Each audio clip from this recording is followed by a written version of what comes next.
Hello friends. This is the Ani fanfic. How are you all? So in this video, we will see, what if Naruto rivaled the darkness of universes with the glitter of lights? Here is short summary. During the Uchiha massacre, Itachi, Sasuke and Naruto vanish. 1 year later, Hinata chooses to go with them when they come to recruit her. 6 years passed and they return to the village of Konoha and try to resume their lives as if they had never left. With new powers, joined by new powerful allies and against new powerful enemies, can they win or will darkness consume the world? But before we start, if you want more amazing stuff like this, then be sure to subscribe to our channel and like this video. Also, if possible, share this video with your friends. Now, without wasting any more time, let's begin the story. Everything is going according to plan. Now to have the fox attack the leaf and then once sealed into a child take him or her, escape the leaf. Easy enough when you talk about it, but the only thing that proves troublesome is the Fourth Hokage. But he will also be a minor obstacle in my plan, a figure says as he looks up at a giant orange-furred fox with 9 tails. Now go and destroy as much of the leaf as you can, he says to the giant fox who, after hearing that, runs ahead to a peaceful-looking village. First phase completed. Phase 2 begins now. The figure laughs some and disappears in a swirl and reappears in a tree outside a village. He looks up and smiles, hearing screaming in the village where the fox with 9 tails is attacking anything in sight. He looks over to the side of the village where a lone figure is standing on top of a building with spiky blonde hair, a white cloak with his title as the Fourth Hokage on the back and flames on the bottom of it, and a genin vest and pants. So he finally shows his face. Good, now to go and get the rest of the plan ready, he says, and then the Kyuubi roars and charges at the Fourth Hokage and uses its tails to try and stab him. The Hokage jumps up and lands on the tail just after it embeds itself into the ground. He smiles, runs up the tail straight up to the fox's face, smirks, punches it in the face, and knocks it off balance and crashes into the ground. Good, the seal is set, and with the Mark I placed outside the village I can get it away from here. The fourth thinks as he jumps back onto one of the buildings. The 9 tails roars as it sits back up and puts the 9 tails in front of it and charges a blast in between them all. That is not good. If that blast goes off in the village, it will destroy everything nearby. Think how to get rid of it. He smiles, having come up with a plan, and makes hand signs just as the 9 tails fires the blast at him. Suddenly, before it collided with the fourth, it disappeared and an explosion occurred somewhere behind the village. He makes more hand signs and then the fox along with himself disappear, leaving behind a shocked figure that had been watching the whole thing. Ah, very smart Yellow Flash. Guess they don't call him the Yondaime for nothing. When he jumped up and punched the Kyuubi, he planted a seal for teleportation on it, and with another seal somewhere else he could teleport it anywhere. He had a seal nearby as well. Well, not a problem. After all, there is no stopping a tailed beast unless you seal it. The figure thinks before it disappears in a swirl and reappears a distance away from where the Kyuubi was at. The Fourth Hokage jumped up into a tree as the fox got back up and roared again. He lays something on the tree branch and bites his thumb and makes some hand signs and slams his hand onto the ground and simultaneously picking the object back up, and a giant toad appears smoking a pipe and a giant blade on its back. The fourth leans down and whispers to the toad. Said toad nods and lets the pipe he had been holding go and put his hand on the handle of the giant blade on its back and pulls it out and charges forward. The fox sends on of the tails out at the toad, who dodges to the right and lands, blocks the next tail using his blade and puts the blade back and jumps up, and before the Kyuubi could fight back was being held down by the toad that landed on its back. Chains then came out of the ground around the fox's legs and held it down. The Kyuubi's last host hopped down onto the toad's head as it got off the fox. Kushina Uzumaki walked up to her husband and child and fell to her knees beside her son, sweating. She proceeded to whisper something to her son and smiled at him and looked up at the blonde Hokage and nodded. The Yondaime nodded and formed. The Yondaime smiled and made more hand signs, and a figure appears behind him wearing white robes and a blade inside of its mouth. The figure, watching from distance away, wonders what is going on. Back at the fight, the figure raises its arm into the air and beads slowly go down it. As he does so, a seal appears down its arm. The figure's hair moves forward and a soul appears in front of it and wraps around his arms and legs. The figure moves its arm with the beads on it into the soul's back. Said arm goes through the soul and into the chest of the 9 tails, whose eyes widen, now being able to see what is taking his soul. The Shinigami slowly pulled his arm out of the fox and you could see more and more of the fox's soul as it was being pulled from its body. The Hokage looked down at his wife and child and smiled some and looked at the Kyuubi whose soul was a few seconds away from being completely taken away. He thought of something just as the soul of the Kyuubi was taken out of its body. The Shinigami took the blade from its mouth and sliced the Kyuubi's soul in half, and one half goes into the baby on the toad's head and the Shinigami eats the other half of the fox's soul. The fourth Hokage looked at his wife who was currently hugging her child, and the Shinigami pulled his arm out of the soul in front of him and ate it as well. The Hokage fell down and the toad used his tongue to catch him and laid him on the ground. As the toad laid the fourth on the ground, the Hokage's wife passed away still hugging her son.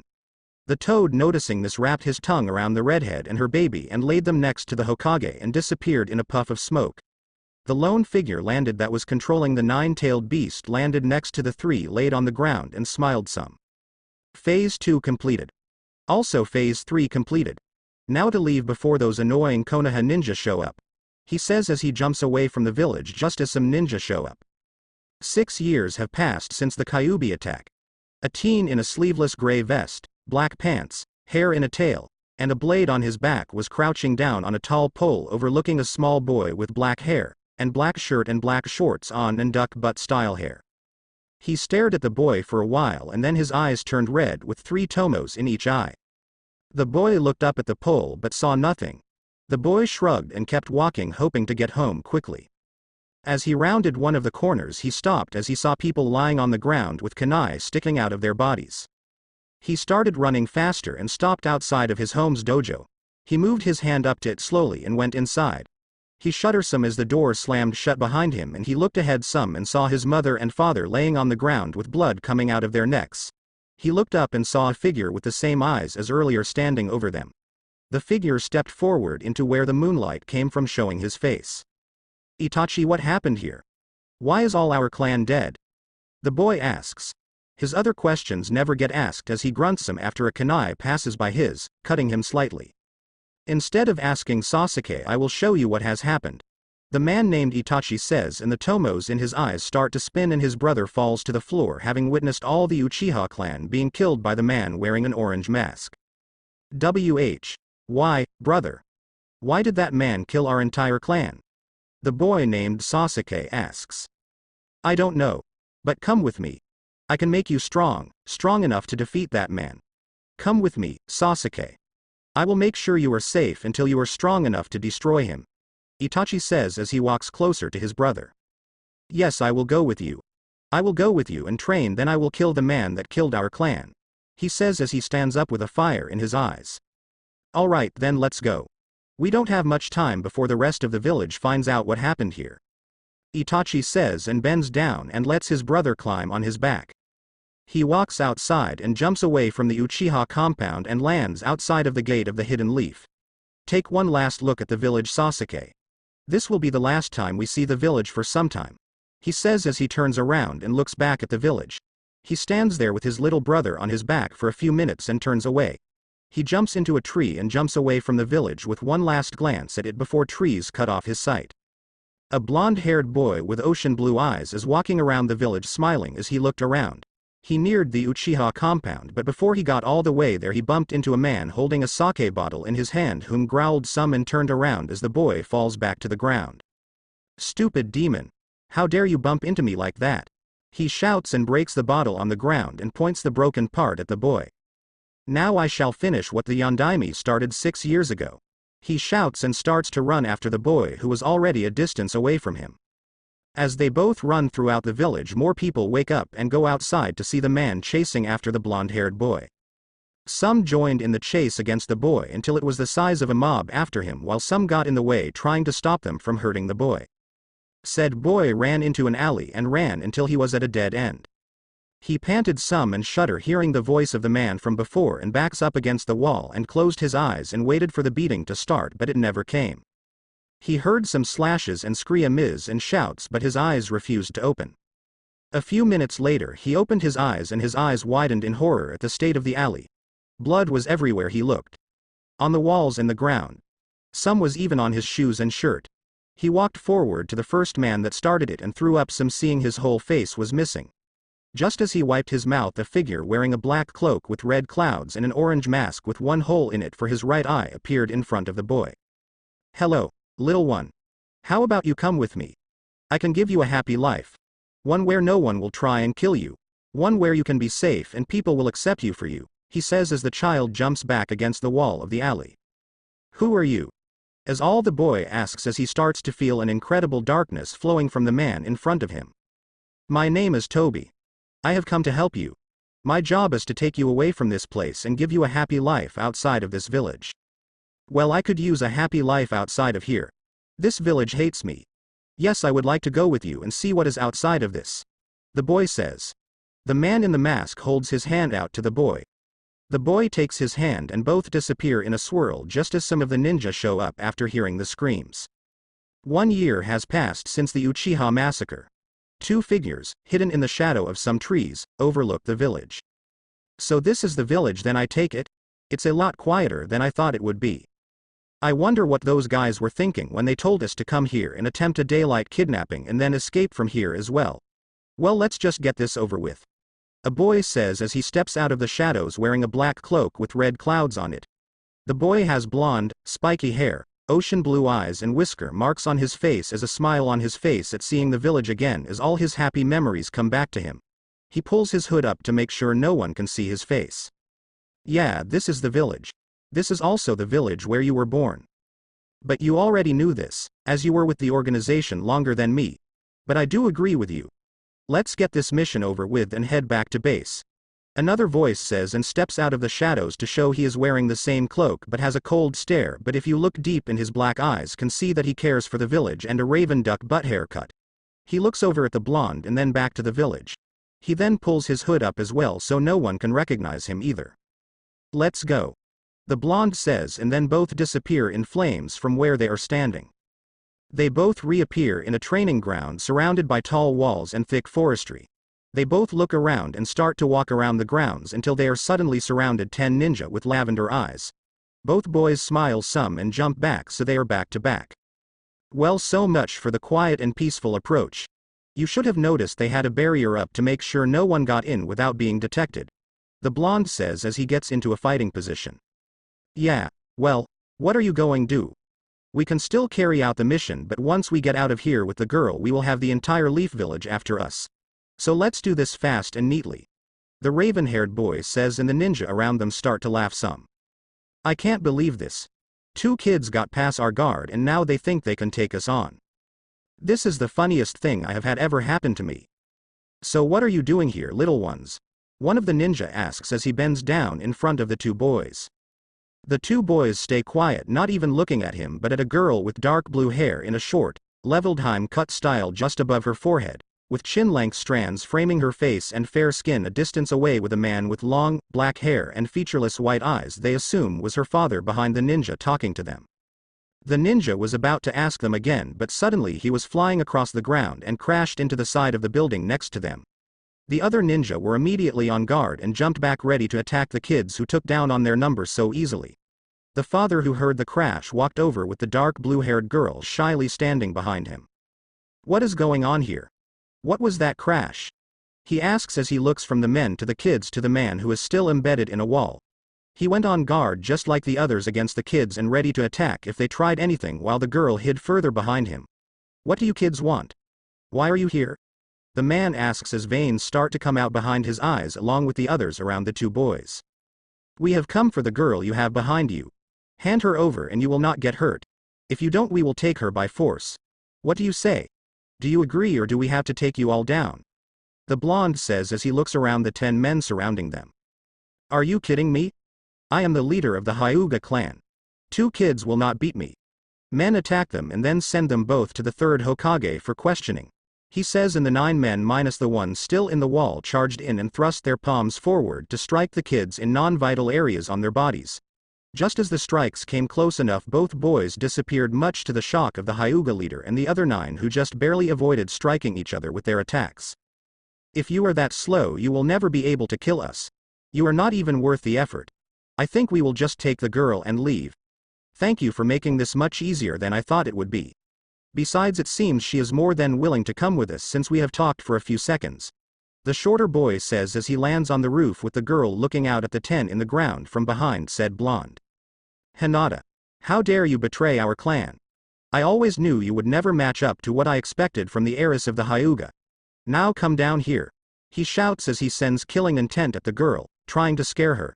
His eyes widen as he notices it not having any effect on her. Killing intent will not work on her as long as she is around me. Because it is nothing compared to mine. The shorter boy says as he looks at them for a second, showing his red slitted eyes, and then they all drop down panting some at the sheer power of his killing intent. Come on, we have to go. We don't have time to waste here any longer. The boy says, and both disappear with the girl as well. Sound the alarm and warn everyone in the village to be on the lookout for 2 ninja wearing black cloaks with red clouds on them. Don't stop for anything. We are on full alert. Don't let them even get out of the village. Also warn the Sandaime Hokage about them. The leader of the Hyuga yells, and all his men minus the one still stuck in the wall disappear in a swirl of leaves. Just as the 2 boys with the girl get into the village, they hear the alarms going off all around the village. Wow, and I thought it would take them some time for them to get the word out to the Sandaime. Guess I was wrong about how long it would take. Not that it matters. Let's keep going. The shorter one says as he keeps walking ahead like nothing is happening. They get to the village gate and are then surrounded by 20 genin, 10 chunin and 5 genin. Well, this is an unexpected turn? The short one asks his tall friend. Yeah, it is. It will be tough if we take them head on, but we will be able to take most of them out and get away. That is unless we use something to shock them beyond belief. Then it will be easy to take them down. The taller one says and smiles some, and shocking the other ninja against them revealed his red eyes with a tomo in each. Impossible. I thought all the Uchiha were wiped out last year when the Uchiha massacre occurred. One of the Jonin says as he looks into the eyes. But that would mean that he is. A Chunin says, but never gets to finish as he is knocked out from behind along with the rest of the Chunin, genin and jonin. You told them your plan and they still were surprised. You should never get distracted just because something unexpected happens. The shorter one says as he jumps down behind the bodies of the ones he knocked out.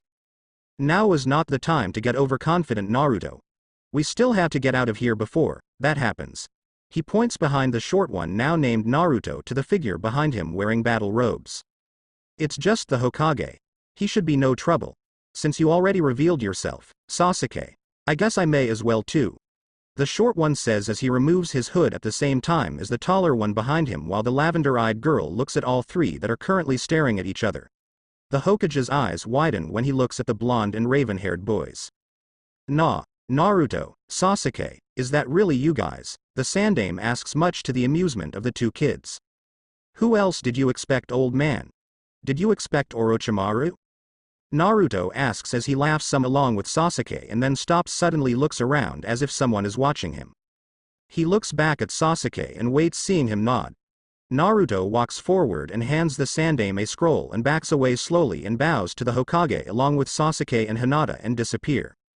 The Sandaime opens the scroll and smiles some. Hey, old man. It's been too long. I just thought I would tell you that both Sasuke and I are fine. Itachi is fine, as well as I know what you ordered him to do in order to prevent civil war. Don't worry, we will be back in about 5 years. Until then we will be your kind of spy network just in case we ever get any important info. We are loyal to the village and will do anything to protect it, even though we all have painful memories from it. We shall see if we remain loyal. Just don't give us a reason not to. Anyway, that's all for now. See you soon, old man. Your grandson figure, Naruto Uzumaki. He reads out loud to himself and shudders at what might happen if Naruto finds out about whom his parents are. I just hope that if I do decide to tell him the truth, that he does not go on a rampage. If that happens, this village will no longer exist. He looks up and hides the scroll as Anbu show up. Well, that's a mission complete, although more eventful than I thought it would be, wouldn't you say, Sasuke? Naruto asks as he looks back at the Uchiha. Yeah, it is. How much longer are we going to spend with the Akatsuki, Dobi? We have been with them for a year now. He whispers to Naruto and looks at the girl walking with them, looking at the ground. 5 more years, Teme, and then we will leave the organization and come back to the Leaf for the genin exams. But until we get to the Chunin exams, we will have to hide our true power to keep from being caught. As soon as we use our powers, we will be taken and maybe even used as something to reproduce more children for a clan if we do not agree to stay here. The only one we can let know this would be our sensei. Besides, it's a good thing we did leave when we did. Things will get bad if they somehow are able to get all nine-tailed beast. Anyway, what's your name anyway? Naruto asks the girl with lavender eyes. I'm Hinata Hyuga. Nice to meet the both of you. Who are you guys? She says as she looks at the blonde and blushes some and looks away. I'm Naruto Uzumaki. Nice to meet you. The blonde Jinchuriki says as he smiles at the girl, causing her to blush more as she looks up at him out the corner of her eye. I'm Sasuke Uchiha. Pleased to meet you, he says, as he keeps looking forward, not taking his eyes off from where he was going. Hey guys, I took what we needed from the Hyuga compound. That was good work with the distraction. I was able to infiltrate the compound undetected and take all the scrolls. With these scrolls of the jutsu and techniques, we will be able to teach Hinata everything she needs to know in order to survive in the organization. I also talked with the Hokage and he gave me the scroll with the Kage Bunshin no Jutsu in it. Itachi says. He points to the giant scroll and bag on his back. Nice job, Itachi. I have a feeling we are all going to be good friends. Anyway, let's move things faster. We don't want to be caught. Naruto says as he picks Hinata up bridal style, ignoring the fact her face lit up like a tomato and jumped away into the trees with the raven-haired boy right behind him. 5 years has passed since the kidnapping of the Hyuga heiress. 4 people are on top of the face of the Yondaime Hokage. One has blonde hair, whisker marks on both cheeks and spiky blonde hair and ocean blue eyes, and is wearing an orange jacket with blue on the side of the neck parts and on the bottom of it, and with a swirl pattern on the left arm, and orange pants with a kunai holster on his right leg and blue sandals. The boy next to him had on a blue shirt with the Uchiha symbol on the back of it and white shorts and his kunai holster on his right leg as well, and the same shoes as the blonde and black eyes, and had raven-colored duck butt style hair. The girl standing on the other side of him was wearing a gray jacket with a yellow circle on each side with a flame-like mark in both, and blue pants with her kunai holster on her right leg as well, and the same shoes as the other two, and lavender eyes and dark blue hair framing her face. The last one had the same eyes as the boy with the duck butt hair, but his hair went down to his shoulders and is raven-colored as well. He also wore an Anbu outfit with an Uchiha symbol on the back of it and a blade attached to the back of it, and a kunai holster on his right leg. About time we left those guys in the dust. We stayed with them for 5 years, and that was like 100 years of boredom and torture. The one with shorter raven-colored hair says as he overlooks the village from the top of a mountain with 4 people faces carved into it. Yeah, but I told you all you had to do was be calm and wait. It does not sound as bad as you are saying it is. After all, we have dealt with worse than staying with that organization. It does feel good to be free of the restrictions of them though. I can tell you this though. Even with all the glares and insults and every now and then beatings, I still love this village for now anyway. The blonde says as he smiles down from the faces as people walk along the streets like nothing is going on. Well, the village has not changed on bit in all these years. I can say I missed being here as well, in comparison to the Akatsuki anyway. I wonder how people will react to not seeing the 4 people who disappeared 5 or 6 years ago. What do you think, Naruto, Sasuke? The tall raven-haired one asks them as he looks over at them. He chuckles some seeing them look at each other, then shrug. Well, at first I would have to say that they would pass us by at first, not really giving us a glance. Then sometime later they will start looking at us more closely, thinking that we look familiar, but drop it when they can't place us. Then later on, while we are wandering the village, someone will bump into one of us and then look as close to us as they can, and then we'll scream all our names so the whole village can hear, and then our secret will be blown. Not that our cover being blown matters, since we are here to stay for now at least. The blue-haired girl says as she looks over at the taller raven-haired man. I would have to agree with Hinata on this on. I would laugh if that happened. I really want someone to scream our names all over the village. Next thing you know, we are surrounded by all the villagers, surprised to see the last 2 Uchihas, the demon, as they used to call me, and the Hyuga heiress. Naruto says as he looks over at Itachi and smiles some. Anyway, we have wasted enough time just hanging around here. Let's head down and see the Sandaime Hokage. I'm sure he will be happy to see you again, Naruto. Itachi says as he disappears in a puff of smoke along with the blonde Jinchuriki, one of the last Uchiha, and the Hyuga heiress. The Sandaime Hokage was currently fighting against his worst enemy, paperwork. He sighed slightly and sat back in his chair and pulled his pipe out and lit it. He smiled as he blew some smoke out and jumped up ready to battle when he heard someone come in the room via Shunshin, but calmed down seeing blonde hair along with 2 sets of raven and blue hair. Ah, Naruto, Sasuke, Hinata and Itachi. I thought I would be seeing you guys sooner or later. So how have you enjoyed being outside the village? Has it been good? He asks as he puts up a barrier so no one can hear inside the room. Well, it was not bad and not good either. Working with the Akatsuki can never be that fun, can it? After all, they are an evil organization. Anyway, since we were all supposedly kidnapped on the night of the Uchiha massacre and an exact year later the Hyuga heiress was kidnapped as well. We all can say that and that somehow we were able to escape and then we headed right back here. That will be our cover if anyone asks us what happened.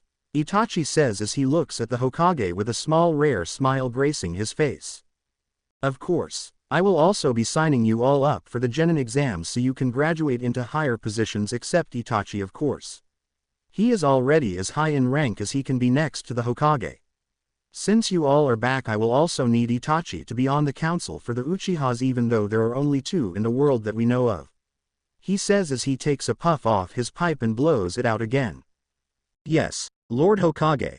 Also, I wish to ask, can I be a sensei along with Kakashi of the team these 3 will form? I only wish to provide training when it is needed. I will otherwise not interfere with their missions unless it is needed, Itachi says, stepping forward. All right, I will assign you as an assistant sensei for the 3 of them. Also, don't worry, I will make sure those 3 will end up together. All right, Itachi, I want you to head out and find Kakashi as no doubt he will be late for team assignments. The Sandame says. Itachi bows and disappears. As for you 3, you need to head to the academy and take the genin exams. You already have your team, so you will not have to wait for that, but you will have to take the exam to graduate the exam. That is required, so head out right away and take it. I'm sure Iruka will be happy to see his 3 favorite students again. The Sandame says and smiles seeing them nod. Oh right, and old man, there is a secret to doing the paperwork faster than by you doing it yourself. Naruto says as he smiles at the Sandame's confused look. Oh, and what would the secret be to every Kage's worst enemy? He asks as he leans forward looking at the blonde Jinchuriki with piqued interest and takes another puff off his pipe. It's the Kage Bunshin no Jutsu. That is the easiest way to do paperwork. You can make tons to do a certain amount and then you can just sit back and relax. Also, no one can get you in trouble for you not doing it as you absorb all the knowledge they get when you make them disappear. Come on guys, let's head to the academy for our exam. Naruto says as he smiles at the Sandame and waves and disappears in a puff of smoke with his Sasuke and Hinata. Just after they leave, the Hokage drops his pipe onto the table as the realization of that everything Naruto said is true. How? He is only 12 and he figured something out that not even the Hokage could. The kid never ceases to surprise me. I will have to thank him for this later. I wonder what he will think when I finally tell him about who his parents are. He might hate this village after that regardless of his love for it. If only the council had not voted against me telling him. He thinks as he makes the hand signs for the Kage Bunshin number jutsu. The 3 appear in the academy right in front of Iruka, who was currently signing school papers for the test he just gave his students. As soon as he looks up, he falls out of his chair seeing 3 of his long-lost students. The 3 laugh at him as he stands back up rubbing the back of his head. Are you guys really here? I thought that when you guys disappeared I would never see you again. He says as he walks around his desk and hugs the 3 of them. It's nice to see you again too, Iruka-sensei. It has been a long time, but we're back. It feels good to be back too. I missed coming here every day. Naruto says as he looks at his old teacher. He says as he wraps his arms around him. Yeah, I missed you too, Iruka-sensei. I missed you using your jutsu to yell at the people of the class. Hinata says as she wraps her arms around Iruka as well. Sasuke just stays quiet but wraps his arms around his sensei and smiles some. Oh right, I almost forgot. We need to take the genin exam. The 3 of us already have a team since we are the only ones left. Also, Kakashi sensei will be our sensei and Itachi will be his assistant. Sasuke says as he looks around, leans back from the hug and look at his sensei. Okay, then follow me and we will get right to the test that gets most students. The ninjutsu test. If you can pass this test, then you won't have to bother with the other ones. Iruka says as he walks into a room and sits down behind a desk and pulls out 3 headbands. Pass and you each get a headband. This will make each of you official ninja of the hidden leaf. All you have to do is make a perfect clone and you will pass. First up is Sasuke, he says and pulls out a pad and pen. Sasuke steps forward and with 2 fingers from both hands makes a cross sign and a clone appears, shocking Iruka some. That is not a normal clone. That is a solid copy. What else have these kids learned over the years? Iruka thinks as he writes it down and hands Sasuke his headband. Sasuke bows and steps back and ties the headband with a swirl of a leaf on it and pointed at the left edge of it in blue straps to tie it around his forehead. Okay Naruto, you are up next. He says and looks up from his pad and his jaw drops seeing Naruto make the same hand signs as the Uchiha did and make a clone perfectly just like the Uchiha. Good job Naruto. Here is your headband. Iruka says and hands Naruto his headband. If Hinata can do this jutsu as well, I will never be shocked by anything again cause I'm already impressed. I don't think anything will ever match my shock to seeing 3 soon-to-be genin doing a jonin level jutsu. Iruka thinks as Hinata steps forward and does just add he thought and makes the same hand signs as the blonde Jinchuriki and the Uchiha had made and makes a perfect shadow clone jutsu. Iruka smiles some and hands Hinata her headband. She smiles and wraps it around her neck and steps back and stand next to her teammates. So they all know how to use the Kage Bunshin no Jutsu. Amazing. If they learned that move before they are jonin, they will become unstoppable by the time they are jonin. Okay, so what do we do now Iruka-sensei? Naruto asks as he finishes wrapping the headband around his head. Well, today is the day the students are supposed to meet their senseis.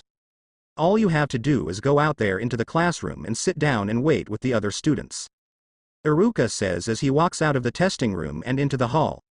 Naruto and the others nod and walk back into the classroom and sit down as the other students start to flow into the room one by one. The students pass by them without even looking at first. Some students start to glance at them as they go past. One student stops and looks closely at the blonde on and jumps back in shock and points at him. I remember you. You were one of those kids that went missing 6 years ago.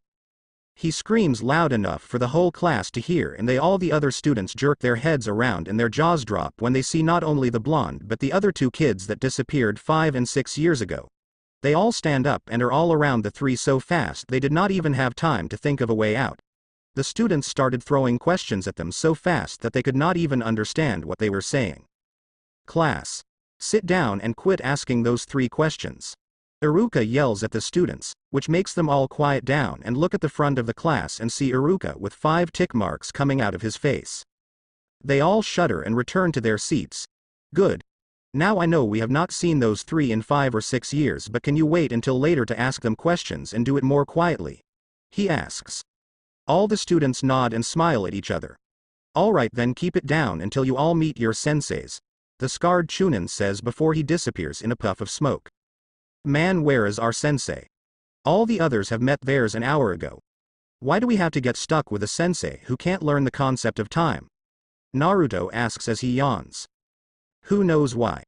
Maybe we will learn when he finally decides to show his face. Hinata, do you see anything with your eyes? Sasuke asks Hinata, who activates her eyes. Yes, I see 2 chakra signatures.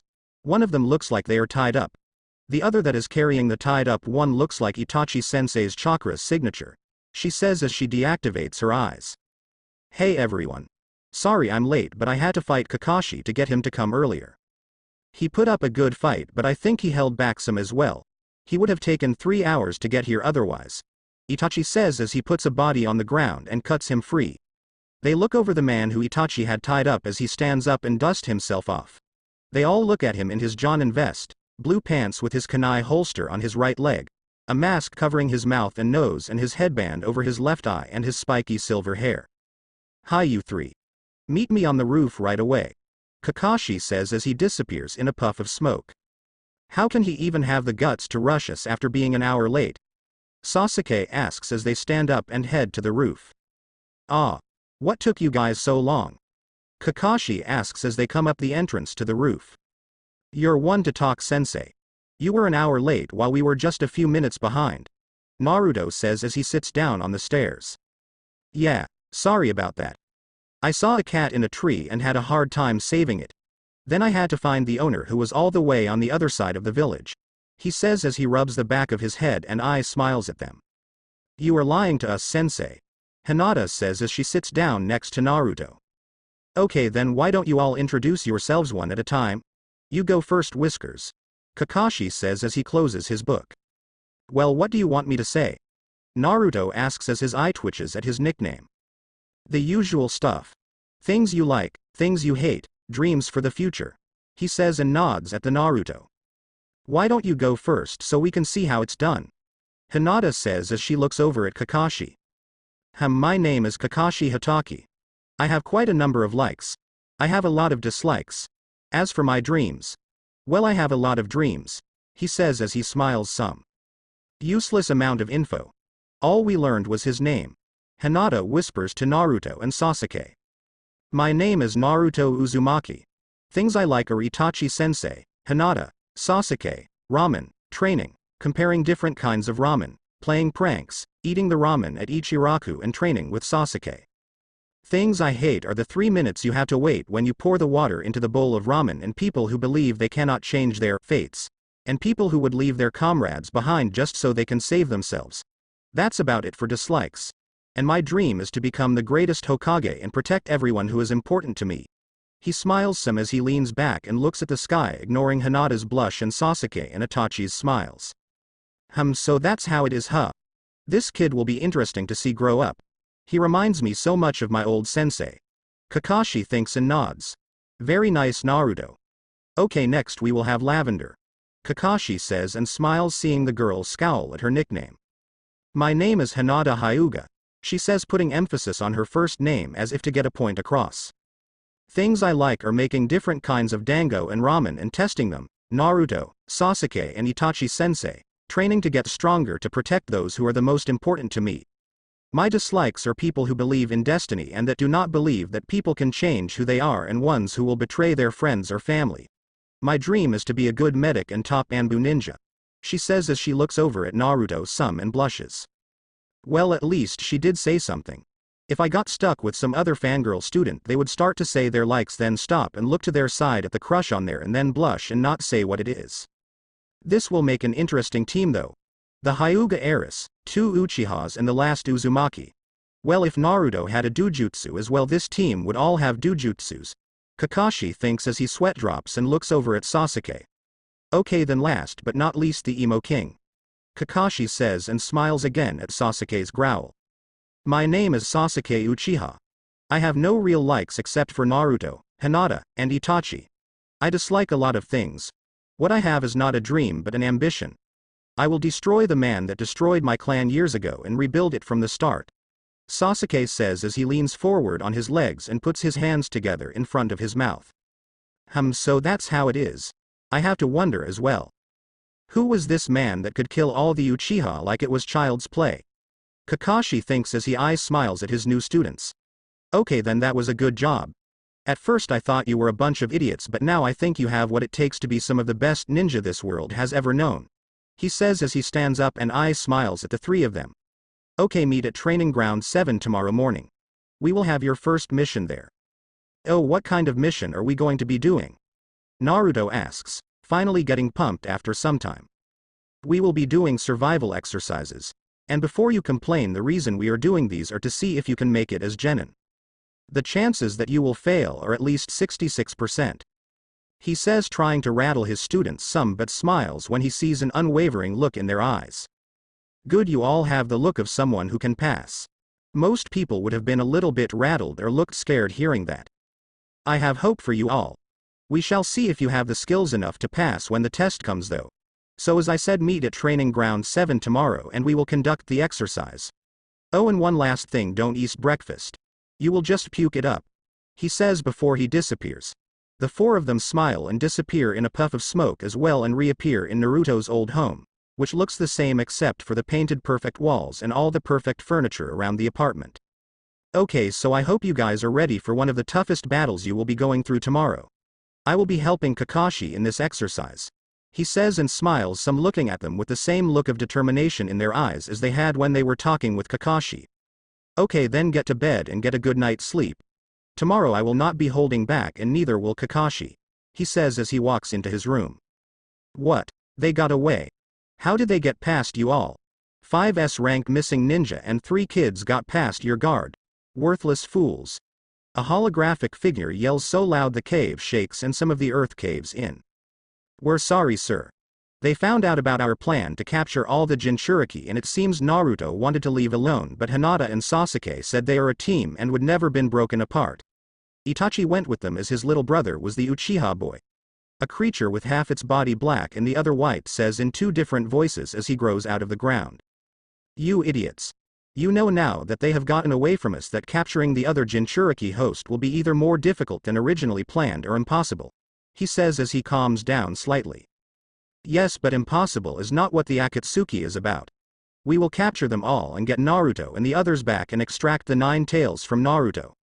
Just relax and we will have them all very soon. A man with a green eyes and red surrounding them and a mask covering everything from his nose and below says. You had better do so, Haiden, or I will personally destroy you all.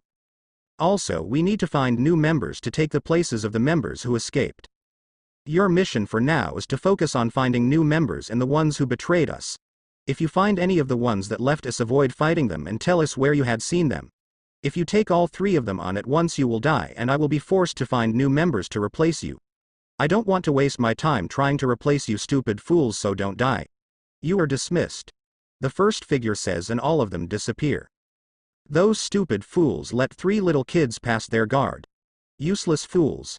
Now things will be even harder than ever before. In the end, our plan will succeed. I will see to that in order to bring peace. The figure says and opens his eyes, showing 3 ripple patterns like you would find in a pond in each eye and black rods in his ears and nose. Where is Kakashi-sensei? He should have been here 3 hours ago. Naruto yells as he slams his hand into the ground, causing the ground around it to crack some. He leans back against one of the stumps behind him and looks at a man with long raven-colored hair. Who knows where he could be? Was there supposed to be a new release of Uchiha Paradise today? Itachi asks as he sighs, knowing that may have been part of the reason Kakashi was late. What could he possibly see in those perverted books? They are filled with nothing but smut and worthless storylines. Sasuke says as he shakes his head. Maybe we should go throughout Konoha and destroy all those books. That should make him learn how to be on time. What do you think, Naruto? Hinata asks as she looks over at him. Interesting idea. I like it. I can see it now. Naruto says as he looks at the sky and thinks about how Kakashi would act knowing that Konoha sold no more Uchiha Paradise. 15 minutes later. Hey everyone. Sorry I'm late. I was trying to get here on time, but I had to deliver a ramen cart to Ichiraku Ramen, which was on the other side of the village.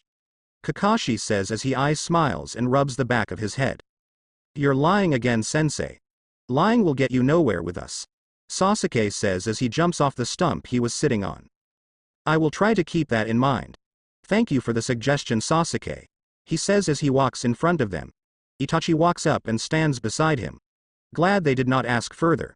If they did ask more, I would have had to tell the real reason I was late. He thinks as he gets a small perverted look in his eye that the others don't notice. Kakashi, how about we begin the test? Itachi asks as he taps Kakashi on his arm. Huh. Oh right. Now then, I told you some of the info yesterday. Today we will be conducting the bell test. All you have to do is take these bells away from me. Easy enough for you guys, I'm sure. To make things interesting, you will only have until noon to get one. He says as he walks past them and puts a clock on the middle stump and taps the top to set the alarm. Kakashi-sensei, I noticed that you only have 2 bells. Hinata says as she looks at the bells tied to his waist. Very perceptive, Hinata. The reason I only have 2 bells is because only 2 of you will become ninja. The one without a bell will be sent back to the academy. Also, if you don't come at me with the intent to kill, you won't be able to take the bells. Okay, then let us begin. He says. Naruto charges at him a few seconds after he finishes his statement. Kakashi blocks his punch and flips Naruto over his head. Naruto turns around and kicks at the side of his head, but Kakashi blocks it again. The blonde smiles as he disappears, along with Sasuke and Hinata. Shadow clone. I will have to watch out for that kid.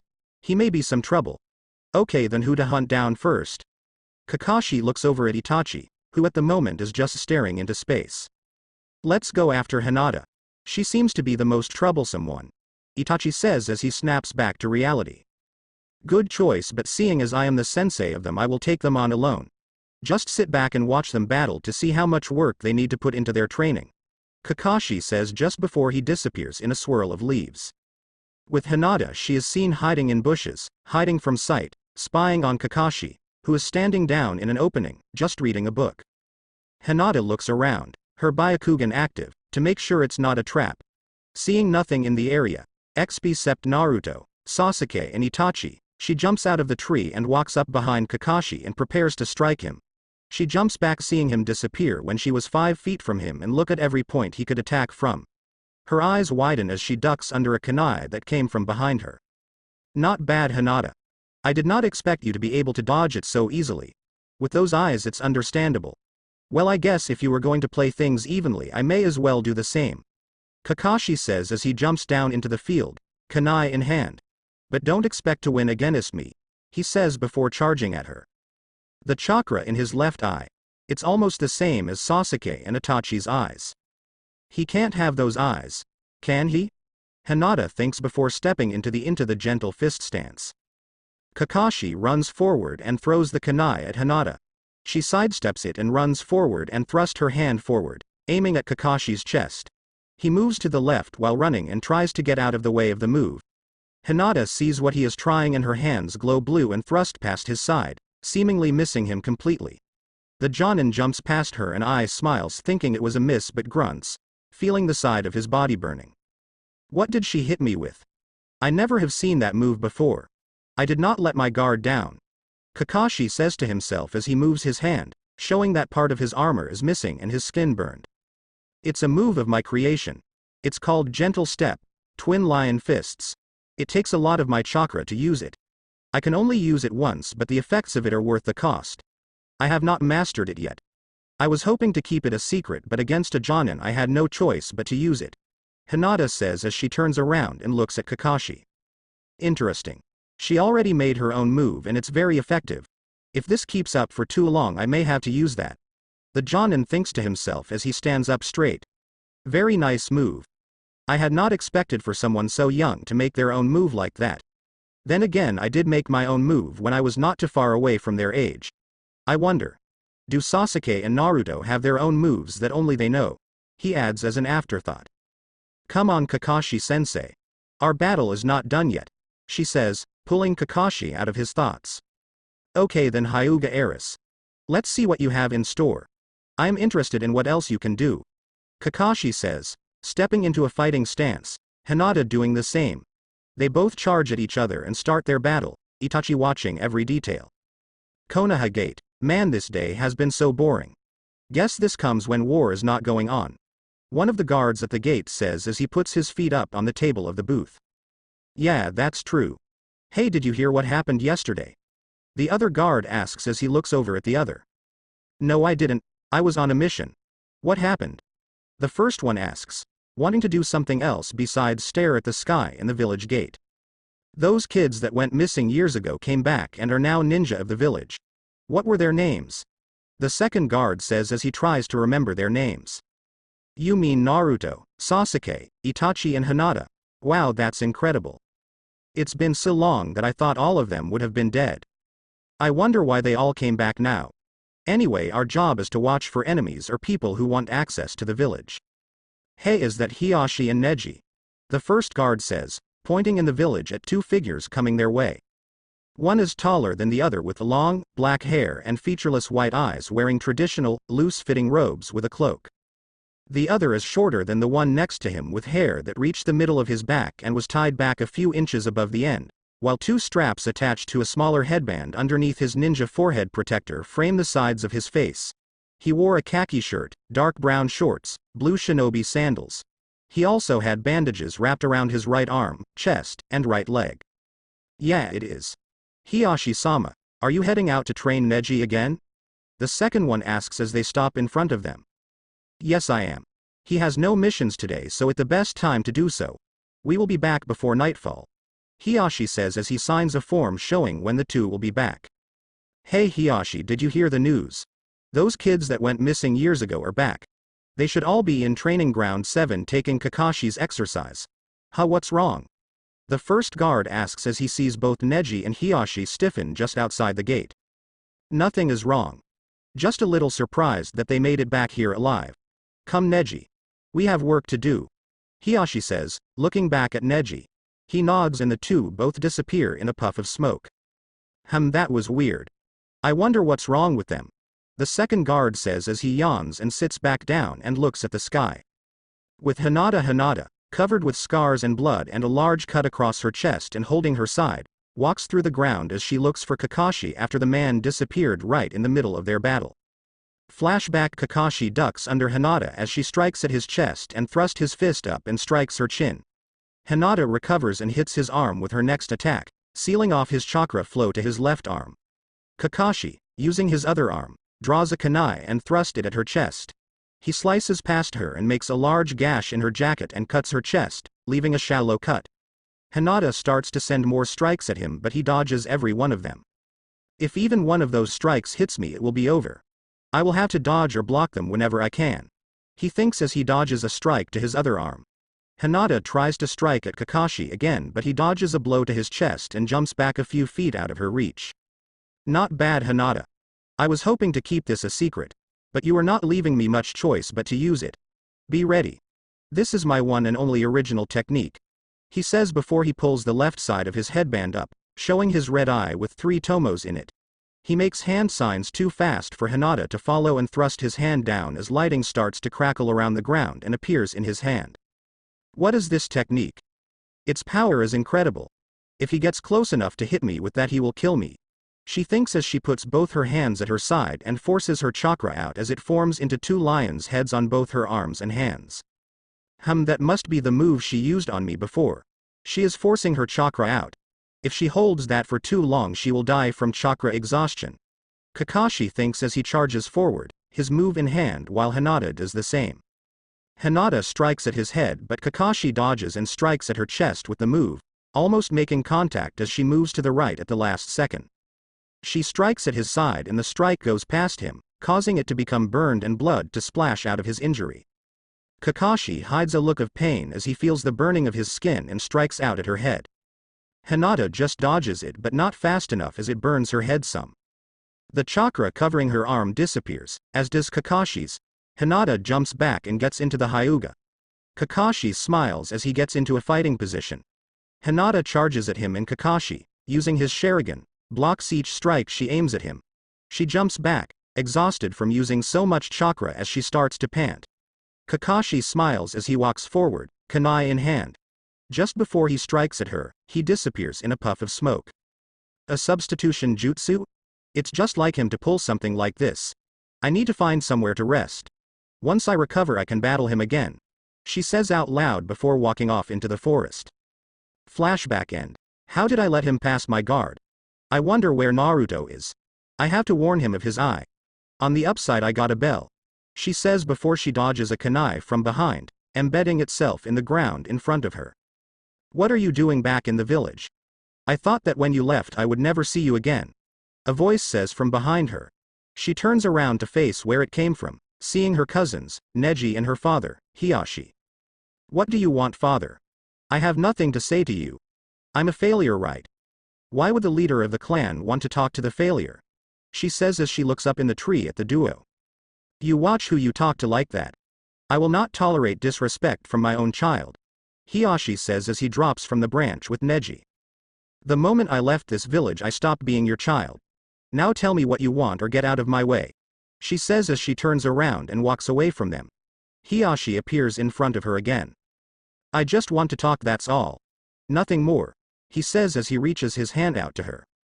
With Naruto groans some, bored having not seen head or tail of Kakashi yet.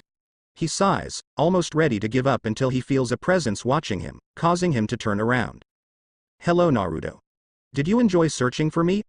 I was amused watching you. I almost thought you were going to give up for a second, Kakashi says as he walks from behind a tree. Well, if I can't find you, what's the point? I knew I would get to battle you soon anyway. Let's see what you got, sensei, Naruto says as he charges at Kakashi. Kakashi dodges a punch and ducks down as he sends a punch up at Naruto. He grunts as a kick hits his jaw, throwing him away. He jumps up and lands on the ground. Well, that was a nice kick. I had not expected you to do that, Kakashi says as he rubs his jaw. So you thought that this would just be another easy round for you? I heard you fighting Hinata from here and I know she gave you a hard time. Are you telling me that you expected me to be the same hyperactive, knucklehead ninja of Konoha after spending all that time out there? Naruto asks as he looks over at Kakashi, a slightly cold stare in his eyes. What did this kid go through while he was missing? That look is not something you normally see in a kid who was so happy before. He thinks as Naruto charges at him. He throws a punch which Naruto blocks. Naruto kicks at Kakashi but he grabs his leg and throws him back towards a tree.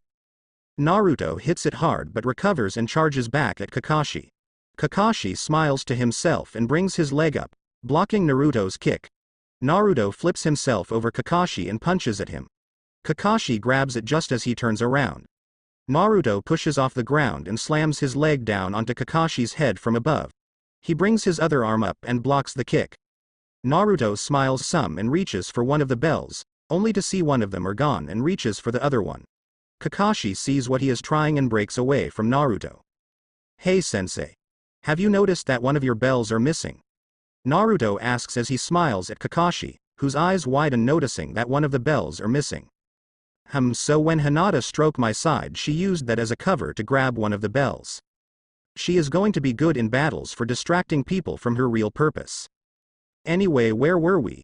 He says just before he charges at Naruto. Naruto's look changes back to normal before he charges at Kakashi. They both block each other's attacks and break apart and charge back at each other. Naruto jumps up onto his hands and spins around as he nears Kakashi. Kakashi looks at Naruto standing on his hands, spinning like a top with his legs spread as an attack. Kakashi blocks Naruto's leg and grabs him and throws him at a tree. The Jinchuriku recovers after hitting it and charges back at the genin, only for him to disappear. Naruto looks around the area trying to find somewhere Kakashi may be hiding. He looks down at the ground as it crumbles and Kakashi bursts out and lands a fist on Naruto's chin, sending him into the air. Kakashi jumps up and throws more punches, pushing the Jinchuriku higher into the air. 30 feet into the air, Kakashi stops the punches and jumps up behind him and slams his arm into Naruto's back, sending him spiraling into the ground. Kakashi lands on the ground a few feet away from where Naruto crashed. He waits a few minutes but shrugs and starts to walk away thinking he had knocked him out. He stops walking, feeling something pierce his back, and turns his head around. He smiles as he looks into red eyes with a tomo in each. Not bad, Sasuke. Using your comrade's misfortune to your advantage, he says before he disappears and a log takes his place. Naruto walks out of the crater, holding his back in pain. Man, that hurt. I won't be able to sit right for a month. Naruto says as he cracks his back. Sasuke walks over and both stand back to back in their fighting positions. They both get ready to attack Kakashi but before they can they both cover their ears, hearing a blood-curdling scream erupt through the whole forest. What the hell was that sound? Whoever it was must be in an amazing amount of pain right now. Hey Naruto, want to go and check it out? Sasuke asks as he turns to look at said blonde. Sure. I want to see who could let out a scream like that. Come on. He says before they both jump into the trees and head to where the scream came from. Kakashi stares after them for a few seconds and smiles as he jumps into the trees after them. With Hinata pants some as she glares down at her father, who is lying on the ground, holding himself between his legs, moaning and groaning as he rolls around on the ground. That's what you get, you dirty, disgusting old man. Be happy that's all I did.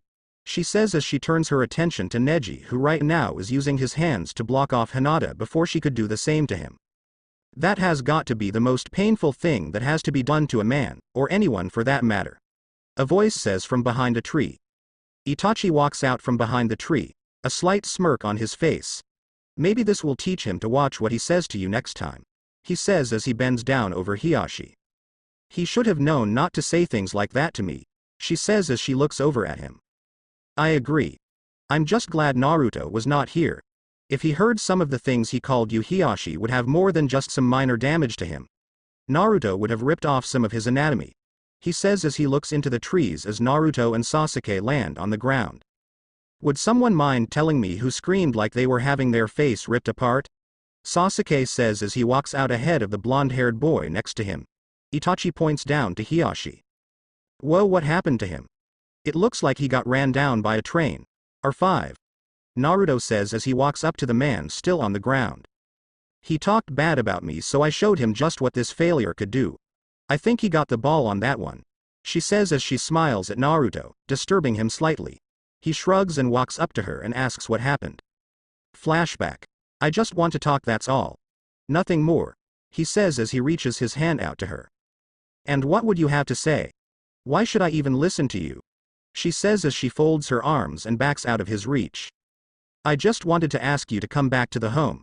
Take your place as the Hyuga heiress once again," he says as he walks closer to her.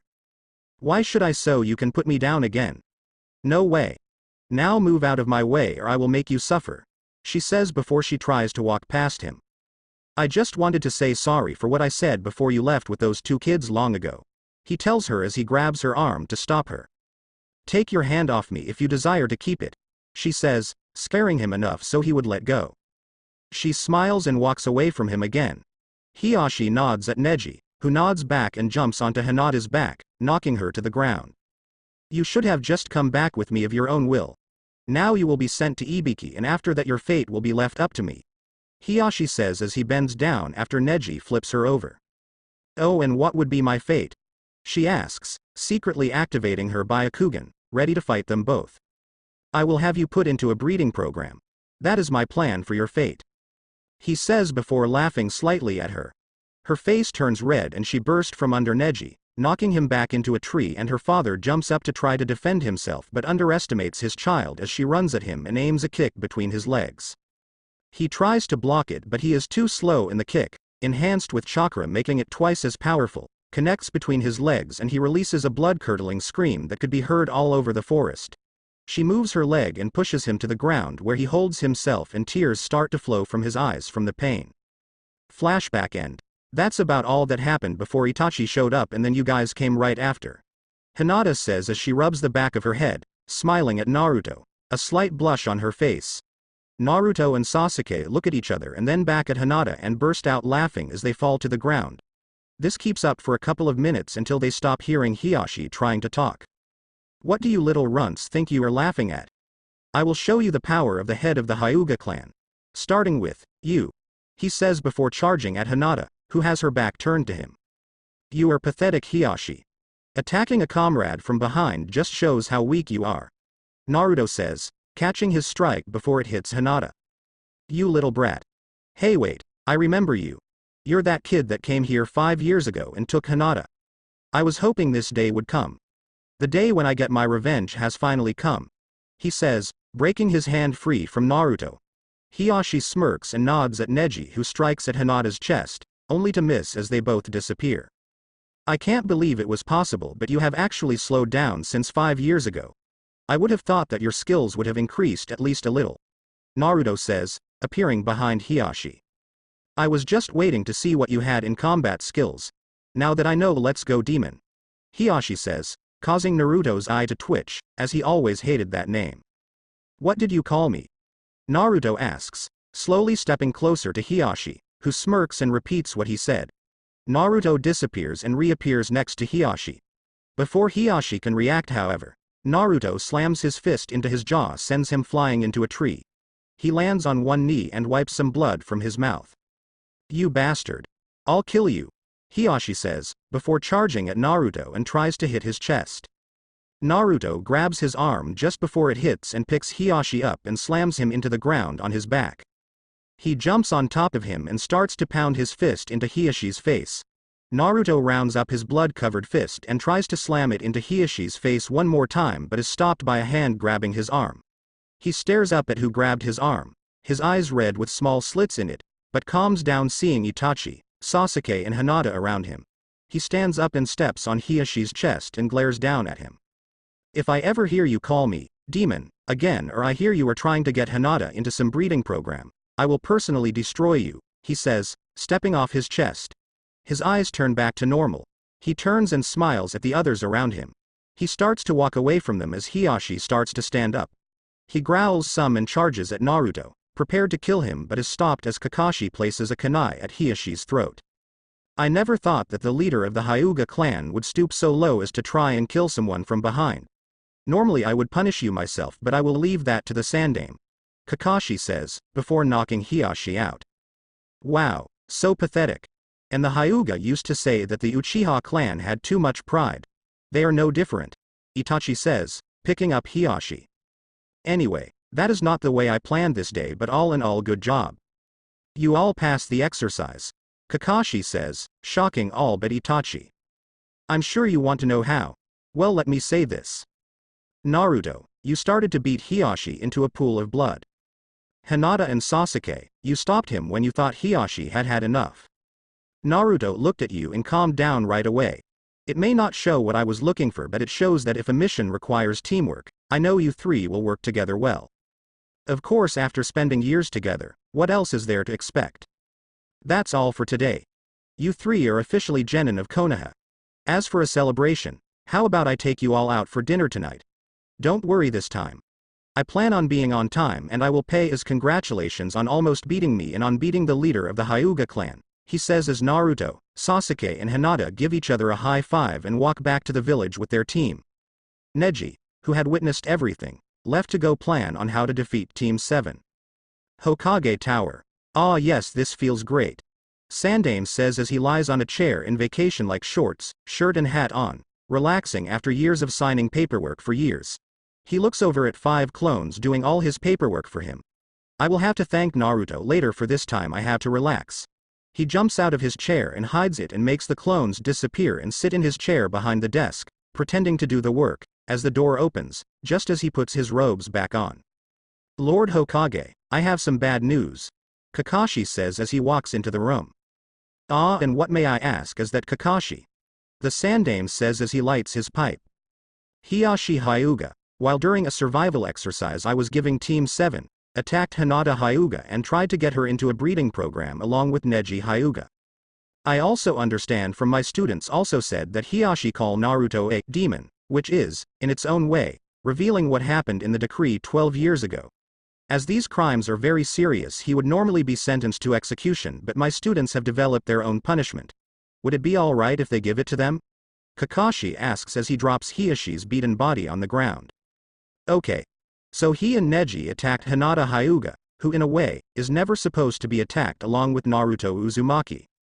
He also revealed an S-rank secret that no one is supposed to know or talk about. Is that about right? The Hokage asks. Kakashi nods and looks up at him from his book. Yes, then, I believe that seeing as they are the ones he wronged, he should be punished as they see fit. I will also have Anbu pick up Neji as well so they can decide what to do with him. Thank you, Kakashi, and I will file your report tonight. So how did Team 7 do on your exam? He asks, slightly curious as to if they passed the bell test or not. They passed with flying colors. When it matters, I believe that teamwork is what matters most to them. As well, they all have a close connection, which only would help with their teamwork. I have to go now, Lord Hokage. I offered to pay for their dinner tonight as a celebration of their passing, he says before he shunshuns away just as Hiyashi starts to wake up. Finally awake, Hiyashi. Good, because your punishment, despite that Hinata and Naruto get to decide, will be severe. I am having you sent to Ibiki for a week until you give the reasons why you attacked those two. As for Neji, having such a hard life, I will leave to Naruto and Hinata. Sandame says as he moves his hand some and Anbu appears and picks up Hiyashi and disappears. I have a feeling that the trouble is only beginning. I just hope that whatever happens, this village will make it through. He sighs before pulling off his robes and sitting back in his hidden chair and making more clones. Oh well, I can worry about that later. Now is my time to catch up on my relaxation, he says as he leans back in the chair. Kakashi, is everyone in position? Kakashi asks over a headset. Sasuke, I'm at point B, he says as he overlooks an open plain. Hinata, I'm at point C, Hinata says looking over the same area.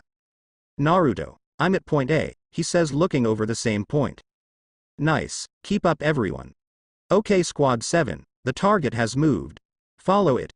Kakashi says as the others jump after a black, white-eyed creature with a bow on its head that jumped down from a tree and runs into the forest. I see it. It's over there. Naruto whispers as he looks from behind a tree along with Hinata and Sasuke. What's your distance from the target? Kakashi asks over the headset. 5 meters. I'm ready. Just give the signal. Naruto says as they all move closer, still hidden by the trees. I'm ready too. Sasuke says as he looks from behind a tree. I'm ready as well. Hinata says, looking between some branches of the tree she is hiding behind. Okay. Now. He tells them. They all jump from behind at the creature. Naruto grabs it by the cat's two front legs and holds it in the air to make sure it does not scratch or claw at him. Can you verify? Red bow on right ear? Kakashi says as he starts to walk towards where they are. Affirmative. We have a positive ID, Sasuke says as the cat tries to break free. Right. Lost pet Tora, captured. Mission accomplished, Kakashi says as he smiles some. Can't we get a better mission than this? I hate cats. Naruto yells into the headset, blowing Kakashi's ear out as he looks as if he is about to fall over.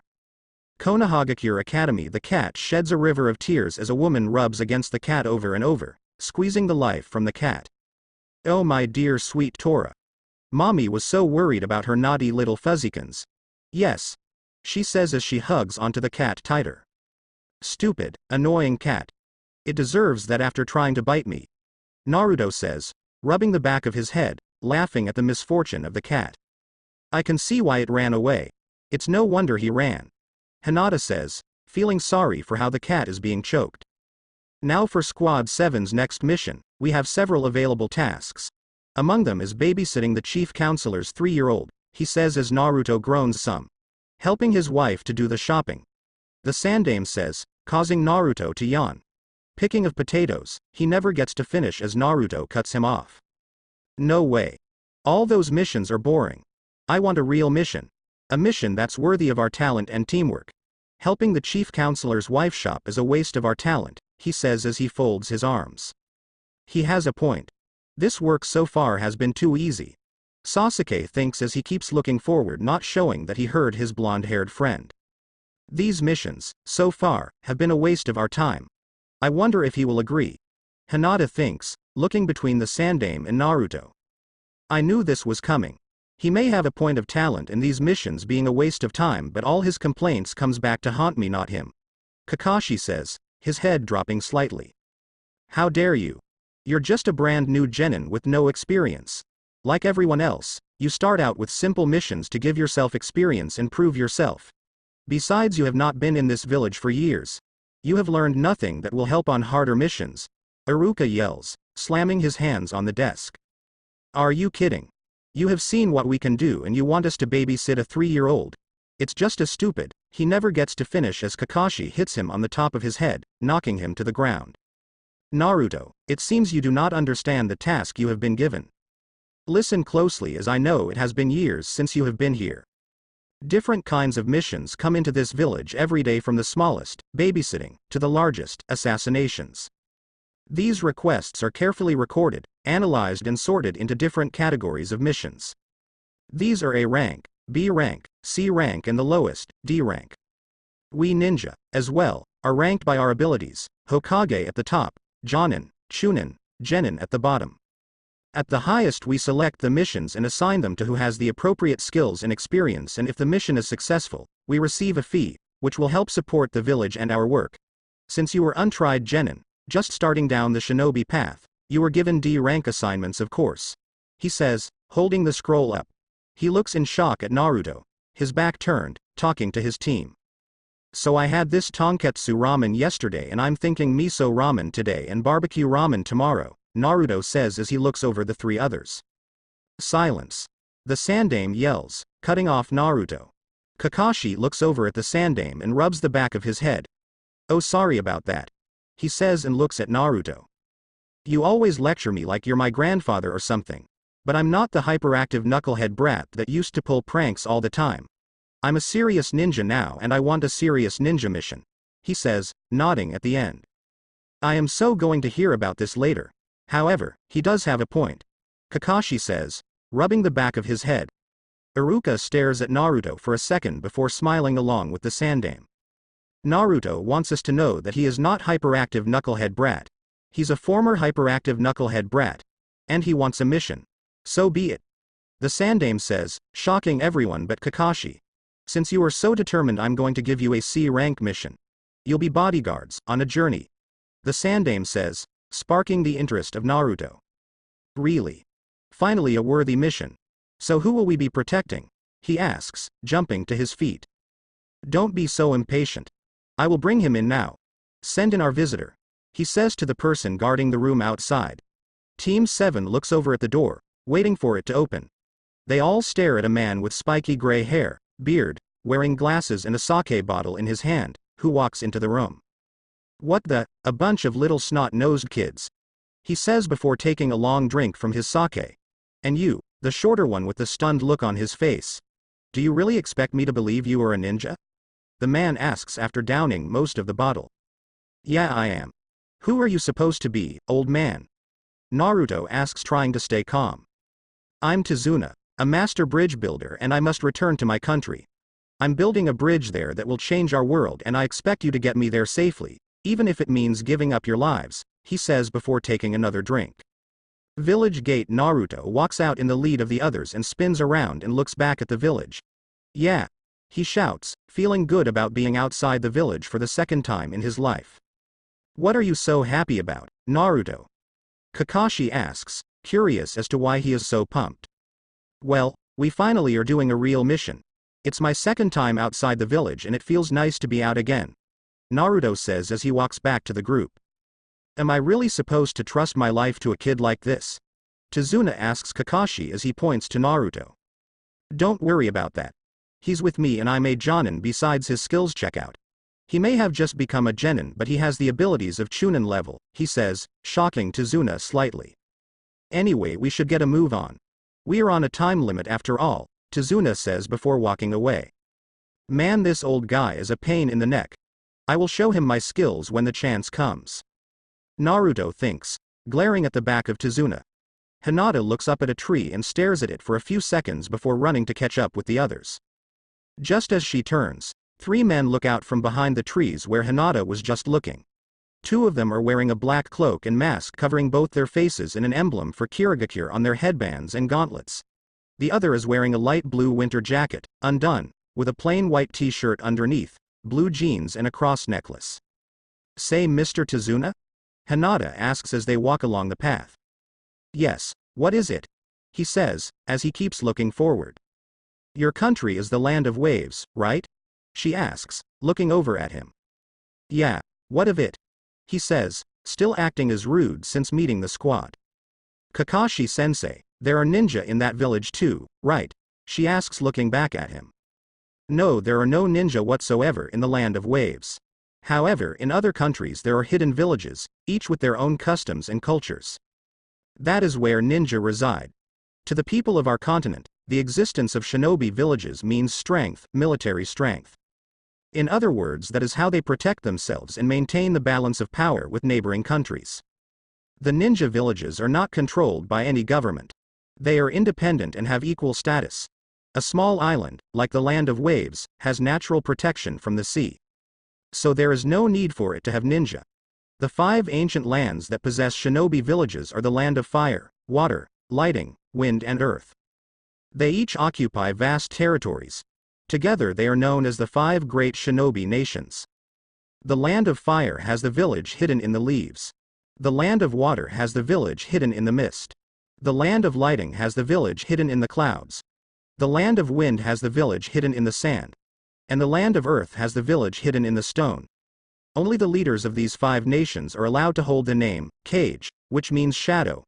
Hokage, Mizukage, Raikage, Kazekage, Tsuchikage. These are the leaders. The 5 shadows reign over thousands of ninja, he tells them, as they all start to think about what they were told. Is the Hokage really that strong? I wonder. Hinata thinks, rubbing the back of her head. He can't be all that great in his old age. I bet I could nail him with my secret jutsu, Naruto thinks, folding his arms. The Sandaime can't be all that great. Even Neji could take him on and win, Sasuke thinks as he puts his hands in his pockets. Hey, you guys just doubted Lord Hokage, didn't you? That's what you were thinking, Kakashi says as he looks at his students, who stop to stare forward for a few seconds before shaking their heads. Well, anyway, there are no ninja battles in a C-rank mission, so you can relax, Kakashi says, putting his hand on Hinata's head. Ah, what fun is that? I was hoping to get one good fight in for this mission, Naruto says, folding his arms in a pout, but looks back at Tizuna and sees he is sweating slightly. Naruto looks over at Sasuke, who nods, having noticed the same thing. How about this? In order to make up for it, I will teach you a new technique when we reach the village, Kakashi says, causing Naruto to smile and nod. They all start walking again, talking about the mission or what they will do when they are done. Later they keep walking, Naruto in the lead, Hinata behind him, Kakashi walking next to Tazuna and Sasuke at the back. Kakashi looks out the corner of his eye at a puddle in the middle of the road. He keeps walking, acting as if he had not seen anything. As the team reached a distance away, a man wearing a black cloak rose out of the water. Another one jumps out from under the cloak. What? Kakashi says, looking back at them as chains come out from their gauntlets, wrapping around him. Kakashi's eyes widen as they start to pull the chains. Do it. One of them shouts, pulling the chains and tearing Kakashi apart, while the others keep calm faces. Naruto looks behind him as the two appear behind him. Sasuke jumps up and throws a shuriken into the chains just as they wrap almost around Naruto and holds the chains into the tree. He throws a kunai into the middle of the shuriken to keep them from moving. Naruto smirks some and jumps up and kicks one into the air, breaking the chain and grabs his leg and throws him into the tree. Sasuke lands on the ground and punches the other in his jaw, sending him to the ground. He jumps back up and charges at Naruto, who has his back turned. Sasuke appears in front of him and slams his fist into his jaw again and moves to the side as Naruto punches past him and hits the man in the face, sending him back into a tree, knocking him out. Hinata speeds forward and releases a series of strikes the other's gauntlet, destroying it as he tries to hit her comrades from behind. Naruto jumps into the air and kicks him on the side of his face, smashing his face into a tree and putting a hole into it. You know, Kakashi-sensei, it is not cool to make us think you were dead, Sasuke says, looking at a tree until Kakashi steps from behind it. Sorry about that, but on the survival mission, I never did get to test your teamwork like I hoped, so when I saw a puddle when it had not rained in weeks, I figured someone would attack us and that this would be my perfect chance to test your teamwork. Kakashi says, eyes smiling at the squad. So did we pass your test? Sasuke asks, curious if they passed inspection. Yes, very well. Now how about we begin questioning these guys to find out why they attacked us? We need to talk, he says before tying up both the ninja. These guys are Chunin from the village hidden in the mist. Their specialty is relentless attack. They keep fighting, no matter what the sacrifice, he says, looking at the two. How did you know about our ambush? One of the ninja asks.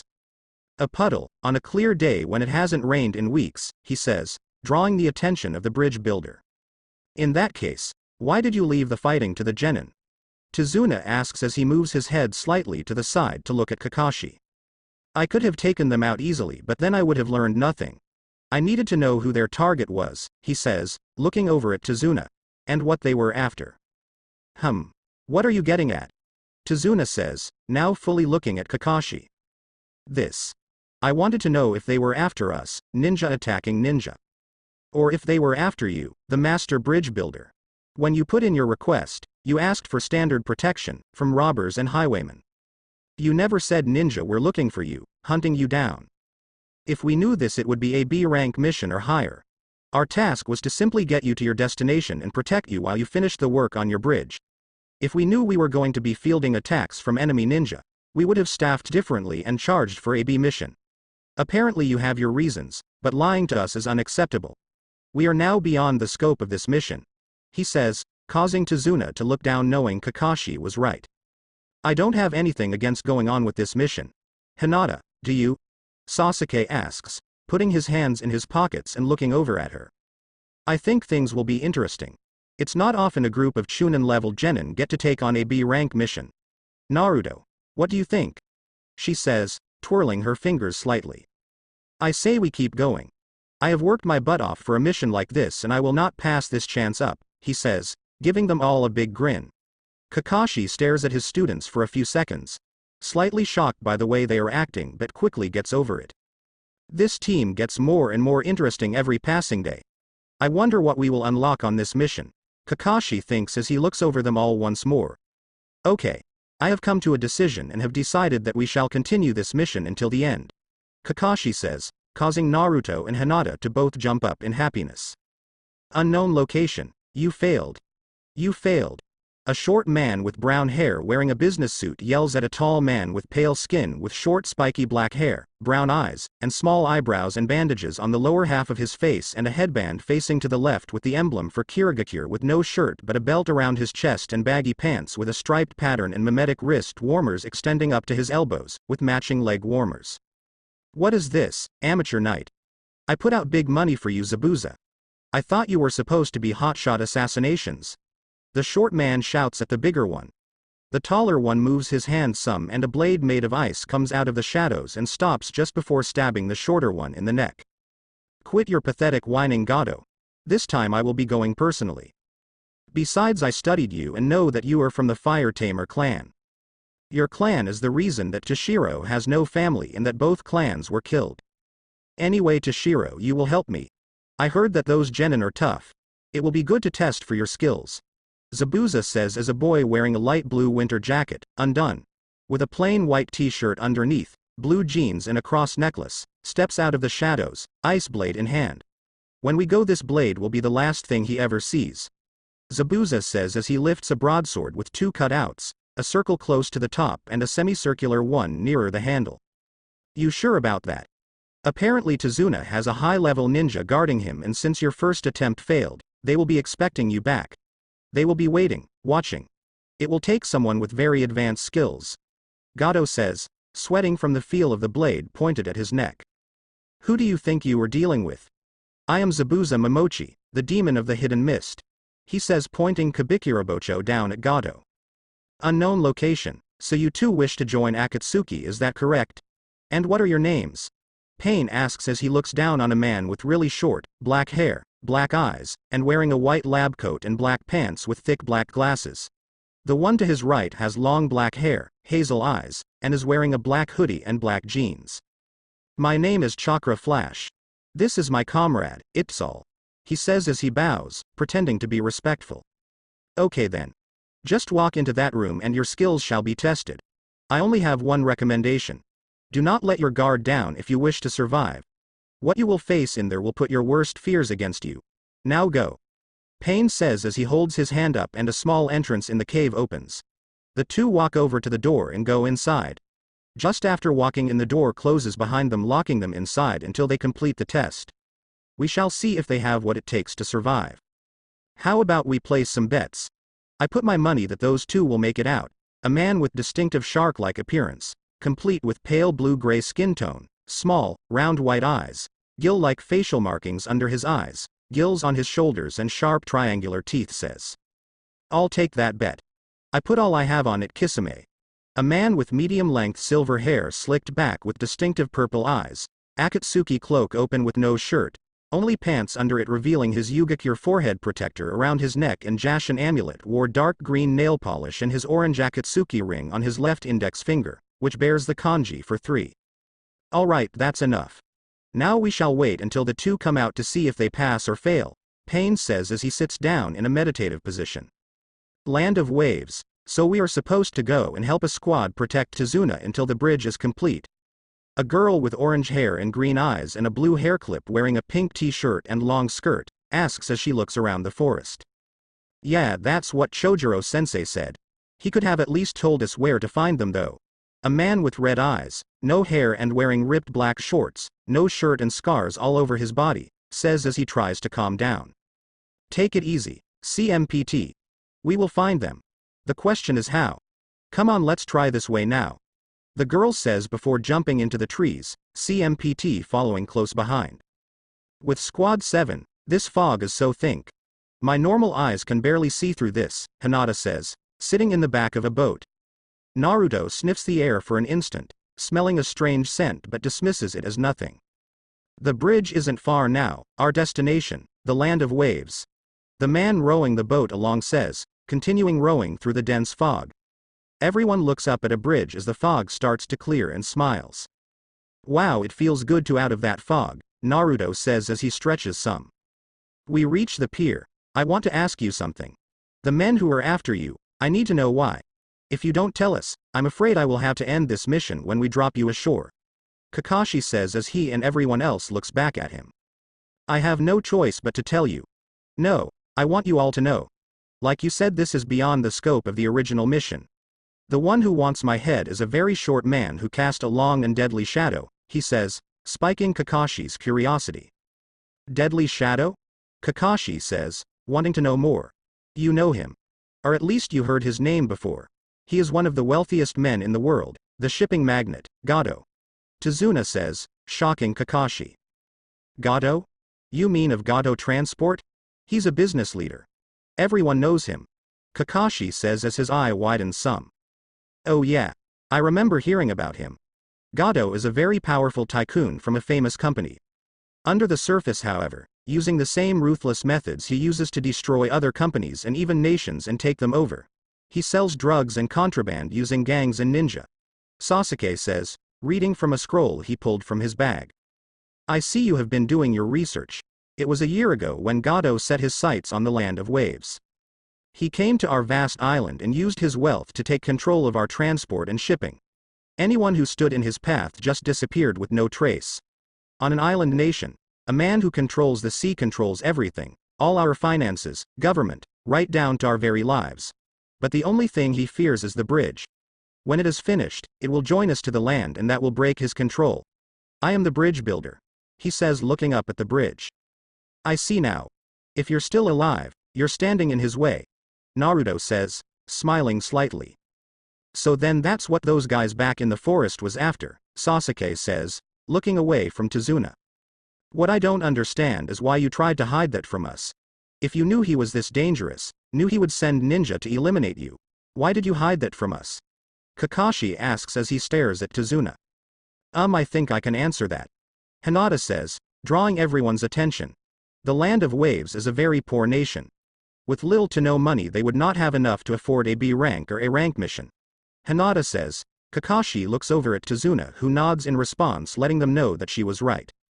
She is right. Even our nobles have very little money. If you drop me off at shore there will be no bridge.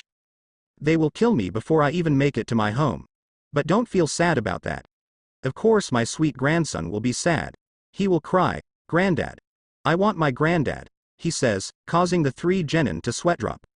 Oh, and my daughter will condemn the ninja Konohagakure for denouncing and blaming you for abandoning me and making her live her life in sorrow. Ah well, it's not your fault. Forget it. Tazuna says. Squad 7 looks at each other before sighing. Well, I guess we have no other choice. We'll have to keep guarding you. Kakashi says, eyes smiling at Tazuna.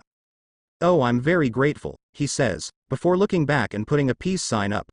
I win, he says, a smirk on his face. We're approaching the shore. Tazuna, we have been very fortunate, no one has noticed us so far. The man rowing the boat says. Very good work, Tazuna says, looking back at him. The boat goes under the long part of the bridge. Naruto smiles, seeing that the small village is surrounded by water. The man stops the boat at the pier and everyone climbs out. That's as far as I go. Good luck. The man says, looking up the team. Right. Thank you for taking such a risk. Tazuna says, looking back at him. Just be careful, he says before starting up the boat. Okay, take to my home, and I mean get me there in one piece, Tazuna says before walking up to them. Right. Kakashi says, turning around, walking with his squad and Tazuna. The next ninja they send won't be just Chunin. They will be genin. Some of the most elite ninja there is with very deadly skills. Kakashi thinks as he looks at his squad. They keep walking until they reach deep into the forest. They all stop walking, listening to a sound they just heard. Hinata, Naruto says, fully serious. She nods and puts both her hands together before veins come out the side of her eyes. She looks around the forest but sighs some and deactivates her Kekkei Genkai. It's nothing. Just a rabbit, Hinata says before Naruto throws a kunai into the area Hinata was looking, scaring the rabbit as it barely dodges it but falls to the ground, scared to death. Naruto walks over to the bushes and looks into the bushes and at the rabbit. Kakashi walks up behind him as Naruto picks up the kunai. That's a snow rabbit. Its fur changes color with the seasons, but it only turns white in the wintertime. When the days are shortened and there's little sunlight. This rabbit was raised indoors, where there's little light, which could only be for one purpose, a replacement technique. Kakashi thinks as Naruto picks up the rabbit and looks at it before letting it go. He looks at it bounce away before turning to Kakashi. So, they're already here. Kakashi thinks, looking back in a tree. No wonder the Demon Brothers failed in their mission. It's the copy ninja from Konohagakure, Kakashi of the Sharingan. Not only that, but that's the Nine Tails Jinchuriku. I have heard about him. This will be interesting. Who should I go after? Zabuza thinks before putting his hand on his blade. He jumps up, disappearing from the branch. Kakashi looks behind him. Everyone get down. Kakashi yells. Ducking down, just a blade flies down from the trees at them. Sasuke and Naruto both duck down while Hinata pulls Tizuna to the ground as the blade passes over their heads. The blade flies up and embeds itself into a tree. Zabuza lands on the blade as Kakashi looks up at it. That must be.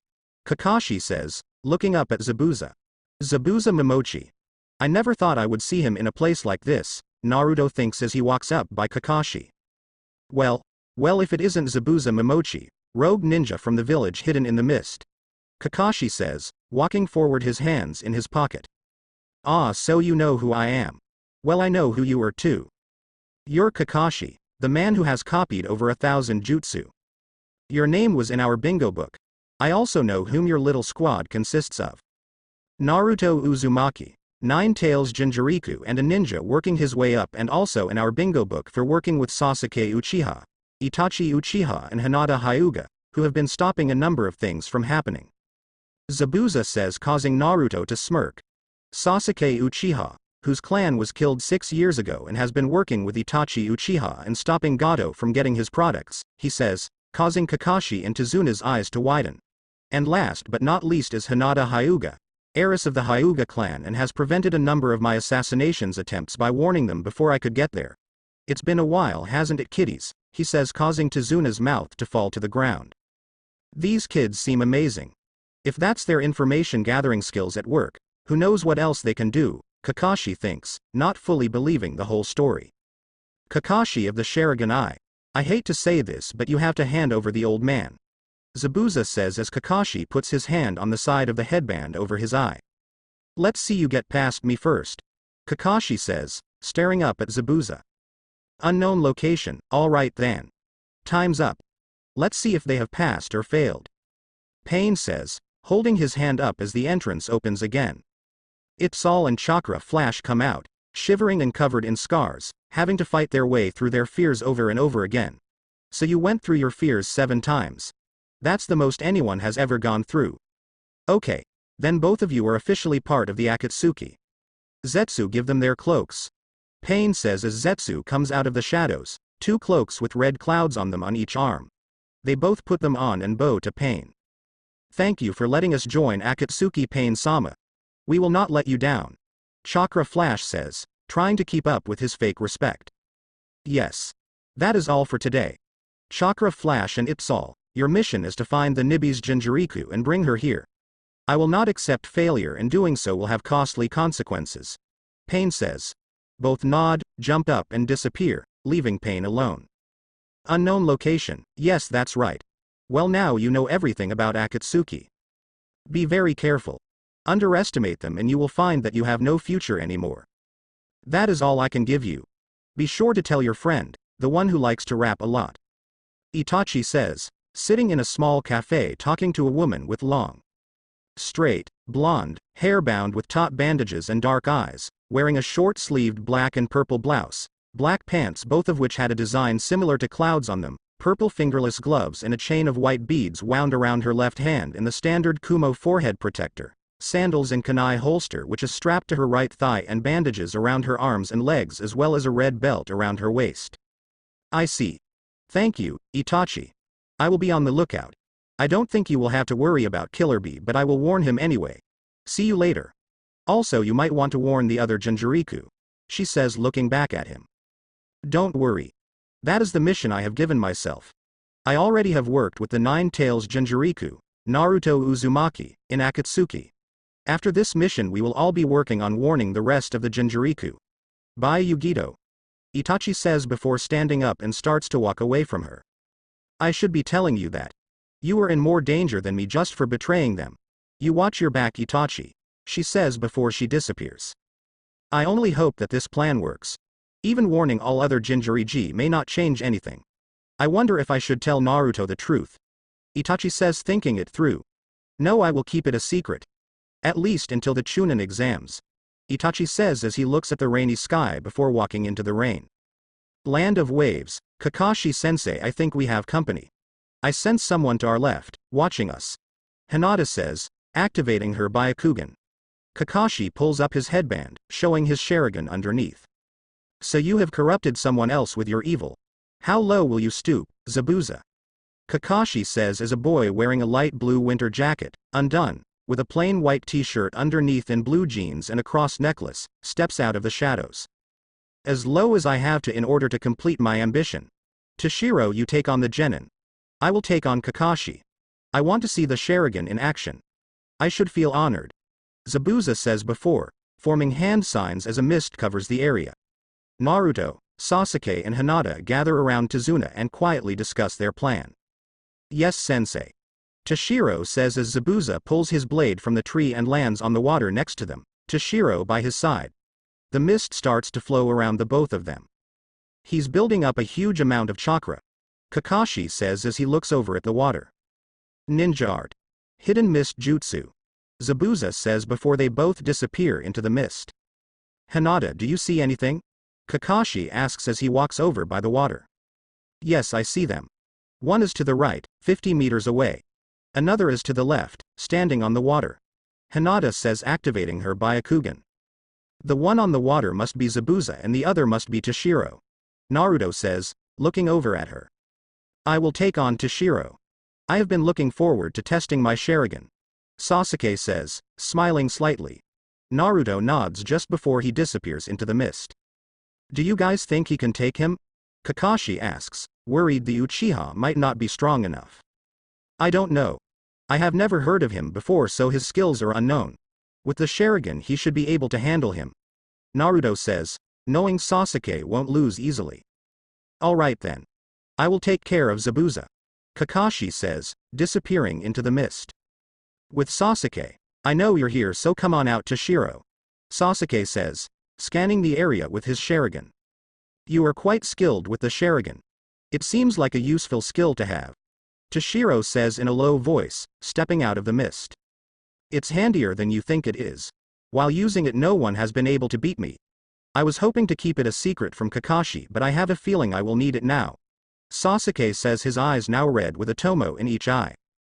I am honored to face a member of the clan that was wiped out years ago. This will be a good battle. Toshiro says, charging into battle with Sasuke. Sasuke blocks Toshiro's kick aimed at the side of his head with his arm. He pushes his leg to the back and throws a punch at him. Toshiro catches it and twists it around. Sasuke spins around him, breaking hand free. He aims a kick at Toshiro's back. Toshiro ducks under it and kicks back at Sasuke. Sasuke blocks it and jumps back. Toshiro jumps back at the same time and tries to elbow Sasuke, who blocks it and wraps his arm into Toshiro's and flips over him, punches at his head. Toshiro uses his free hand and blocks it and lifts off the ground and kicks at Sasuke. He ducks under the kick and kicks at Toshiro's side. Toshiro grabs it and swings Sasuke around and throws him at a tree. Sasuke maneuvers in the air and lands on the ground. You're really good. This will be a great battle. But enough talk. Now is the time for battle. Sasuke says before running through a series hand signs. Fire release. Great fireball technique. Sasuke shouts as he puts his hand into the form of a sea and flames come out, forming into a large ball. Water release. Water dragon bullet technique. Toshiro shouts, summoning a large dragon made of water from the nearby lake. Both attacks collide and explode on contact, creating a thicker mist. Sasuke spins around, dodging a punch from behind. He grabs it and jumps up and wraps his legs around his head. He uses all his strength and flips Toshiro over his head and slams him headfirst into the ground. Toshiro turns into water and the water falls down onto the ground. A water clone. Impossible. He says as a blade about the size of Kabikirabocho pierces his chest. You put up a good fight, but this is the end. Toshiro says, pushing the blade further through Sasuke. Sasuke smirks some and grabs the blade. It's not over yet. He says before disappearing in a wave of flames. The flames melt the blade and catch onto Toshiro. He easily puts the flames out. The mist clears away some, showing 4 different Sasukes. Clones? He copied my technique in an instant. I have a bad feeling about this. Toshiro says quietly to himself, watching the Sasukes walking and standing next to each other. This will end it. Wind release. Godly wind from the mountain. 2 of the clones shout, releasing a blast of wind as they hold both of their hands in front of them. Fire release. Running fire. The other 2 shout, releasing a ring of fire around them, sending it charging toward Toshiro. Both attacks combine with the wind techniques, creating a wind inferno. Toshiro looks in shock before putting his right arm in front of him and his left into the air. He disappears into the mist just before the attack strikes him. That is a very powerful technique. How did you learn it? I am guessing with the Sharingan. Toshiro says, his voice echoing over the area. Yes, you are right. I did learn it by using the Sharingan, but I had to stop using it. Zabuza's mist is made from his chakra. I can't see anything except the mist, he says, looking around the area after dispelling his clones. I see now. You only use the Sharingan when you know where I am. That is why you only use ninjutsu when I am in sight. Toshiro says, appearing back in front of Sasuke. Sasuke charges forward and kicks at Toshiro's head. Toshiro dodges it and punches at Sasuke, who copies the move. They both catch the other's punch and break back. Toshiro charges at Sasuke and aims a punch at his chest. Sasuke jumps up and spins and lands behind Toshiro and punches him in his face. Sasuke kicks Toshiro back after ducking under his kick and punches his chin. Toshiro jumps up and pulls a kunai out and attaches a paper bomb to it and throws it down at Sasuke. Sasuke blocks with his kunai and it lands behind him just before exploding. Sasuke jumps out of the cover of the smoke the bomb made and punches at Toshiro in midair. Toshiro blocks it with his arm and pushes Sasuke back and kicks out at Sasuke. He blocks the kick with his leg and grabs Toshiro's leg and spins around in the air before releasing Toshiro's leg, sending him flying at the ground. Toshiro crashes into the ground hard, Sasuke landing in front of him. You are a very good fighter, but I have to use my strongest move. I just hope you can forgive me for this, he says, forming hand signs. Ice make frozen death, he says, but nothing happens at first. So what is this strong move you told me about? I don't see anything, Sasuke says, looking around, trying to find the powerful move. You should look at your legs, Toshiro says, pointing at the young Uchiha's legs. Sasuke looks down and his eyes widen in shock, seeing that his body is freezing. What is this move? Sasuke asks, trying to break the ice with a kunai. Ice make frozen death. It completely freezes the enemy and prevents them from moving. It takes up to a year to unfreeze. Even with fire style it will take a long time to free yourself. Now I have to go and take care of the bridge builder. Stay out of my way, Sasuke, or I will be forced to end this, he says, knowing that he does not want to have to resort to that. Sasuke stares at him for a second and is about to say something just before the ice covers his whole body, freezing him completely. Toshiro looks back at Sasuke before starting to walk away. So this is how I get to spend my next year, huh? A frozen popsicle? I had planned on training hard to defeat the man that killed my clan. If I can't beat this boy, then there is no way I can kill Toby. His eyes widen some as he thinks about what he just said. What am I saying? I can't lose here. I am one of the last Uchiha, the strongest clan in the Konoha. I will not lose until I kill him. It's my duty. I can't be defeated. Not yet. This battle is far from over, he thinks, his eyes turning into the Sharingan with each having 2 tomos in each instead of 1. Sasuke closes his eyes and concentrates harder than he ever has before. He forms hand signs in his mind, concentrating on what move will melt the ice quickly. He finishes but doubts it will work, having never heard of the move before. Fire release. Great dragon fire technique, Sasuke says in his mind. He opens his eyes and looks at the ice turning red from the heat of the flame. Toshiro turns around, seeing the light emanating from where Sasuke is, and stares in shock as the ice starts to melt.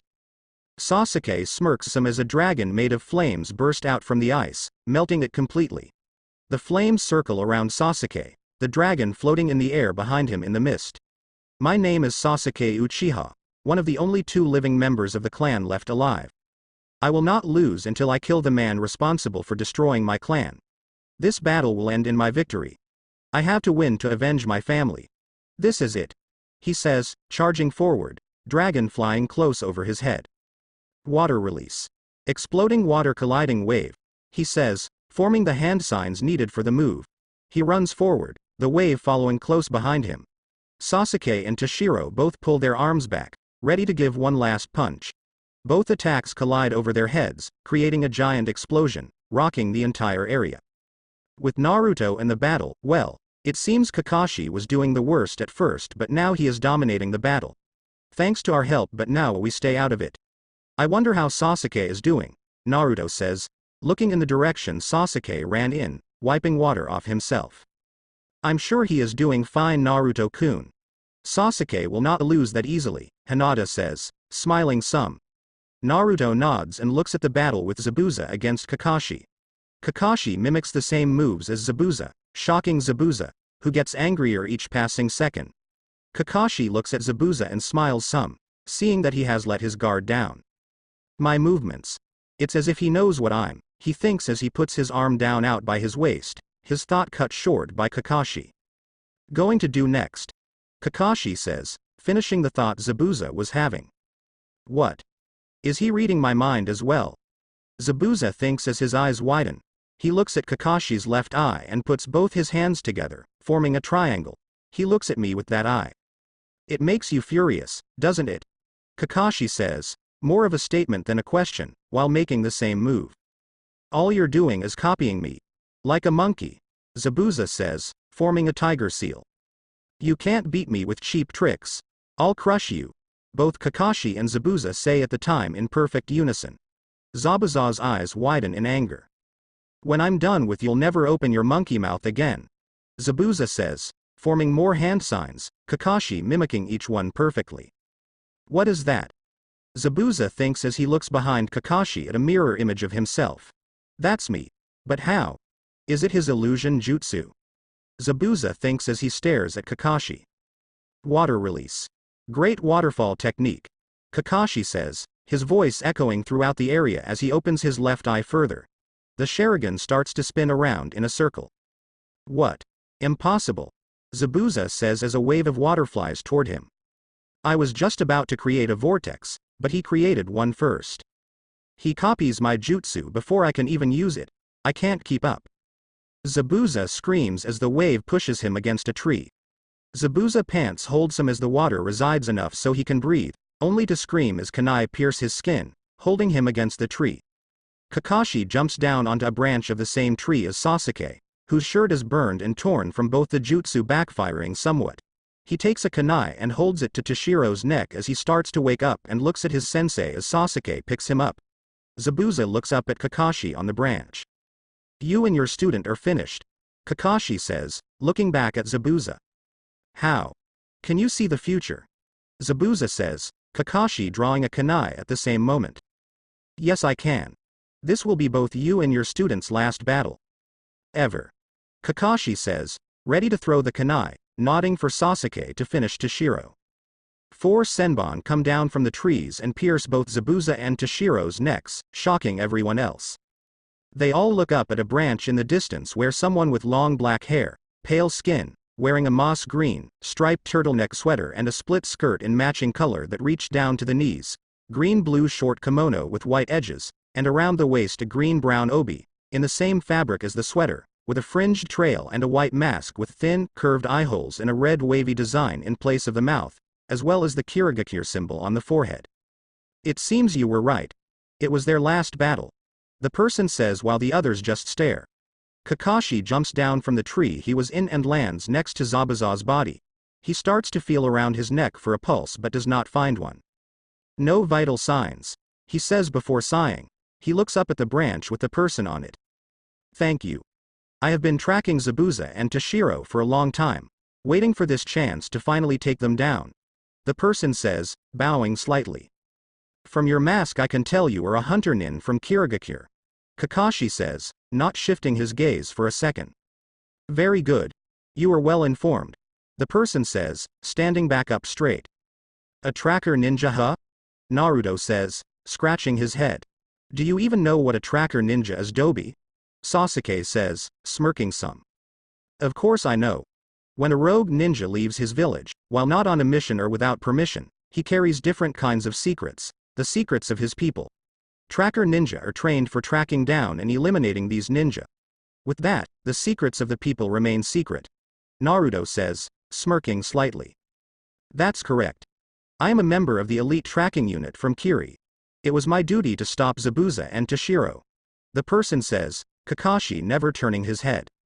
From size and voice I would have to say that this one is no older than Naruto and the others. I can't tell from voice but I would have to guess male. And he's an elite hunter nin. He's not just some ordinary kid. But what is he? Kakashi says, not believing the whole story. I can't believe it. How did that kid, no bigger than me, take down Zabuza? Naruto says, not believing that Zabuza could be taken down so easily. Calm down, Naruto. He's not the enemy. However, I'm not so sure this person can be trusted. But there is one thing about the shinobi world you need to know. There will be ninja who are younger than you, yet stronger than me. He says, patting Naruto on the head. Your struggle is over for now. I must deal with their bodies. There are many secrets that cannot be allowed into the wrong hands. Please excuse me. The boy says before picking up both of them and disappearing in a swirl of wind. Kakashi lowers his headband back over his left eye and turns back to the squad. We haven't completed the mission yet. We still have to get the bridge builder to his bridge. Kakashi says, his hands in his pockets. Sorry I caused all this for ya. But you can rest at my house when we get to the village. Tazuna says after a short laugh. Alright, let's get a move on. Kakashi says, walking away from them.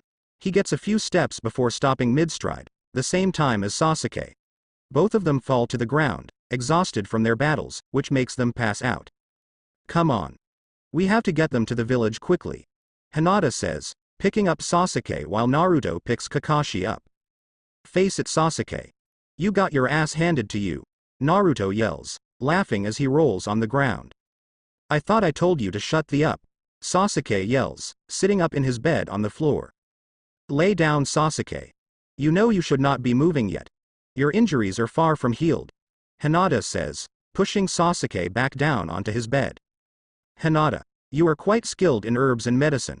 Have you ever thought of becoming a medic? Kakashi asks, lying in a bed next to Sasuke.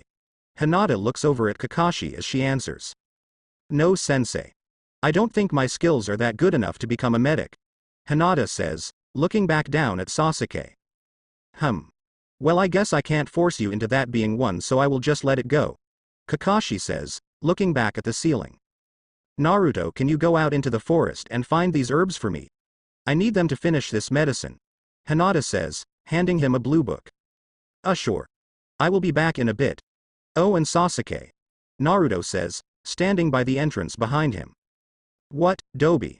Sasuke asks, turning his head to the left. You still got your ass kicked. Naruto shouts, just before running out of the room. With Masked Boy, the mysterious ninja unrolls a number of tools on the ground in the forest. The ninja pulls out the second from the left and snips the scissors once before moving them close to Zabuza's face. First I will CIT the bandage and drain some of the blood. The ninja says, moving the scissors closer. He gasps as Zabuza grabs his arm, stopping him from cutting the bandages.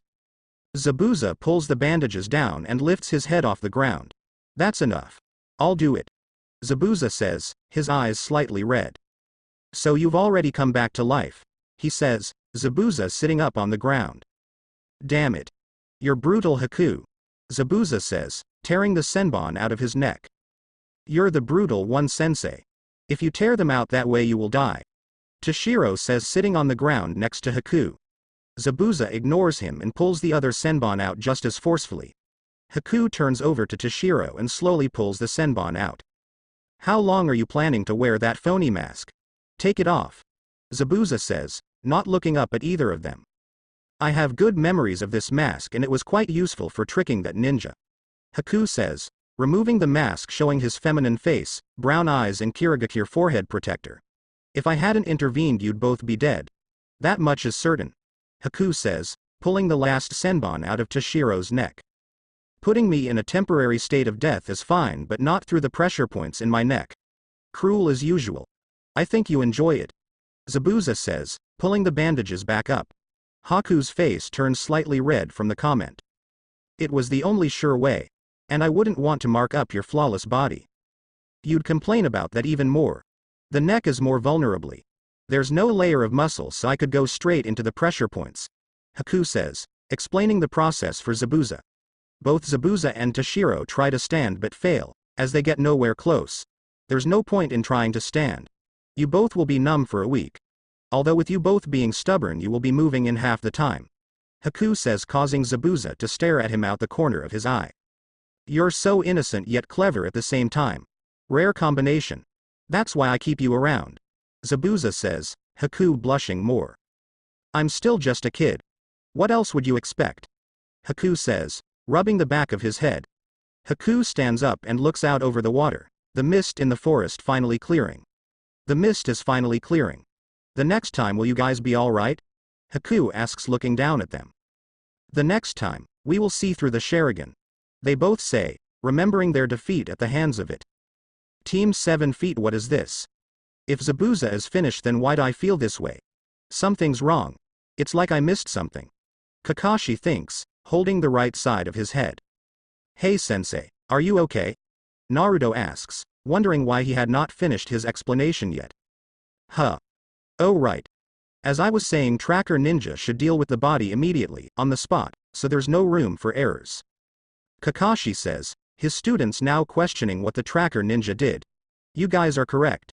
Kakashi says, almost as if he were reading their minds. That why? He should have worked on Zabuza's body right there. As soon as possible. Toshiro too. The weapons too, the ones used to take them down.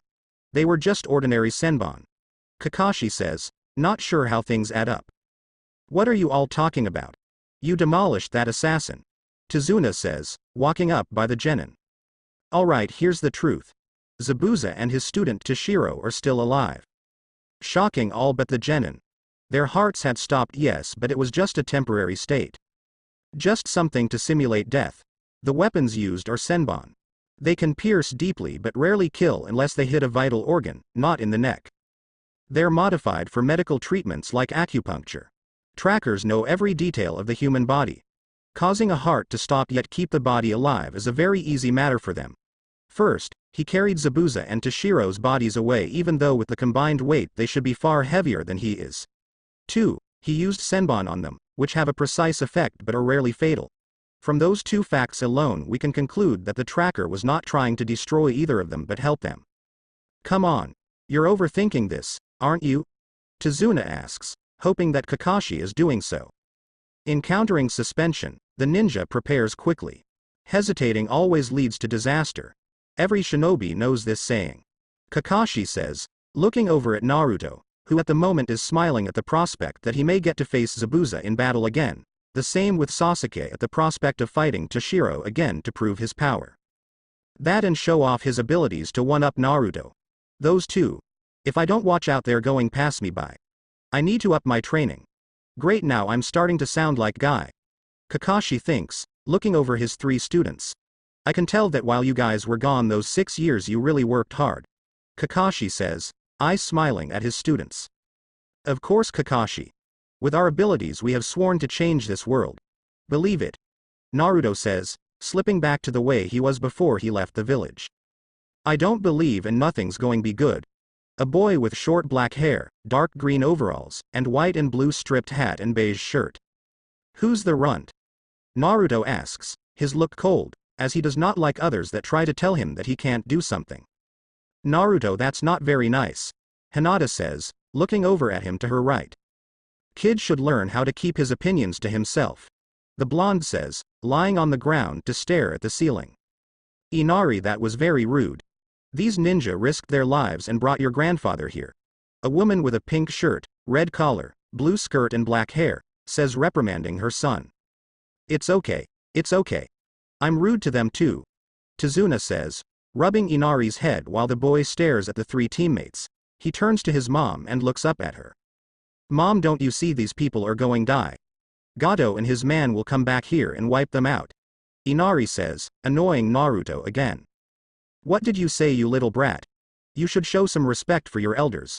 Listen kid, we're squad 7 and we won't be wiped out by a pathetic little man like Gato. Naruto says, not even looking at the boy. You can't beat him. Gato will destroy you. Inari says, his anger rising. What does a little kid like you know about anything? Naruto says, his voice matching his cold gaze. Have you ever seen anyone die? Maybe cause everyone has at some point. Have you ever been the cause? No. I bet you have not. Grow up, kid. You need to learn how to protect yourself and what's important to you. That's just the way things are. Naruto says before standing and walking out of the room. Naruto, where are you going? Kakashi asks, turning to the door he just went out of. Training. I'll be back soon, he says, followed by a loud slam. I've never seen him like that. It's rare he loses his old demeanor. Hinata says, looking over at Sasuke who just lies back down and shrugs. He'll be fine. He just needs to work off his steam. I think not being able to face Zabuza head-on had something to do with it. Sasuke says, smiling slightly. Konoha Council Room, sorry I'm late. I had some business to attend to. Itachi says, sitting in one of the chairs with other council members. He looks over at Hiyashi, his face still bruised from the battle with Naruto and the torture from the people at Konohagakure Intelligence Division. He looks around the room at the other heads of clans. To his right he sees a man with long red hair and markings on his cheeks wearing a samurai-like outfit that entails a black suit with armor with the kanji for food, with a rope belt handguards and hachimaki tied around his forehead. He looks further down to a man with 2 scars on the right side of his face, a spiky ponytail, dark eyes and goatee, wearing the standard Konoha shinobi outfit, his head laid down on the round table. He looks to the next person with long, blonde hair in a ponytail, spiky at the top, with blue-green eyes and strong facial features, including a well-defined jawline, wearing a flak jacket over a black outfit with handguards. It's all right, Itachi. We were just about to begin. Okay, Kaharu. Homura, why have you called a meeting? The Sandaime asks, turning to a man with gray hair, beard and glasses and a constant frown wearing garbs close to that of the Sandaime and older woman with her gray hair pulled back into twin bun held together by Japanese hairpin with 2 pearls dangling from the side wearing a simple kimono closed by an obi, a jacket and sash over it. We wanted to talk over the matter of Itachi and the others returning. We think that they should be restricted to the village and not allowed to carry out missions. Homura says, turning his gaze to the Sandaime. I expect you have a good reason for wanting to do so, right? The Sandaime says, meeting his gaze. Yes, I do. We feel it would be better if we could keep an eye on them. With the 4 of them going missing, they are all a threat to Konoha. Homura responds, turning his frowning face to Itachi. I see. Well, they have been back for some time and I have not seen anything criminal from them. The villagers are not saying anything either. That is never heard of given the fact of Naruto's status. Now why do you wish to contract them to the village? The Sandaime says, not understanding why it is needed. It is just as I said, Sandaime. Even though they have not done anything criminal, I do not expect normal citizens to be able to tell if a ninja is planning something or not. Homura says, not taking his eyes from Itachi who is meeting his gaze head-on with his Sharingan. Something's not right. His face says one thing but his eyes tell a different story. Maybe that's why he can't look at the Sandaime. I have a bad feeling. I just hope Naruto and the others are safe.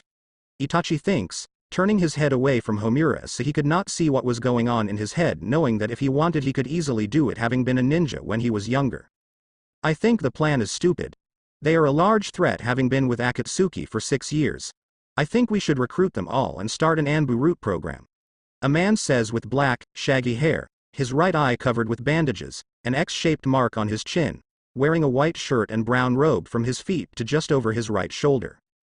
Danzo, I hope you have a good reason for starting up a route program. The Sandaime says, hoping his childhood friend does not use the same stupid excuse Homura did for keeping the 4 held in the village. Yes. I think their skills would make good choices in being in the program. They would become the first and best candidates given what they have gone through with the organization. Danzo says, his face showing no emotion. So you wish to make a program with a bunch of kids? That's a new low. I never knew you could take Danzo. The man with the spiky ponytail says, lifting his head off the desk. No one asked for you to wake up either, Shikaku. Why don't you go back to your nap? Danzo says, only for Shikaku to shrug. How about you give up trying to take the Sandaime's place as Hokage? Shikaku says, smirking lightly, having no real like for Danzo. Alright, you two, this is not the time to fight. Since this is about myself and Naruto, Sasuke and Hinata, and I am the basic guardian of them, I should be the one to make that choice, Itachi says, causing all to nod except Hiashi, Homura, Koharu and Danzo. Okay Itachi, we will leave the choice in your hands. What is it you have chosen? The Sandaime says, looking over at Itachi. I believe that having those three taken into a root program at their age is a bit extreme. I don't think that they could actually take being in there, he says, earning a glare from Danzo. Kids younger than them have been taken into a root program. The three of them would be perfectly fine in one, Danzo says, entering into a stare-down with Itachi. Well, I am the guardian of them, since one's father is just a waste as one and is no better at taking care of his daughter. As for the other two, I'm sure we all know what happened, Itachi says, earning more nods. I believe we have reached a conclusion of this meeting then. By decision, Naruto, Sasuke, Hinata and Itachi are clear from being held from missions and being in a new root program. As such, this subject is not open for debate. Now go about your business, the Sandaime says before leaving through the door behind him. All the others look over at Itachi and then Danzo to see them still not looking away from the other. Danzo breaks away from the stare and walks out of the room. Unknown location, damn that Itachi. Now I will have to find some other way to getting them in. If I need to do so, I will have to resort to force, Danzo says before looking up, hearing a knock on his office door. Come in, he says, the door opening a few seconds later, showing a man wearing a mask and cloak. The man bows to Danzo before standing up to look over at him. Danzo-sama, we have found out what mission the Nine-Tails Jinchuriki is on as well as where he is now. How shall we proceed? The man says, showing no emotion otherwise, his voice equally monotone. I want you to take Fu and Torun. Wait for your chance and take the Jinchuriki and the other two and bring them all back here. Also, if anyone gets in the way, bring them back here. I will deal with them personally.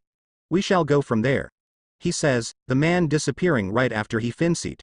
You better not screw this up, he says, sighing some. Akatsuki Cave. What do we look like? A babysitting service. This is the third kid in a row requesting to join us, Kisame says, looking down at a boy, only 12 to 13, already wearing the cloak of Akatsuki, his face blocked by a bamboo hat with cloth hanging from it. He is not a member yet, but he may become one given how well he does on our test. What is your name, young one? Pain says, looking down at the boy. My name. I don't think you need to know that. Is it so important to join it? He says, not wanting to give his name. You little brat. You should respect the leader of the Akatsuki, Deidara says, throwing a kind of clay bomb at him. The boy puts his hand up and blocks it, exploding on his hand on contact. He blows the smoke off his hand and begins to wrap it in bandages. You are too hot-headed and short-tempered and overreact. Bad combination, the boy says, pointing out 2 weak points. You've got some guts for coming in here acting like that, Deidara says, glaring down at the boy. Not guts, just stating what I see, he says, looking back up at him, his face covered in shadows. Ha, Deidara got served by a little kid. This is good, Kisame says, Deidara glaring at him. Shut up, Kisame, Deidara shouts, his anger still rising. Just proving my point. Would you mind keeping your voice down? It's loud and annoying, the boy says, looking away from the blonde. Deidara throws another bomb at him, intent on killing him. Deidara stares in shock as half of it slides down before exploding, the boy jumping away from it just in time. He has some skill if he can dodge that large of an explosion. Okay, then just go through there and your final test will be given, Pain says, holding his hand up, revealing a small entrance in the cave. The boy looks back at the entrance before walking in without saying anything. New kid got some spine. Although he seems to get annoyed by others easily. I can't wait to see what abilities he has, Kisame says. He's just some runt Akatsuki wannabe. He won't make it, Deidara says, showing his strong dislike for him. Also, how dare you cut my art in half, Sasori? You've got some nerve, Deidara shouts, turning to a male with short, red hair and wide, brown eyes. We can't have you killing the next likely member of Akatsuki. Besides, I don't think Pain-sama would like that very much, Sasori says, his voice matching his calm eyes. Okay, no more arguing. If he survives this Itsal and Chakra Flash, Both of you will be heading to the Land of Waves to find the Nine Tails Jinjuriku. I want you to pretend to help him and then infiltrate Konoha. We have word a defector, Orochimaru, is going to be there and we need you to take him out before he becomes a larger problem. Do whatever you can to protect him. Pain says, getting tired of the arguments one after another ever since the newer members showed up. Yes, Pain-sama. It's all, and Flash say, bowing. Now all we have to do is wait. Pain says, closing his eyes. One day later, how long is that guy going to be in there? It's been a day. Sasori says, his patience growing thin. Maybe he's dead. If he is, can I bury his body? Deidara says, a sadistic smile forming on his face, creeping all but Pain out. You seem to get more freakier every passing second, Deidara. Your art isn't all that good. It only lasts for a second and then it's gone. Real art is something that spans time. Something to be remembered for years to come. Sasori says, looking over at the blonde. No, it's not, Sasori. Real art is something that comes and goes just as quickly as it came. Something that is transient. Deidara says, staring back at the redhead. I think he is fun. Maybe he would want to have a battle. Who else would want to battle him? Toby says, looking around the cave. Ah, Toby, you always have a way to brighten up this place. Kisame says, chuckling some. Kisame don't encourage his behavior. It's so annoying and we're all supposed to be serious members, not goofy. Deidara says, as he has always hated how Toby acts. I think Deidara has something to hide by acting so serious. Toby says, only to be knocked off his part of the statue by one of Deidara's bombs. No one asked you to add any input, so keep your mouth shut, Toby. Deidara says, glaring at Toby, who just climbed back onto the statue. Okay, that's enough. I told you all never to fight in here. Pain says, glaring mainly at Deidara, whose constant short temper is the start most of the time. Zabuza's hideout. Haku looks behind him as the door opens, his anger clearly showing, as Toshiro and his two bodyguards. Some Jonin and student. You're both pathetic. The two unbeatable ninja just got beat and then cry their way back home like pathetic has-beens. More like cowards of Kiri. He says, laughing at their easy loss to the Konoha team. Haku stands up, not looking back at them. Gato's two bodyguards jump in front of him and get ready to draw their blades. Drawing blades? Haku thinks, looking back at them out the corner of his eye. Hold on a minute. Gato says, holding his hand up and walking past the two swordsmen. Alright, let's hear what you have to say about this fiasco, and don't play possum, I know you can talk. He says, holding out his arm to grab Zabuza. Haku grabs his arm and starts to crush it. Don't you ever touch them. Haku says, his hatred for Gato showing clearly, holding his wrist his even tighter. Arg, you're gonna break it. He shouts, his face showing his pain. Both swordsmen charge in, ready to kill Haku. Haku grabs both their blades and twists them around, pointing their katanas at their partner's neck. You are pushing your luck. Leave now or you will all die here. Haku says, knocking the blades out of their hands. Haku drowns out what they Gato said next and sits back on the stool next to Zabuza's bed after he leaves. Haku, you know that was not needed. Toshiro says, looking over at Haku. Yes, I know, but we still need him. If we killed him now it would attract attention and they would be after us again. We have to show restraint. Haku says, smiling at Zabuza and Toshiro. Haku is right. For the time being we will keep him alive. If need be we will take advantage of any situation that we are given. Zabuza says, both of his students nodding in agreement. Tizuna's house. Naruto, wake up. We have to head to the bridge.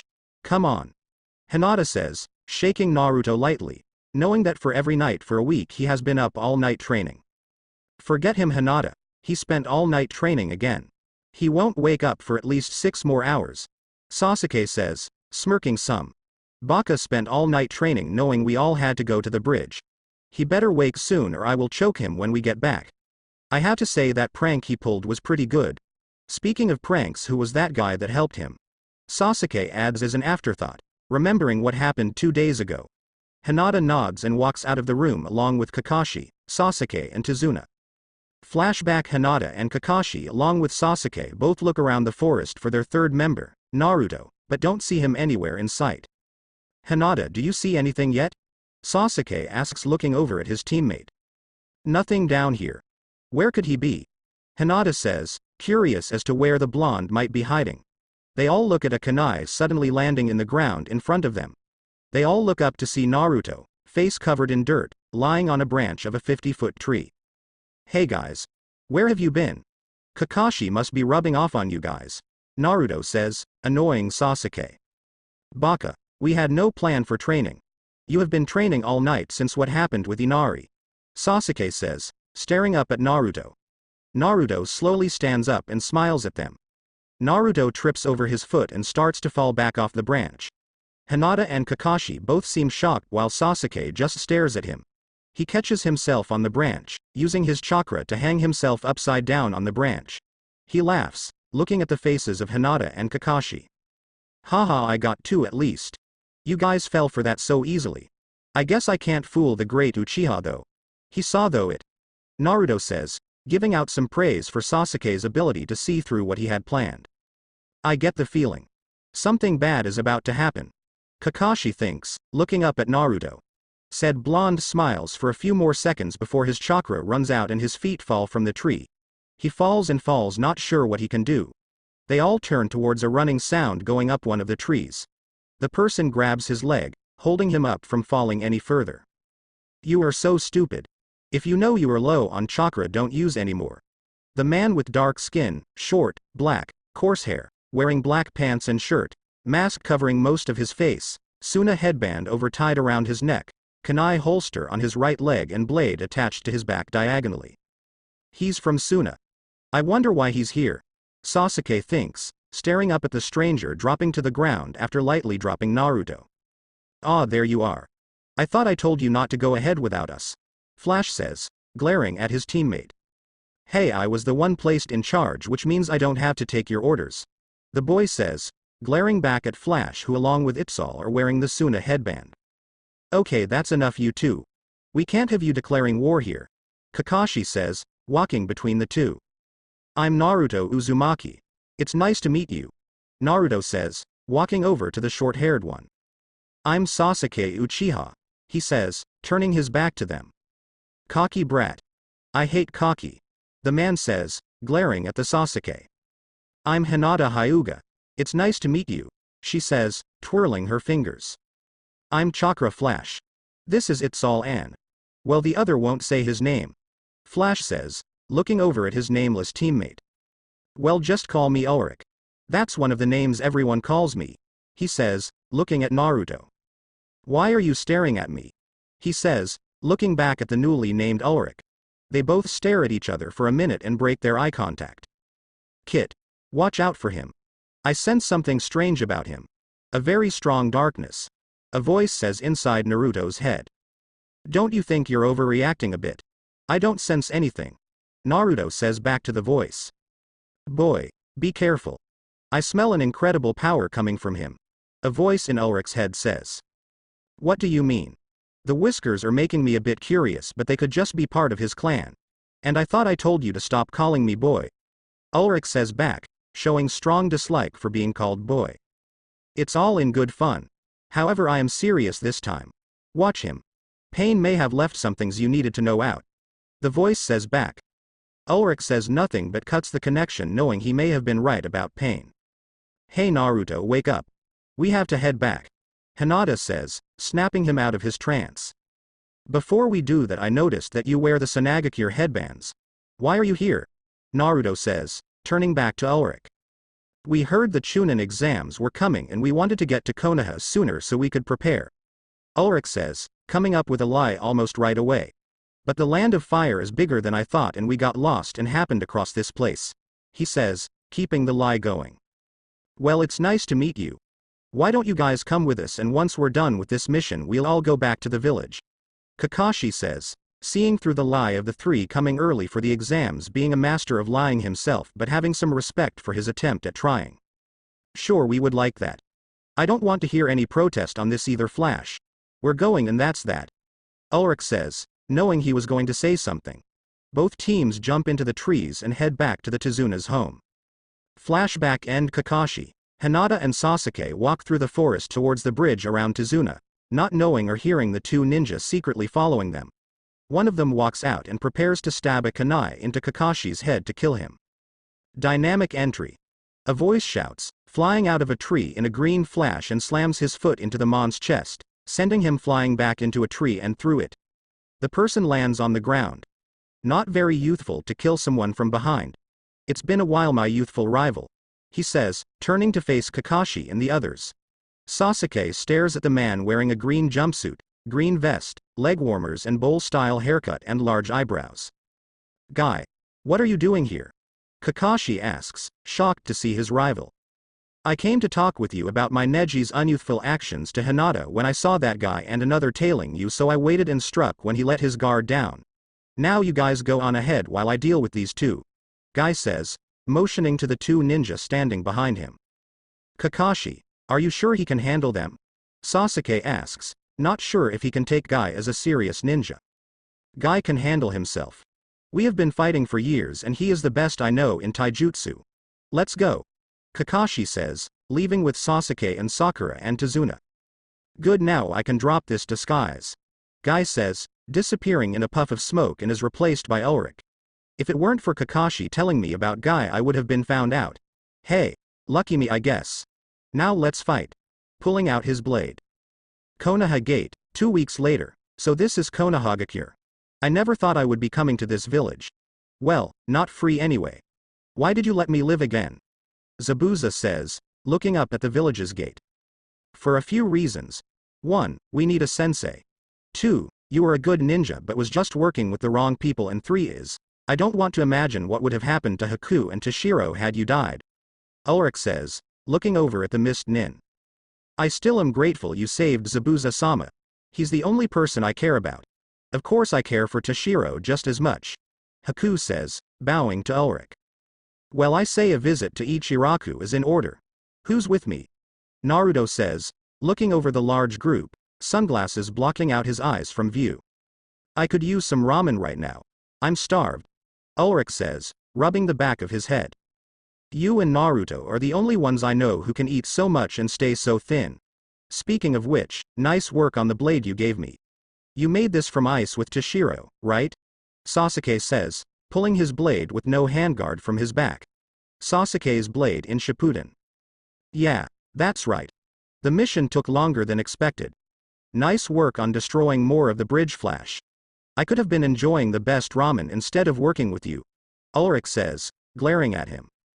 If it were not for me, you would be dead.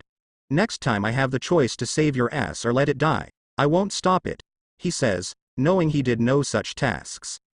Okay, you two, that's enough. You're just like Naruto and Sasuke. Kakashi says, trying to stop a war from breaking out between the two. Anyone else for ramen? Naruto says, looking over the others. Before you go and eat, I want you guys to fill these out and take part in the Chunin exams. You 3 have proven yourselves worthy to take part. I also got one for Haku and Toshiro. Haku and Toshiro will be on the team with Ulrich and Zabuza. You'll be their sensei. Don't worry, I will get things sorted with the Sandame. Also, the exams start today at 1, so don't be late. Kakashi says before disappearing in a puff of smoke after handing them forms to sign up for the Chunin exams. It's finally here. I can't wait. We are so going clean up. It's all yells, slipping up for a moment. Come on, Naruto. I feel like racing. I bet I can beat you to Ichiraku. Ulrich says, pumped for a race after hearing it's all. You're on. Both jump away at incredible speed before disappearing. Those two, they're so much alike. Sasuke says, walking away into the village, heading in the direction of Naruto's home.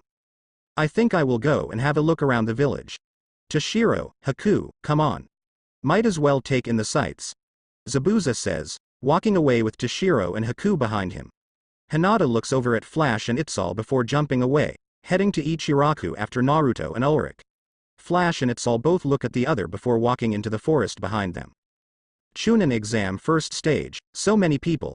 I never thought so many would be in here. I bet half of them won't make it past the first part. Flash says, looking over the room filled with genin from all the villages. Yeah, but we won't know until the exams start. Now is not the time to be smug, Flash. Ulrich says, reprimanding him about his attitude. Sasuke. They hear a voice shout behind them. Sasuke just barely dodges to the left as a girl with short pink hair, green eyes, wearing a red kipao dress with a circular design without sleeves with a zipper and tight dark green shorts and headband tied so the metal part faces up. Said girl falls on her face but jumps up and tries to grab him again but misses and lands on falls again. Ulrich grabs her arm to keep her from falling again. "Thanks for helping me," she says, looking up at him. He nods, smiling at what happened, and helps her stand up all the way before turning away and talking with Haku.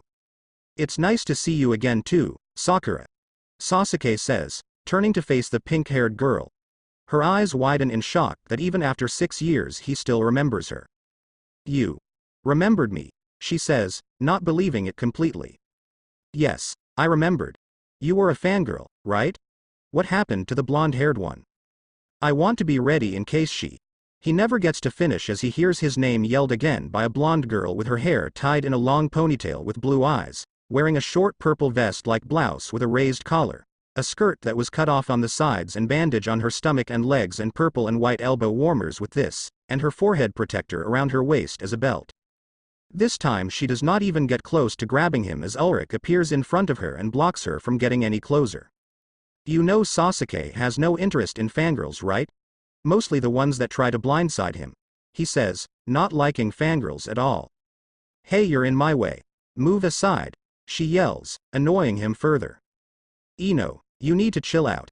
Yelling won't get you anywhere," a boy that looks just like Shikaku says, except younger, says, wearing a green-lined mesh t-shirt under a short-sleeved gray jacket with green edges, adorned on both the sleeves and the back with a circle with a line through it, his blue forehead protector worn around his left arm, brown pants, and blue sandals. "He's right, you know. You are attracting a lot of attention. Most of the people here are on edge for the exams," a boy says with black eyes with gray hair kept in a ponytail and wears circular glasses and a dark purple shirt with a white undershirt and a white obi around his waist worn at an angle, dark purple pants, blue sandals, and a shuriken holster on his right leg. "Who are you supposed to be?" Sasuke says, Sakura grabbing his left arm. "I'm Kabuto. It's nice to meet you all. I have heard of each one of you. If you need info on anyone in the exam, let me know," Kabuto says, smiling at the group. "How about Ulrich, Chakra Flash, and Itzal?"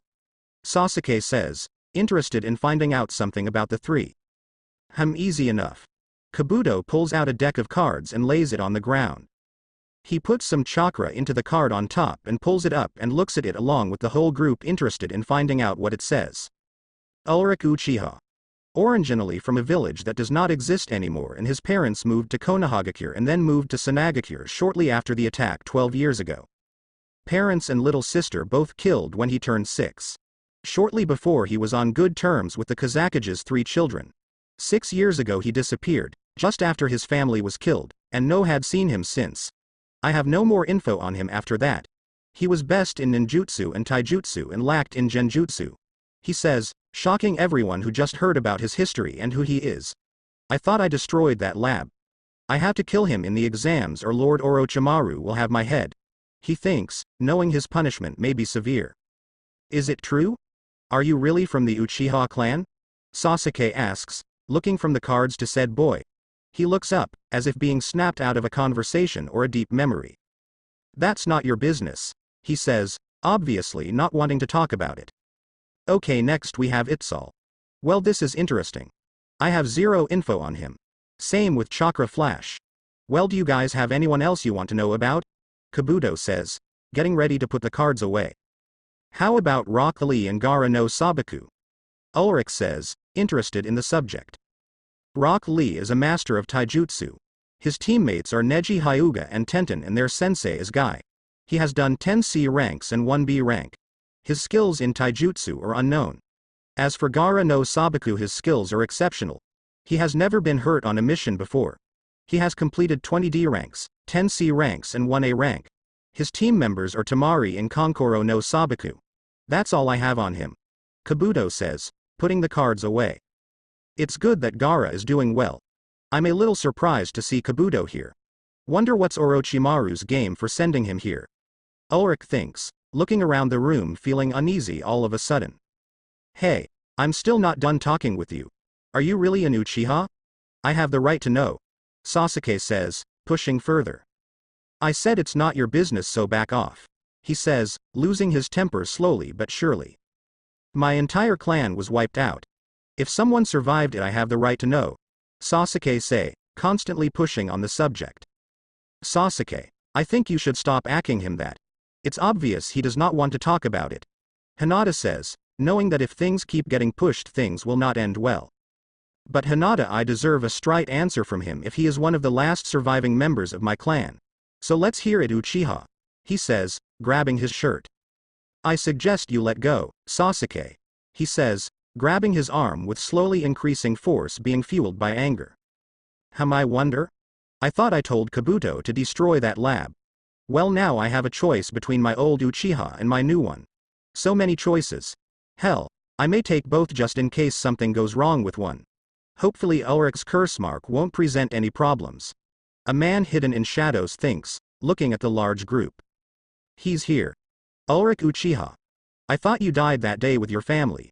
It must have been father again. He's always in my way. I will have to remember to kill him when this is over. Gaara thinks, looking over at Ulrich. Gaara watches as 3 auto nin move swiftly through the crowd. Ulrich and Sasuke are the first to react to the nin having an ace and intercept the first 2, but the third gets past them and strikes at Kabuto but is stopped by sand blocking her fist from going further. Otogakure ninja. Leave before I tear your limbs from your body and leave it to rot. Gaara says, wrapping his sand around her hand and throwing her into the wall near the front of the class. Gaara turns to the other 2 in a struggle with Sasuke and Ulrich and they stop fighting and start to walk away. Ulrich Uchiha. It's been 6 years. How have you been? Gaara says, walking over to him. It's been alright. Ever since. Well, you know. It's good to see you too, Tamari. Same with you, Kankuro. He says, smiling at 3. Alright, you runts. Sit down and shut up. The Chunin exams are about to begin. A voice says, echoing over the whole class. Everyone looks to the front of the class at a man with a slash down the left side of his face and on his right wearing a headband covering his head and black cloak and a large group of people behind him. Everyone files into their seats and look forward. The men behind him walk around, passing out papers to them. You have exactly 1 hour to complete this test. If you do not get it done, you will be out of here. Begin now. He says, anxious to see how they all do. Man, I hate test. Nothing but a waste of time. Ulrich thinks, never really liking written test. His eye turns red with 2 tomos in each and he starts to copy the answers from the person next to him while Sasuke does the same with the person in front of him. Everyone in the room begins to take on a different form of cheating. 30 minutes in 15 teams have already been kicked out for obvious cheating. Sasuke, Ulrich, Naruto, Hinata and the others have all finished their test and are waiting for time to end. 5 minutes left with the test and no other teams have been kicked out yet. Alright, the first stage is over. Pencils down. Now it's time for the final question. Ibiki says, standing up in front of the class. There are more rules before I give you the 10th question. Try not to let them bother you. Rule 1. Each of you can choose not to be given the final question. It's your decision. However, if you choose not to answer it, regardless of if you got the other 9 right, you will still get a 0. That means you fail and of course your teammates as well. He says, sending a round of murmurs throughout all the test takers. However, if you choose to answer it and get it wrong, you will not only fail. You will be barred from ever taking the Chunin exams again. He yells, shocking all the students. That's bullman. A boy with a small dog on his head says. Most of the teams in here have already taken the exams before. He yells, pointing to Ibiki. Yes, but I was not making the rules then. But I am now. Of course, if you don't want to take it, you don't have to. The final rule is. He starts but is cut short by Ulrich, who has raised his hand. Not that this isn't all interesting, but if no one else has left by now, I don't think any more will. However, I think those who wish to leave that do not have the stomach for this should be allowed to. Any takers? He says, looking around the room. 5 more teams glance at each other before walking to the exit. Ulrich smiles some before looking back at Ibiki.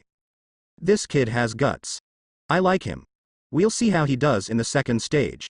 Ibiki thinks, ready to respond, but is cut off yet again by a woman with a long trench coat bursting through the side window of the classroom.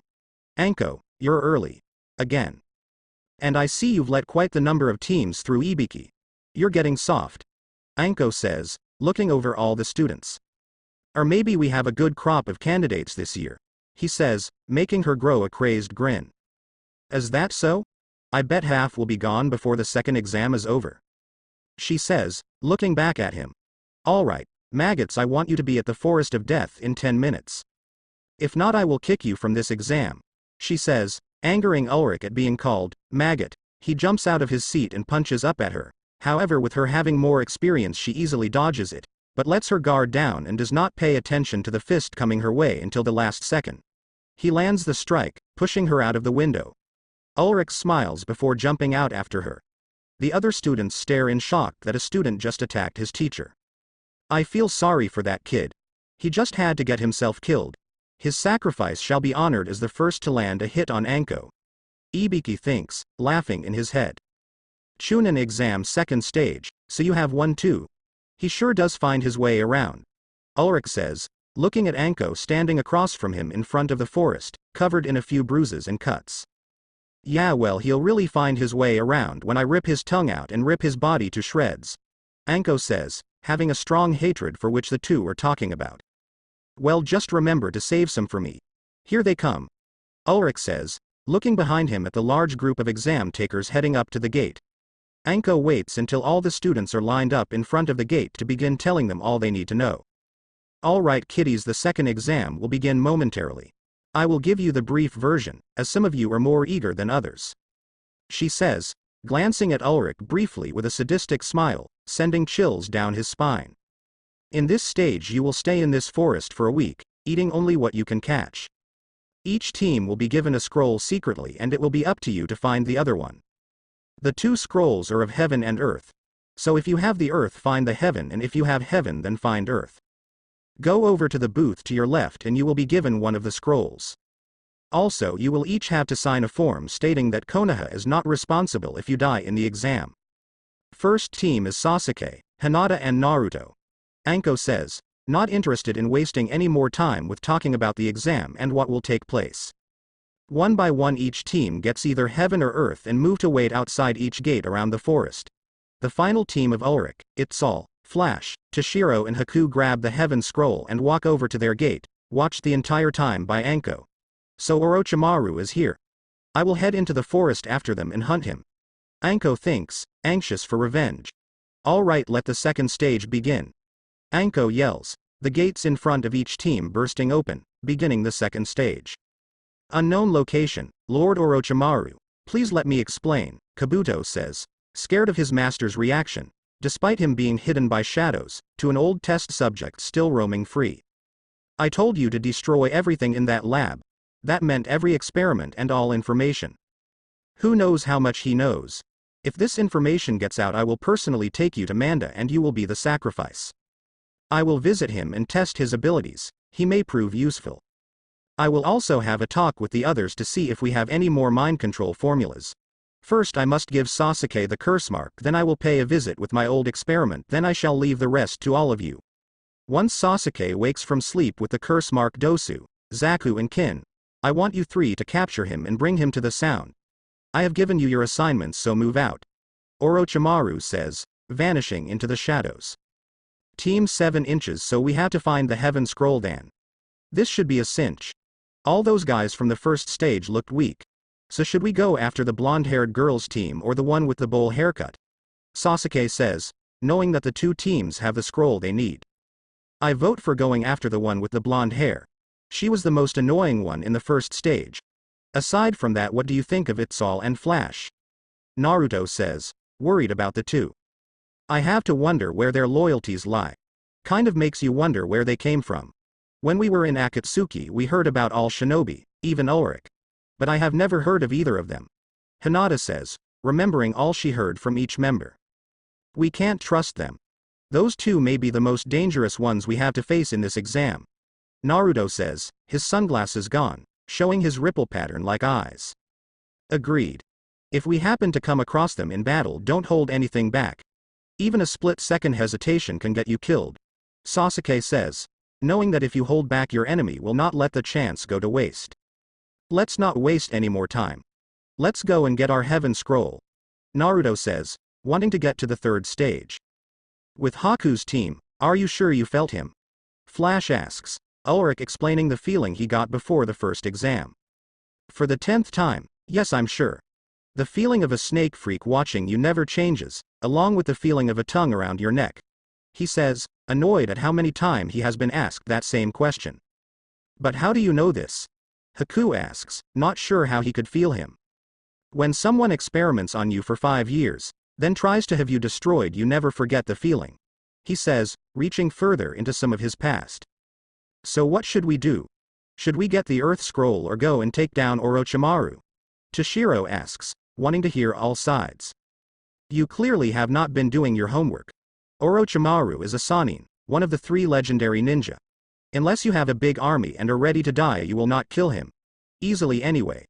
Ulrich says, knowing all shinobi have a limit. So what should we do? Hunt for Orochimaru or the scroll? Or both? Itzal asks, knowing they needed to make a choice. Speaking of which, you know a lot of Orochimaru.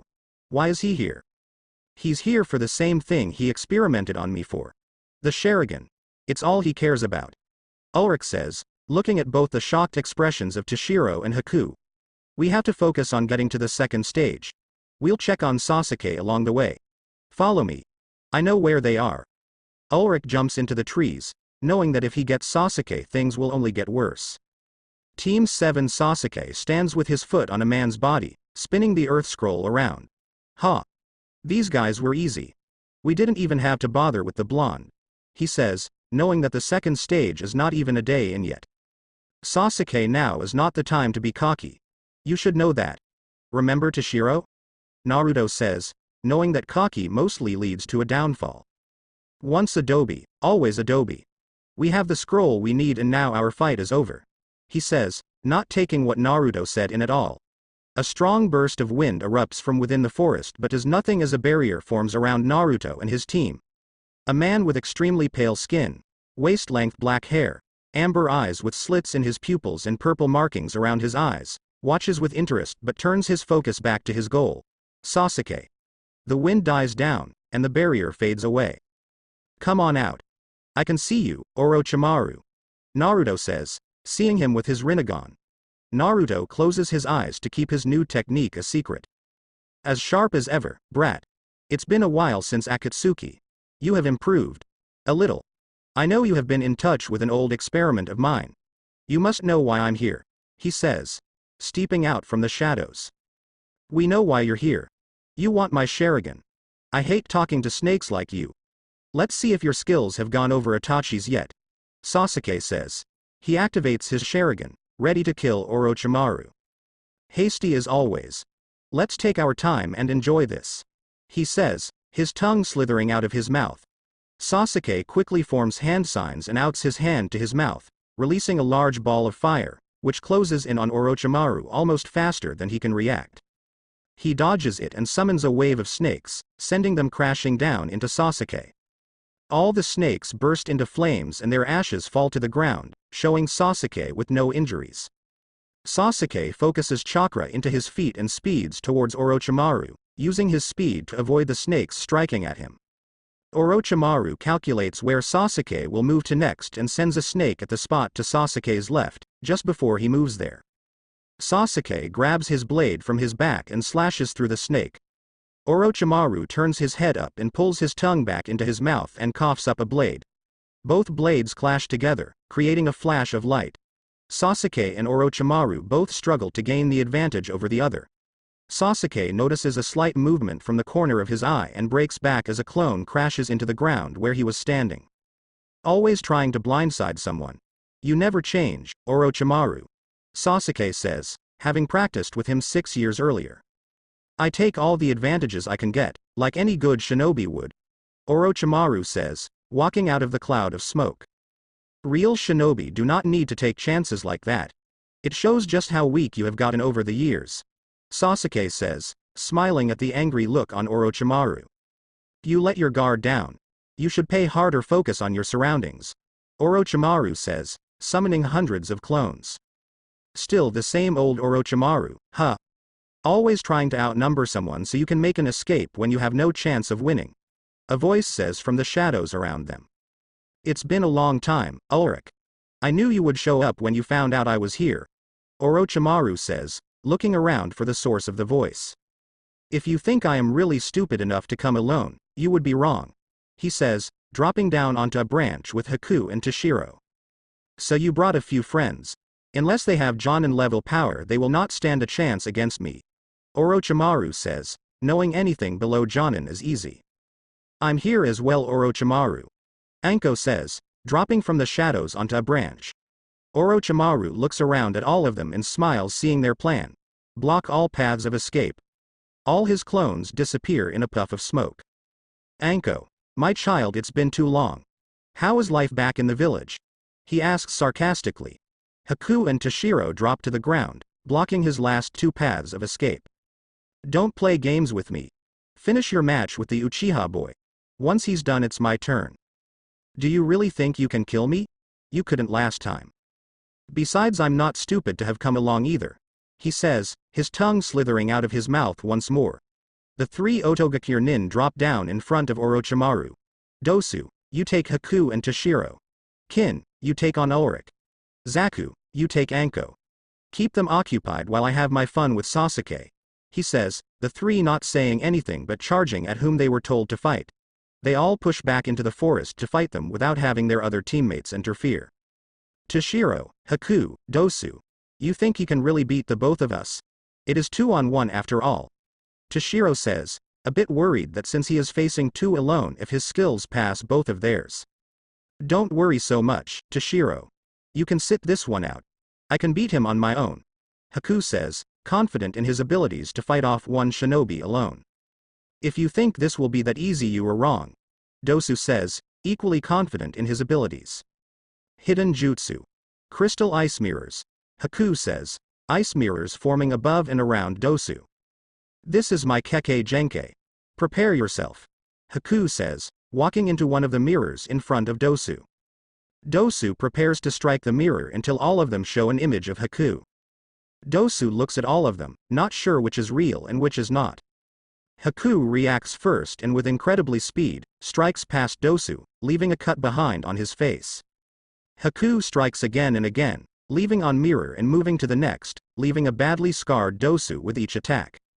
With each attack, Dosu gets less and less confident in his abilities, having not had a chance to attack or defend himself.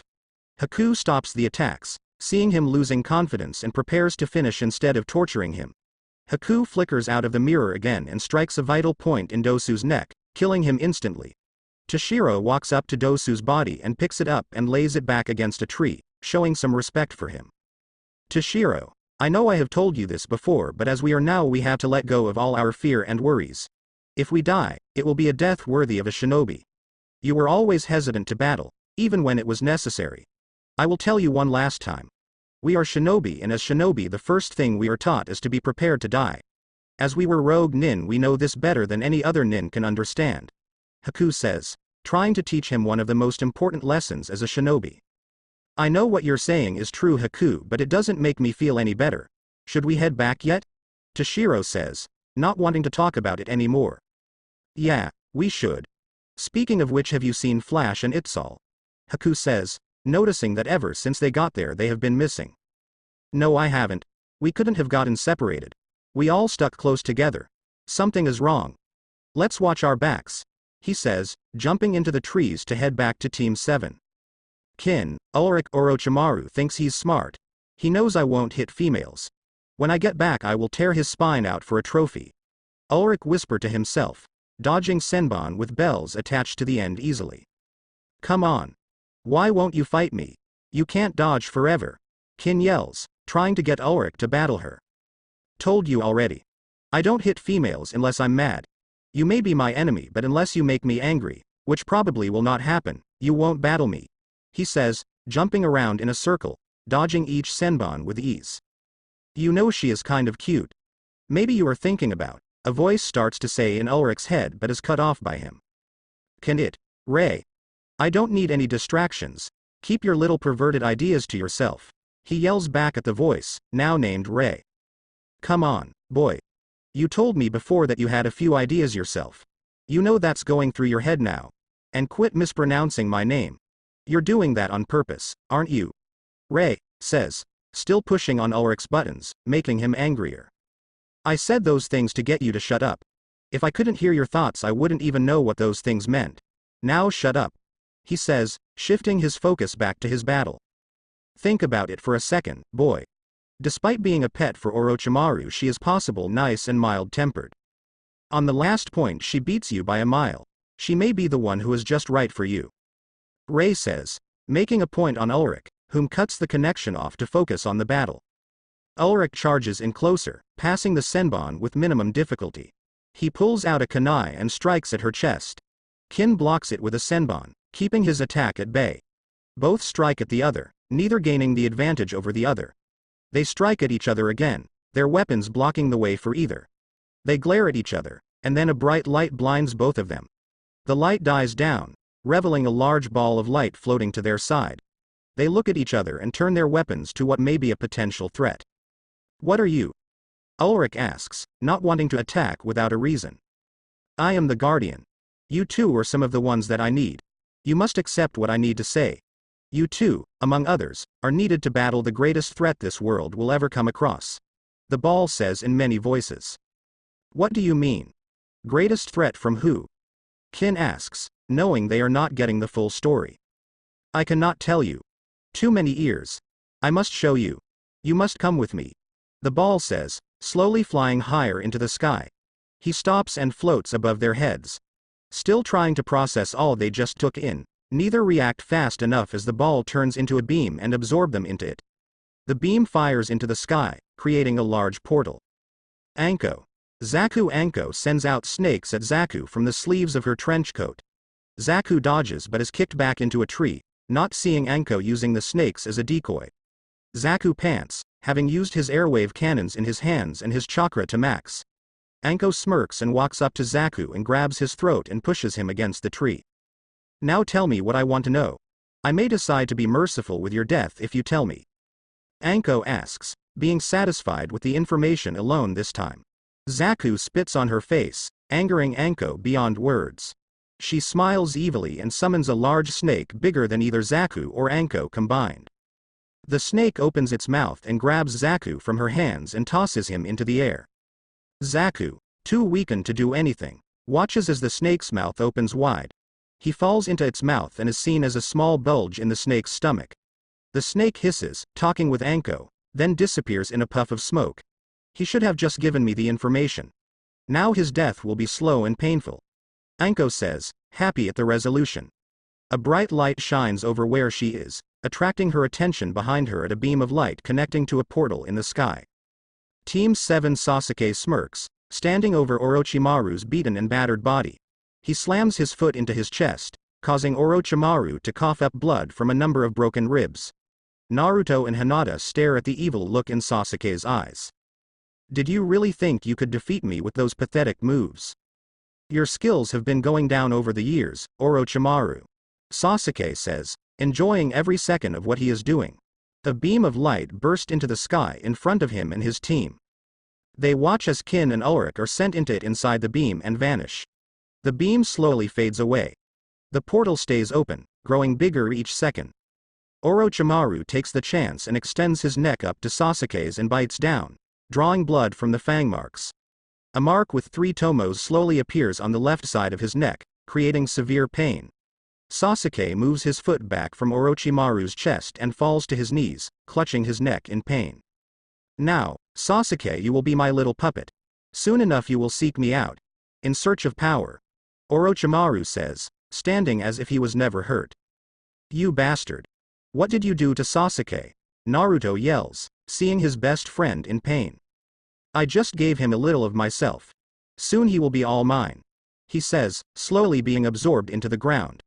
Naruto sends out a blast of wind but it misses as Orochimaru vanishes into the ground.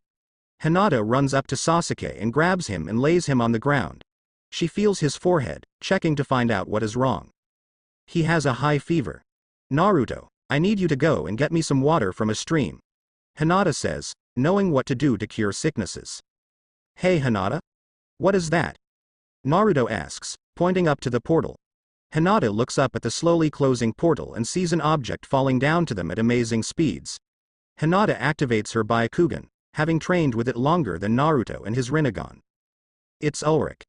At that speed he won't survive impact with the ground, she says, watching him near the ground at quickly increasing speeds. Naruto, can you make a kind of barrier to keep him from striking the ground? I could, but I would need more practice. Right now I can only make one close to us, Naruto says, watching as he is near to the ground. A stream of sand rockets past them and grabs around Ulrich and slowly brings him to the ground. Hinata and Naruto both look back at Gaara and his brother and sister in surprise. Gaara, what are you doing here? Naruto asks, curious as to why he showed up suddenly. I saw that burst of light in the sky and came to check it out. I never thought that it would become a portal. I saw Ulrich go up into it and thought something was wrong, so I came to see. Gaara says in his monotone voice. How is he doing? I can't say for sure, Hinata says, checking over Ulrich. His vitals are strong and he seems to have no damage done to him, but take a look at this, she says, waving the three siblings over. She opens his eye and instead of the normal brown they usually are, they are lifeless as if he is not even in his body. I'm not sure what happened when he went into that portal, but I have seen this once before. A portal, kind of like that one, appeared overhead and sucked a man into it. His body came back but his eyes were the same way. From what I heard he never woke up and they finished him to keep what he knew a secret. So are you saying that he will never wake from this? Gaara asks, not sure if he should believe it or not. There is a slight chance he may wake. This has never happened before the last one I saw. There are no records of anything odd or mysterious in any of the villages, Hinata says, picking up Sasuke along with Naruto. Since we have some time left, we are going to take care of Sasuke until he wakes up. You're welcome to bring Ulrich so we can keep an eye on him as well, Hinata says, before walking away into the forest. Gaara stares down at Ulrich and uses his sand to pick him up and heads into the forest after them, Temari and Kankuro. You better wake up. I do not wish to have to kill you, Gaara thinks to himself, catching up with Hinata and Naruto.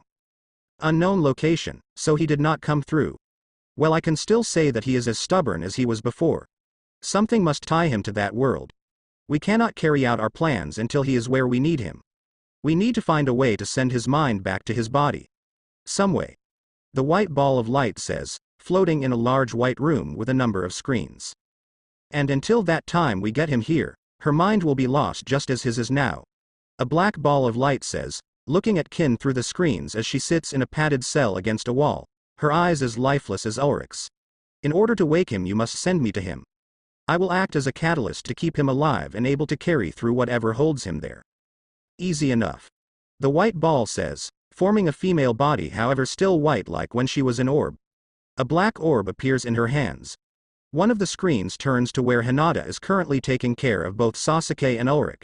She fires the orb into the screen and watches his body glow blue. His friends jump back from him at the sudden glow around his body. The glow begins to fade away from him, not taking any sort of effect on his body. It failed. Something is blocking the effect from taking hold. Are you sure you did it right? The black orb says, now taking the form of a male, yet not changing the color from when he was an orb. Yes, I'm sure. We may need to battle whatever is blocking the connection. Are you ready for this? She asks, knowing who is blocking the connection. Of course I am. Remember, we just need to distract them long enough to make the connection be sent. After that we must return here, he says, looking through the cell at Kin. We must hurry or they will both be lost, he says, seeing Kin's body developing bruises, Ulrich's doing the same. Both of them vanish from the screen room, heading to what is blocking the connection. Forest of Death, so you have finally tracked me down. I was wondering when you two would show up. A voice says, in the darkness of shadows of a forest, watching as black and white bodies appear in front of him. We have come to stop your plans. We know all about them. You wish to take over the world. That is what we are here to prevent. The Guardian says, knowing everything he has planned. You think you know everything, huh? Every day this world brings itself closer to destruction. I will dominate it to make sure that it does not happen. My parents were killed. We were a small village at war with the Leaf. I vowed that I would have my revenge and rule this world to make sure no more innocents die. The man who killed them was named Madara Uchiha, he says, reliving the memory. So if Madara killed your parents, that would make you, the black one starts but is cut off by whom they are talking to. Yes, I am over 70 years old. And with this, he says, lifting a scroll, I have half of what I need to make it a reality. And what of the people that are killed along the way? The Guardian asks, knowing with plans like his many innocents will be killed. They are my pawns, the sacrifices for a better world. A world in which I rule all and no more innocents will be killed, he says, making his point but to the Guardians. Your plans will not succeed. Many in the past have tried what you are. None have come to pass, the White Guardian says. They were not me. I will bring order to the chaos, he says, thinking his path to be the way. All you are doing is going to create more. Once the shinobi find out of your plans, they will enter war with you and the chaos that is not currently existing will come back. The Black Guardian says, seeing the insanity of the plan. You will never understand. I will show once my plans have come full term that I am the leader of this world. Now enough talk. I have things to attend to and you two are in my way. I will destroy you now and my plans will go unchallenged, he says, stepping from the shadows. Fine then, Flash. Let's see what your skills can do against the Guardians, the White Guardian says, ready to battle. It's been 3 days since the day those two were out cold. If they don't wake soon they'll kick us out of the Chunin exams. Naruto says, gathering clean water from a stream in the forest. He pulls the bucket of water out and wanders back to where his team is resting. With Hinata. How are they doing so far, Hinata? Temari asks, wondering how much longer it will take for Sasuke and Ulrich to wake up. Sasuke has a high fever. It has been going down so he may wake up soon. As for Ulrich, I'm not sure. His entire body is freezing cold. If I hadn't felt his pulse. Well, you know. Hinata says, taking care of the two the best she could given that no one was allowed to leave the forest. I got the water, Hinata. Where do you want it? Naruto says, making it back to the clearing quickly. Put it over here by Sasuke. I need the cold water for his forehead. Hinata says, taking the rag from his head. Naruto sets the bucket down and sits on the ground next to Sasuke's head. Hinata dips the nearly dried rag into the water and wrings most of the water out before setting it back on Sasuke. Unknown location, very good. You have come far but your training is still not complete just yet. However, time has run out. If you don't head to the Chunin exams now you will be kicked out. I will be there personally to watch your matches. Be sure to win it. Hopefully your tail won't cause much trouble in your battles. A man with spiky black hair wearing a blue GI with ochre pants with a white sash around his waist and pink wristbands says. Well, I'm not sure if I can win against Naruto or his team on the off chance I face one of them, but I will go all out if I do. Thanks for training me. I can't wait to see what I can do in a real battle. Ulrich says, dusting of his new black GI with a kanji over the heart and on the back with dark blue wristbands and boots with yellow laces with a blue sash. Ulrich walks over to a tree and picks up a single katana and straps it to his back. Anytime. You put up a good fight. Who knows, one day you might surpass me. The man says, laughing to himself. Yeah, right. Like that will ever happen. See ya, sensei. Ulrich shouts, jumping off into the forest, heading to the Chunin exams. Good kid. I might actually have to be careful with him. He may become as good as my rival one day, he says before vanishing. Back in the forest, Ulrich's eyes snap open, nearly scaring Hinata out of her skin since she had been taking care of him. Did anyone get the name of the mountain that hit me? Ulrich says, holding his head. About time you woke up, idiot. Ulrich looks to his right at Sasuke, sitting up perfectly fine, having woken up a couple of minutes before. Yeah, keep talking, Sasuke. One day I will make you regret it. Ulrich says, turning to a glare, matched with Sasuke's own. Well, it's nice to have you both back. It's like what happened never happened. Naruto says, drawing their glares for a moment. Ulrich's attention goes to the sky a second later, feeling someone approaching. Hey, I got to take care of something. I'll be back in a few. Ulrich quickly gets up and walks away behind the trees. What's wrong with him? He can be so mysterious at times. Hinata says, watching him with her Byakugan, as does Naruto with the Rinnegan. A few hours later, all right. We shall begin the first match of the preliminary matches. First match is Sasuke Uchiha versus Hayate Gecko. The proctor for the prelims begins but is quickly cut off. I give up, proctor. Haku says, knowing that even with all his power he couldn't win. Hayate coughs quietly before continuing. Very well. As Haku has given up, Sasuke moves on to the next stage. Now we will begin the next match. Hayate turns around and faces the top left screen behind a large statue as the names are randomly picked. Hinata. Who do you think you will face? Ulrich asks, turning from the ring to face her. I bet it will be Neji. I have to move on to the final. After all, I have a promise to keep, she says, glancing at him from the corner of her eyes. Ulrich smiles at her before turning his attention back to the ring. Ulrich reaches down to his chest and unlatches his blade and lays it against the railing and jumps over the railing and lands in the middle of the ring to Hayate's left. The next match is Kai Uchiha against Ulrich Uchiha. A boy the same height as Ulrich with shoulder-length black wearing a golden necklace, boots, wristbands, and a belt all sporting blue jewels with golden bands on his upper arms and neck with white pants and a black sash and with larger muscles, jumps down into the ring to Hayate's right. Another Uchiha? I'm starting to feel less special now, Sasuke says, watching the two stand perfectly still.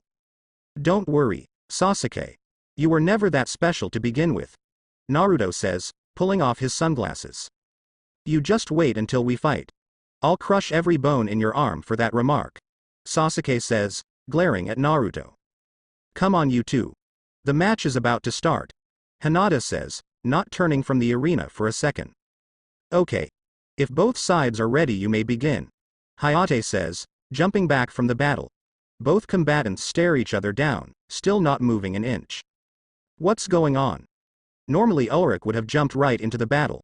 His philosophy is to take down the enemy quickly or you give them too much room for a counter, Naruto says, watching the two carefully. Ulrich and Kai both jump into the air before vanishing. They vanished. I've never seen that before. Where are they?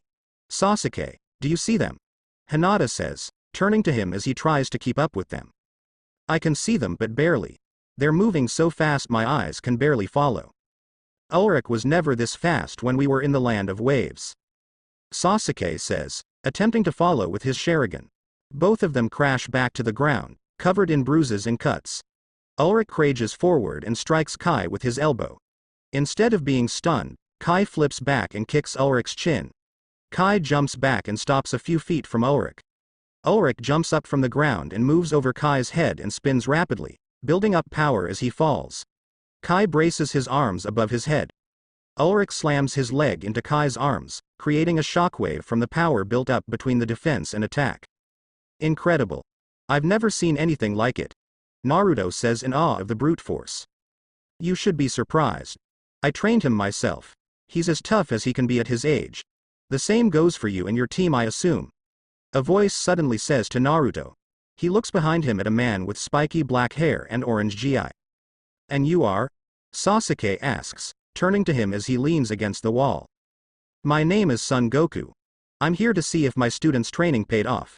So far he's doing good, he says, smiling gently at Team 7. Ulrich flips back from Kai and lands 10 feet away. So he really did show up.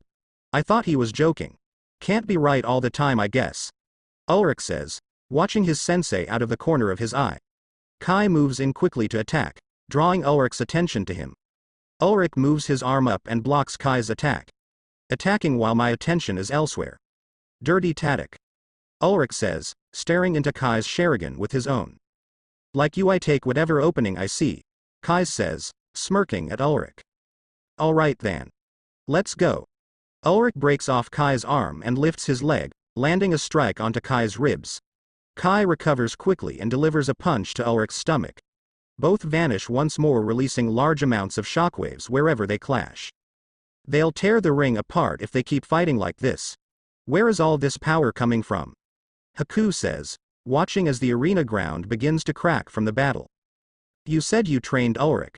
What training did you give him that lets him move so fast? Hinata asks, turning to Goku. Well, we've done quite a lot of different trainings. He's increased his power, speed and stamina by far. He got this far thanks to the Sharingan. He's come further than I was at his age. We've also done some training under 30 times Earth's gravity. Are you saying he's not even at full speed yet? Sasuke asks, only able to see blurs from where the two clash. Yeah, pretty much. Anyone can learn it, but it requires a different kind of energy than chakra to maintain that speed all the time. I can even fly by thinking about it. It's hard to learn for beginners, but once you learn it, it's very handy. Goku says, watching the whole battle easily. Ulrich lands back on the ground and looks around, searching for Kai. Seeing a shadow overhead, he backflips from the spot as Kai slams his fist into the ground, creating a large crater. Kai vanishes again and moves behind Ulrich, forcing him to dodge to the left as Kai. Kai continues his relentless attack, forcing Ulrich to stay on defense while being forced back. He's slowing down. What's going on? He was so fast when the match started. Why is his speed decreasing? Hinata says, watching what's becoming a one-sided battle. He's not slowing down. Each strike he takes drains a little energy. The energy that I mentioned earlier, gets drained even while using taijutsu. Right now he's slowing down because he has not fully mastered ki. His opponent, however, is not having that problem. Goku says, turning to Hinata. Ulrich back hits the wall of the arena without noticing it. The wall. He's been pushing me into a trap. I was so focused on dodging I forgot my surroundings. Ulrich thinks, realizing Kai's plan. Kai moves against him once more while he's trapped and readies to finish the battle with one punch. Time seems to slow down to Ulrich as Kai thrusts his fist at him. The other contestants watch as Kai thrusts his fist into Ulrich's chest and pushes him back into the wall, creating a large crater. What pure power! I've never seen anything like it. What is he? Neji says, as Kai steps away from the crater and walks to the center of the ring. Nice dodge. I didn't expect you to be able to do that in time, Kai says, looking up at Ulrich floating in the air. Ulrich moves over and lands on a statue, forming a hand sign, and sits down. Neither did I, guess I got lucky, Ulrich says, smiling down at Kai. We'll see how long that lasts, Kai says, folding his arms. Alright Ulrich, enough games. Take off that weighted shirt or my training with you is done for the next 3 months, Goku says, turning a threatening glare at Ulrich. Ulrich shakes a little from the look. Oh alright. Just stop giving me that look. It scares the hell out of me, Ulrich says, removing the top shirt of his GI and lays it down in his lap. He pulls the undershirt off and quickly puts his shirt back on. That does feel a lot better. Now the real battle begins. Do you really think you can beat me just by wearing a few pounds? Kai asks, looking up at Ulrich. Ulrich holds the shirt off to the side of the stout and lets go, letting it fall to the ground. The shrit crashes into the ground, creating a pillar of smoke reaching up to the head of the statue, shocking all in the building. He was moving fast at the start. What the hell kind of training has he been doing? Tamari says, in shock of how much weight he had been wearing. Great. Just what we needed. Another Might Guy and Rock Lee. Kakashi says, in awe of the similarites. Alright then. Show me the fruits of our training together, Goku shouts, acting like Guy mostly just to annoy Kakashi. Yeah. Time for some fun, Ulrich shouts, Goku words having sparked a fire in him. Ulrich thrust his fist into the air, seconds before vanishing. Kai is surprised at the sudden upsurge of speed but prepared as he vanishes as well. Nothing seems to happen for some time as both seem to have vanished from existence. A bright flash of light from above the ring blinds the spectators, except Goku, as Ulrich's punch matches Kai's kick. Ulrich headbutts Kai, followed by Kai landing a kick to his stomach. The light begins to fade, restoring vision to those blinded by it. Ulrich punches Kai, to which Kai kicks Ulrich's arm, pushing him back into the ground. Ulrich lands feet first into the ground and looks back up at Kai still floating calmly in above him. This is fun. It's been some time since we fought.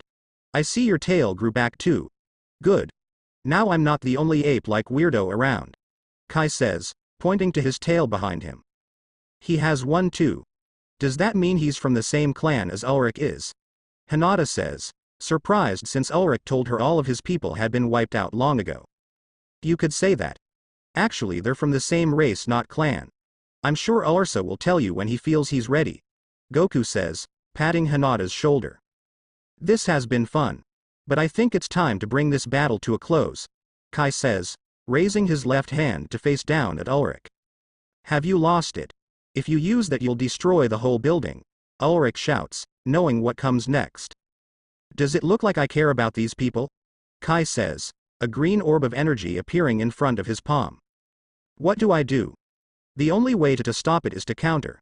But I'm not supposed to show any techniques until the finals. Think, think, think. Ulrich screams in his mind, unable to come up with a plan that can stop it but not reveal any of his moves. He turns over to his left and stares at Goku, wanting approval to counter. Goku stares back at him for a few seconds before nodding. What's going on? How did he form that without hand signs? Naruto asks, looking over at Goku. Ki allows the people who use it to attack with powerful techniques without the need for hand signs. However, using such powerful techniques drains that energy at a faster rate than creating dozens of shadow clones like you can. For that instance, I told him to not use any of them in the exams until the finals. I decided to make an exception this time, however. Goku says, wanting to know how far he has to go in teaching his student to master his techniques. Is Ki truly as powerful as you say it is? Kakashi asks, walking over next to Goku. Yes. Ki is above even the level of Kages if you know how to control it. Even a normal person with no shinobi abilities has Ki. But it's weak since nobody knows it's there. But as I said, using the techniques drains your energy quickly, so it's not without its drawbacks. Goku says, looking to Kakashi out the corner of his eyes. Ulrich turns back to face Kai, who prepares to release his attack. Ulrich raises his arms and performs a series of rapid arm movements before placing his palms forward, with the thumbs and index fingers touching each other to form a diamond shape. This is my gift to you. Enjoy. Grand Smasher. Kai yells, drawing his arm back a little before thrusting it forward, sending the orb, now double the size it was he charged it, at Ulrich, leaving a green trail behind. Burning attack. Ulrich shouts, firing a golden orb of energy from his hands. Both attacks clash, creating multiple and more powerful shockwaves, tearing apart the arena and building. Incredible. What powerful techniques. And you can't just learn it with the Sharingan. There's no hand signs for you to copy. Kakashi says, watching the whole thing with his Sharingan active. That's a benefit. Every technique can't just be learned, it has to be taught. Goku says, smiling to himself. Neither side of Ulrich or Kai's attack gain any ground as the battle between them draws on. Can't keep this up forever. Gotta end this before my energy runs out. Ulrich says to himself, a red aura gathering around him. That looks like the Kaioken. I never taught him that. He must have came up with this on his own after watching me. Maybe I've been taking his training too lightly. I'll have to train him harder. Goku says, slightly shocked that he has developed his own move to amplify his power. Excuse me, but what the Kaioken? Hinata asks, looking up at Goku. The Kaioken technique is a very handy attack that allows the user to greatly raise their power level, strength, speed, and senses for an instant. However, the base Kaioken only raises your power level. If he is able to go higher, he'll be able to overpower Kai. As long as he doesn't go to ×4, he'll be fine. Goku says, telling Hinata most of what he knows. What happens if he does go to level 4? Naruto asks, looking down at Ulrich. If you multiply your base ki too much, it could obliterate the user or severely damage the body. I went to level 4 once and a slap to my back was painful. Goku says, while Ulrich slowly gains ground in the battle between their attacks. No. How is this happening? No one can counter this. Kai yells, pushing more power into the blast but to no avail as his attack is destroyed. This is the end. You won't get back up after this. Ulrich shouts, seconds before his attack connects with Kai, forcing him through the ceiling of the room. It's over. He got hit head-on with that attack. Sasuke says, turning a small glare to Ulrich. Sasuke's right. I'm not even sure if he could live through that. Hinata says, smiling that Ulrich made it to the finals. So this is one of the boys Minato and Kushina promised to look after before his mother took him from the village. What amazing power. I've never seen anyone move so fast. The Sandaime thinks, looking down at Ulrich. Pain strikes Ulrich's head, forcing him onto his left knee. I didn't think using it would cause a severe effect like this.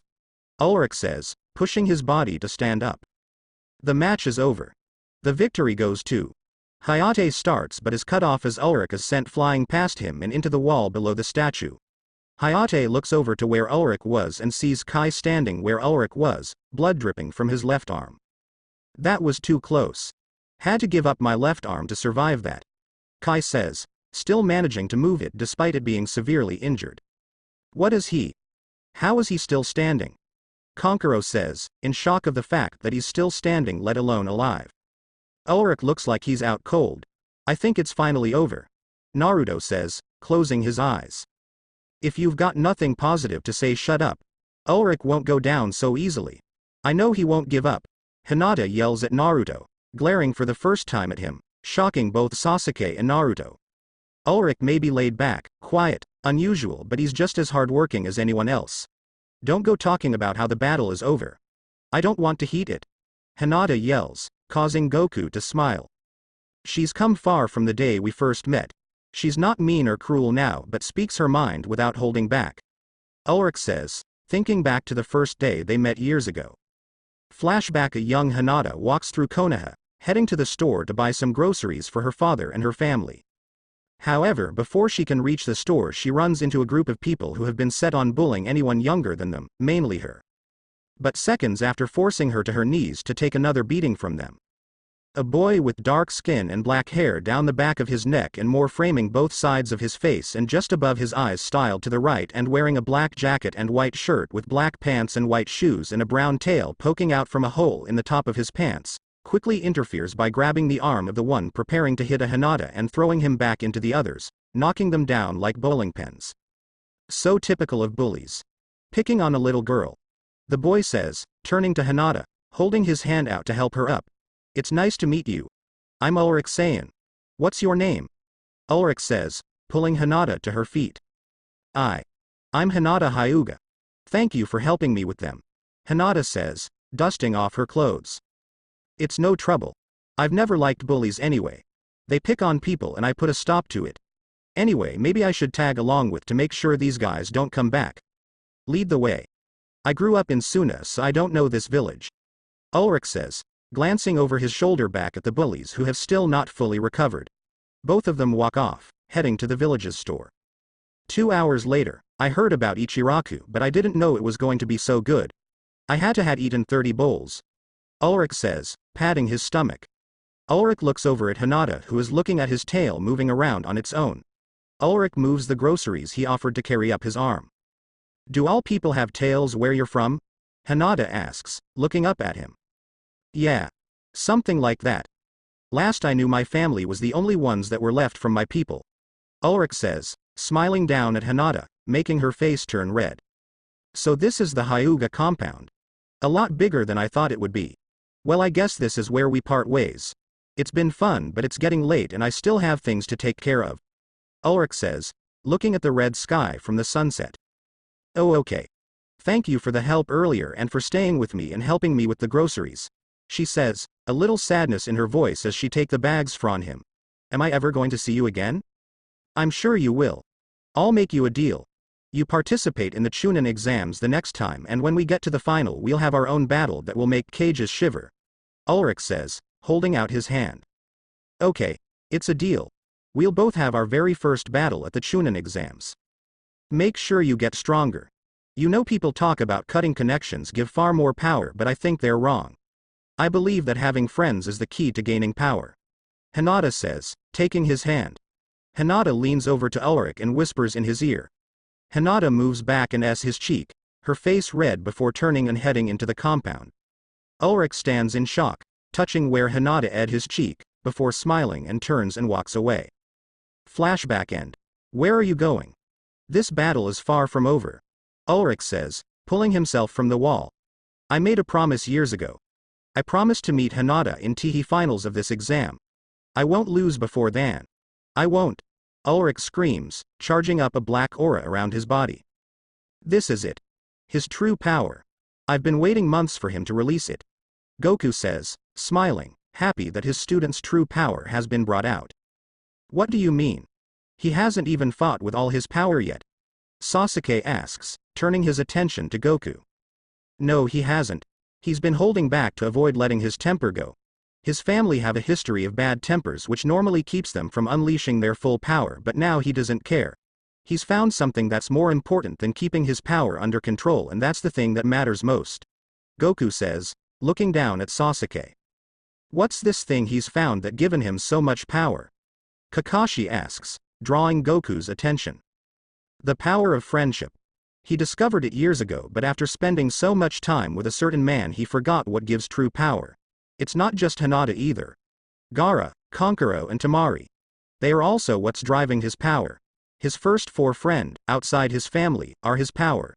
Goku says, looking at the trio of siblings. It's time we end this. I'll show you my true power. Ulrich says, raising his fist toward Kai, his black aura flowing into it. I guess it is around that time. It's time we determine who's the strongest between us once and for all. Kai says, charging a sky blue aura around his body and focusing it into his fist. Yeah, and this time I'll be the winner. After all, I'm my friends with me. Not just them either. What's inside me, despite dislike for the other being there, I also consider it to be a friend as well. Ulrich says, walking slowly forward towards Kai. Ulrich's eyes turn black with white slits as Kai's does the same, linking it together with the Sharingan. Well, I'll be. That's Dragon's mode. They must finally be using the beast sealed within them. Goku says in awe more than anything. What's Dragon's mode? Hinata asks, looking up at Goku. It's kind of like the legendary Sage mode, but it only works within the people who are blood related to Ulrich. It's very powerful, but in order to awaken it you have to take control or work side by side with the dragon sealed inside of you. But it only lasts for a short time until you master it, and even then it only lasts a half hour. So I've been told anyway. Goku says, folding his arms. Wait, but that would make them host to Tailed Beast, right? I thought that the Tailed Beast only went to 9 tails. Naruto says, asks turning away from the battle. That's true, but about 13 years ago Ulrich's adoptive father began working on an experiment to create the ultimate Tailed Beast warrior. Actually, I have just finalized Ulrich's and Kai's OC profiles recently. Naruto and Dragon Ball Z crossovers anyway. However, to do so his father did 2 things. Used his wife in an experiment after she got pregnant and erased all his feelings so he wouldn't be tied down by emotions. He was never there to begin with, always tied down to his work, but when his normal experiments died he needed a powerful test subject. Ulrich's mother was the best he could find. What he didn't count on is that the power was not being stored in her but her child. All that power contained in one little body. When Ulrich's mother was pleading to be released, something happened. GPKU says, scratching his forehead. What happened? Don't leave us hanging here. Sasuke says, actually more interested in the story than learning about the power. Her pleads were answered. But not from the man she married but from her unborn child. Her body began to give off incredible power and destroyed her bindings. However, the whole cave began to collapse from the power. His mother knew that she didn't have enough energy to escape in time, but suddenly she was teleported to just outside the cave, safe and sound. The cave was destroyed seconds later. His father was killed in the cave. 6 months later, after arriving in Konoha, she begged the Fourth Hokage to protect herself and her child from the danger that could follow them there. He agreed, and the Fourth and Kushina took the 2 in and watched over her. Life to her was returning to normal for her until the birth in June. Ulrich was born with a very powerful cry that shook the building they were in, but there was one complication. She had twins. Between the 2 of them the whole building nearly collapsed. Kushina tried to calm them, but they only wanted to be held by their mom. For over a year after their birth she lived with Kushina and Minato, who were helping take care of them after they didn't only want to be held by her. However, 1 year later, the 9 tails attacked the village on the same day that they had a baby, as Kushina herself had been the previous host, and giving birth weakens the seal. However, a masked man showed and forced Minato to flee while he extracted the 9 tails. He did extract it, but she is one of the first I know of to survive the process, as taking the tailed beast from its host kills them right away. He was preparing to kill her after he took control of the 9 tails with his Sharingan, but Minato came and rescued her and took her to her baby's side while Ulrich's mother fought the 9 tails to delay it until Minato arrived. Goku says, holding onto the bars. I would recommend holding onto something. Goku says, the 2 mere feet from colliding. Ulrich and Kai fist both clash, creating massive shockwaves, tearing the arena apart under the powerful pressure. A golden glow expands from their fist, surrounding the 2 in a large orb of light. To Kigakure, I take it you are the one called Fu? Itachi says, approaching a girl with orange eyes wearing an orange clip in her short, spiky mint green hair and a short sleeveless white midriff shirt with fishnet armor underneath with long white armlets and fishnet shorts with a short white apron skirt over it with her forehead protector on her right arm and a cylindrical object in red wrappings on her back. The girl turns around and faces Itachi. "Yeah, that's me. Do you want me to leave the village too?" Fu says, folding her arms. "Actually, I'm not from this village. I'm from Konoha. I've come to bring the warning about a future threat." "And what warning would that be, SSU?" she asks, closing the slightly large gap between them. "It's about the Akatsuki. They plan to capture all Jinchuriki and extract the tailed beast for their plan, Project Tasuki no Mi, as they have been calling it," Itachi says, pulling out a scroll from inside his old Anbu armor which he started wearing when he came back to the Leaf. "All the intel on the Akatsuki is in here. Their current members, all their powers and jutsus and even how the plan is supposed to happen," Itachi says, tossing Fu the scroll. Shockwaves begin to fill the air around the village of Taki, making it slightly harder for Fu and Itachi to breathe. Despite this, however, only Itachi and Fu seem to notice. To create shockwaves that can make the air become so thick it's hard to breathe. Whoever is battling must be truly powerful. It looks like it's coming from where the Chunin exams are taking place. I should go and check to make sure Sasuke is safe, Itachi says, turning and walking away. "I noticed that you don't have any hate for Jinchuriki. Why is that, SSU?" Fu asks, knowing that most people hate them. "My brother's best friend is one of them. I have also been going and warning all the Jinchuriki about the Akatsuki. I have warned Yugito Ni and Killer Bee about them. Now you know, so that's 3. Itachi says, glancing back at Fu over his shoulder. "How many tails does Sasuke's best friend have, SSU?" Fu asks, stepping up to Itachi's right. "He the host to the 9 tails," Itachi says, looking at Fu. She stays quiet for a few seconds before glancing around the village she has been living in where the people hate her and she hates them equally as the shockwaves die down. "I've decided that I'm going to come with you. I've got nothing for me here in this village. I want to be with those who can understand me. Also, it will be harder to beat a Jinchuriki when there is more than one, SSU," Fu says, walking next to Itachi as he heads Teoth village gate. "That's fine by me. You'll also be meeting Gaara of the Sand. He's the host for the one-tailed beast. Once I drop you off at where the Chunin exams are taking place, I will have to go back out and warn the other host of the coming dangers," Itachi says, walking through the village gates with Fu, the people of the village not caring that she's leaving. Back at the Chunin preliminaries, Ulrich, now with the left side of his shirt torn apart, and Kai, his entire outfit barely holding together, stare each other down while the rest of the genin, Jonin and the Sandame stare at where the roof was before being destroyed by the power the two gave off. Goku is the only one who is calm and smiling down at the two. "As I was saying," Goku says, clearing his throat, drawing the attention of those around him. Ulrich's mother fought with all her might, but while trying to keep the village and her babies safe severely hampered her power to defense while the rest of the village was on offense. When Minato finally arrived, he teleported himself and the 9 tails to a far-off distance. She rushed there as fast as she could, but Minato and Kushina were already mortally injured, protecting their newborn. Minato decided to seal half of the 9 tails chakra in himself and take it with him to death, and sealed the other half inside of their baby. Ulrich's mother promised to look after their baby, but unforeseen circumstances forced her to flee the village and go to Suna a month after the attack, where she continued to raise her children, however having to leave Minato and Kushina's baby behind, hoping the Sandame will watch over the boy. About 2 years later, Ulrich, who was now able to walk, talk and even train, ran across a boy named Gaara, and the rest is history. They became friends, then Tamari and Konkuro, and then another incident happened, but I think that's a story for Ulrich to tell, Goku says, becoming tight-lipped. Ulrich and Kai face off for a few more seconds, neither budging an inch. Kai suddenly falls to the ground, finally giving in to his injuries. The match is over. The winner is Ulrich Uchiha, Hayate says, declaring the winner after a hard battle. Hinata, Gaara and his family jump down to the battleground, or what's left of it, and run to Ulrich and began to congratulate him on making it to the finals. Ulrich looks over at Naruto walking over to where they are. "That was a good match. I hope I get to battle you in the finals," he says, holding out his hand. "I don't think that'll be enough space. We'll need a village for our battle," Ulrich says, shaking Naruto's hand. Sasuke calmly walks over yet stands a few feet away from them. He nods his head slightly, causing Ulrich to smile and return the gesture, his Sharingan and Dragon's mode deactivating. That was one hell of a battle. I've never seen anything like it. That was the most fun I've had in a while.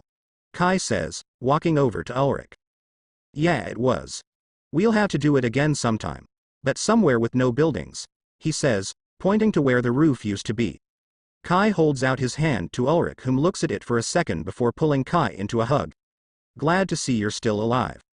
Same to you, brother. Kai says, shocking the ones around them. You mean you guys are brothers? What are the odds of meeting again so suddenly? Sasuke says, shocked at the chances of the two meeting again after years. Yeah, we're twins but not identical. I had cut my hair. This style's not bad but I wish it would go back to the way it was. I guess we're tied again, Kai. Ulrich says, facing his brother.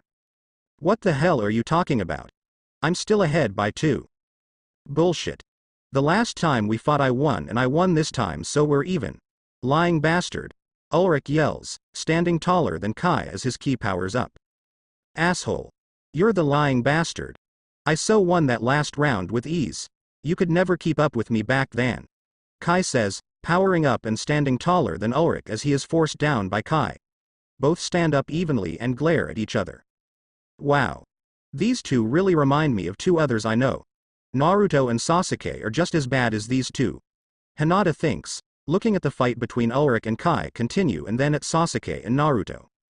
Alright you two. That's enough for now. I'll do you both a favor and train you for the month before the final stage. Just try not to kill each other before then. Goku says, walking between the battling siblings. You expect me to train with this baka? I'd rather eat my own necklace. Kai says, turning his head up. Oh, really? That can be arranged. Goku says, cracking his knuckles. Hey, you guys, I think we should go into the stands. Things are about to get messy. Ulrich says, walking back up into the stands, Gaara and his family, Hinata, Sasuke and Naruto in tow. So you really wish to defy me? Should I show you what a Saiyan God can do, or do you want to just be trained so you might be able to become the next Saiyan God? Goku says, glaring down at Kai. I think I want to be trained. Yup, training sounds real good. Kai says, not looking up at Goku but still able to feel the glare down his spine. Good. We'll start tomorrow. Bright and early. I don't want to hear any complaining either. I want you to act like Ulrich and just bear it. Goku says, vanishing from the building, having business to take care of. Damn, he's scary. I think he's scarier than Mom was. Kai shivers slightly before jumping back into the stands next to Sakura, being on her team but choosing to not wearing the village's headband. All eyes turn to the screen as it starts to shuffle through all the remaining combatants' names. The border to the land of fire. So how is the exam going? A tall, black-cloaked figure asked Goku, sitting down in a tree. Very good so far. I'm proud to say Ulrich and Kai have far from when they were kids. They are still holding back though. They have a barrier that they don't want to cross. We need to break it. I really hate to say this but to fully realize their power, one of their friends must die. Goku says, sitting at the base of a tree. You sure you're not taking this a little too far? Couldn't a simple genjutsu where one of them die do the trick? Another shorter black-cloaked figure asks, leaning against the tree as he sits on a branch, calmly eating an apple. I would agree. But these barriers are too strong, having been achieved in a very more traumatic incident.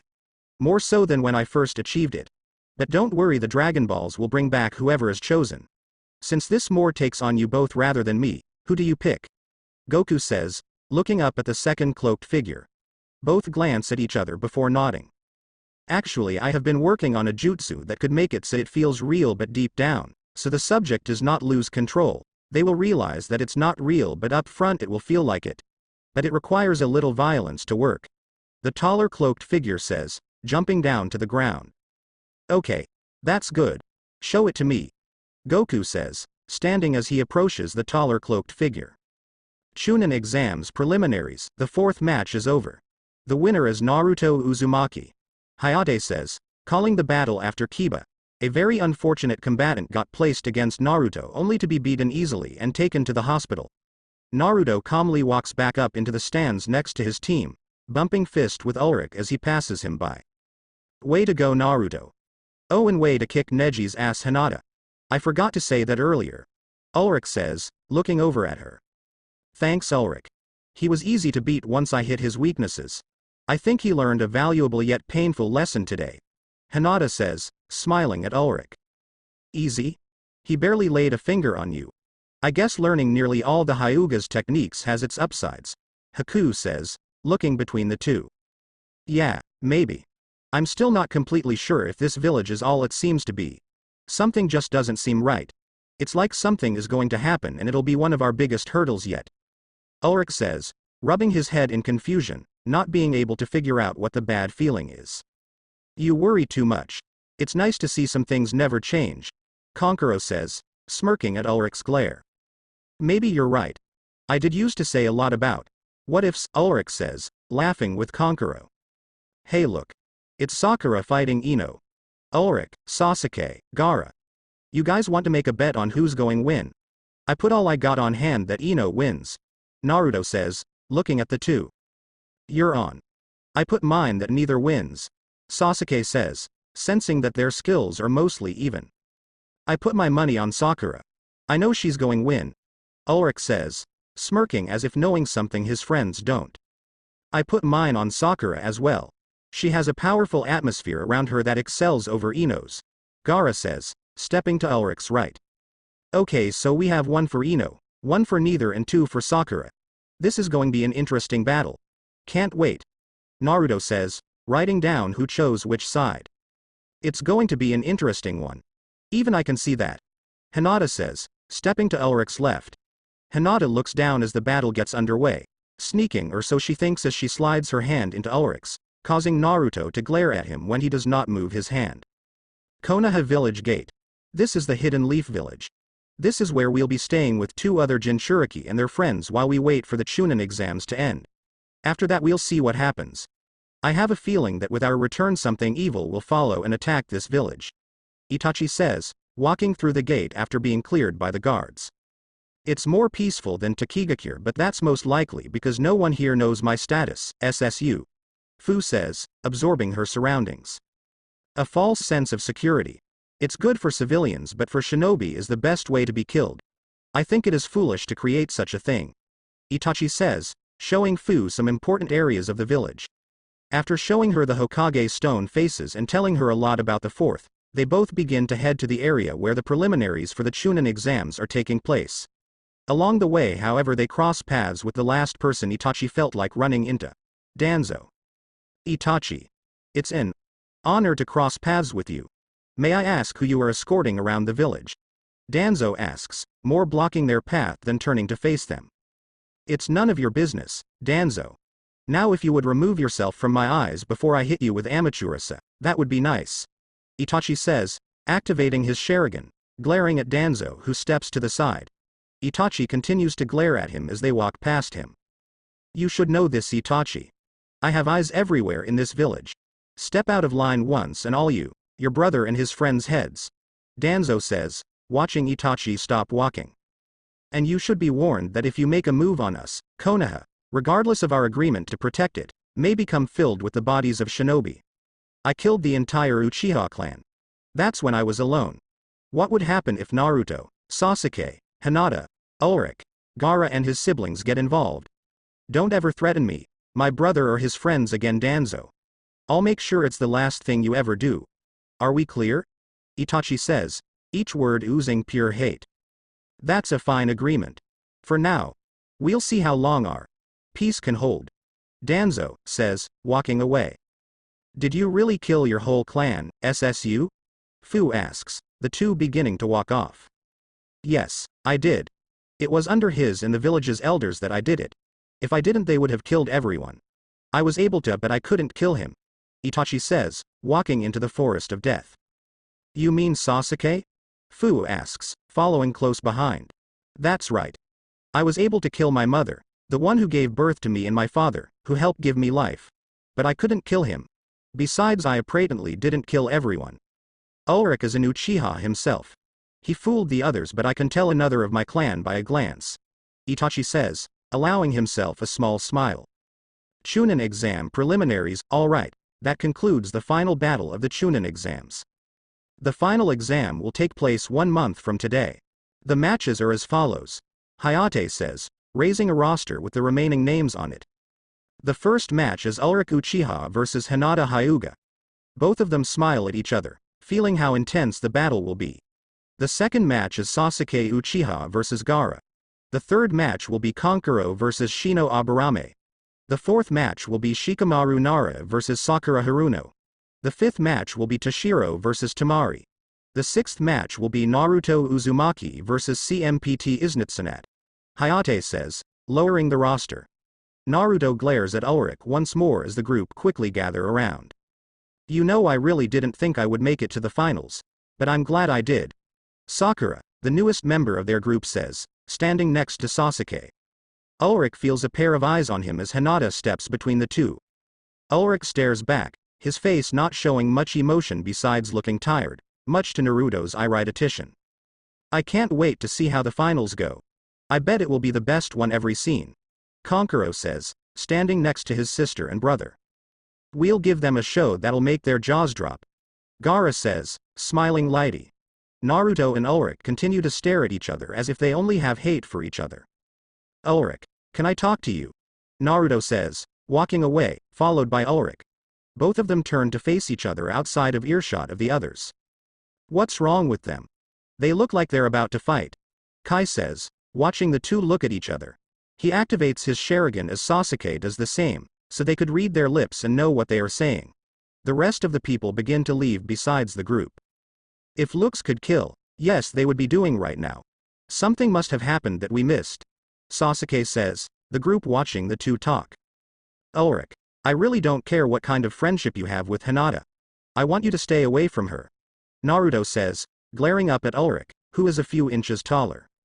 I don't give a damn what you want. I control my life, not you. Rinnegan or not, no one tells me what to do. Ulrich says, glaring back at Naruto. I'm only being nice. I can always get Sasuke and Kakashi on my side.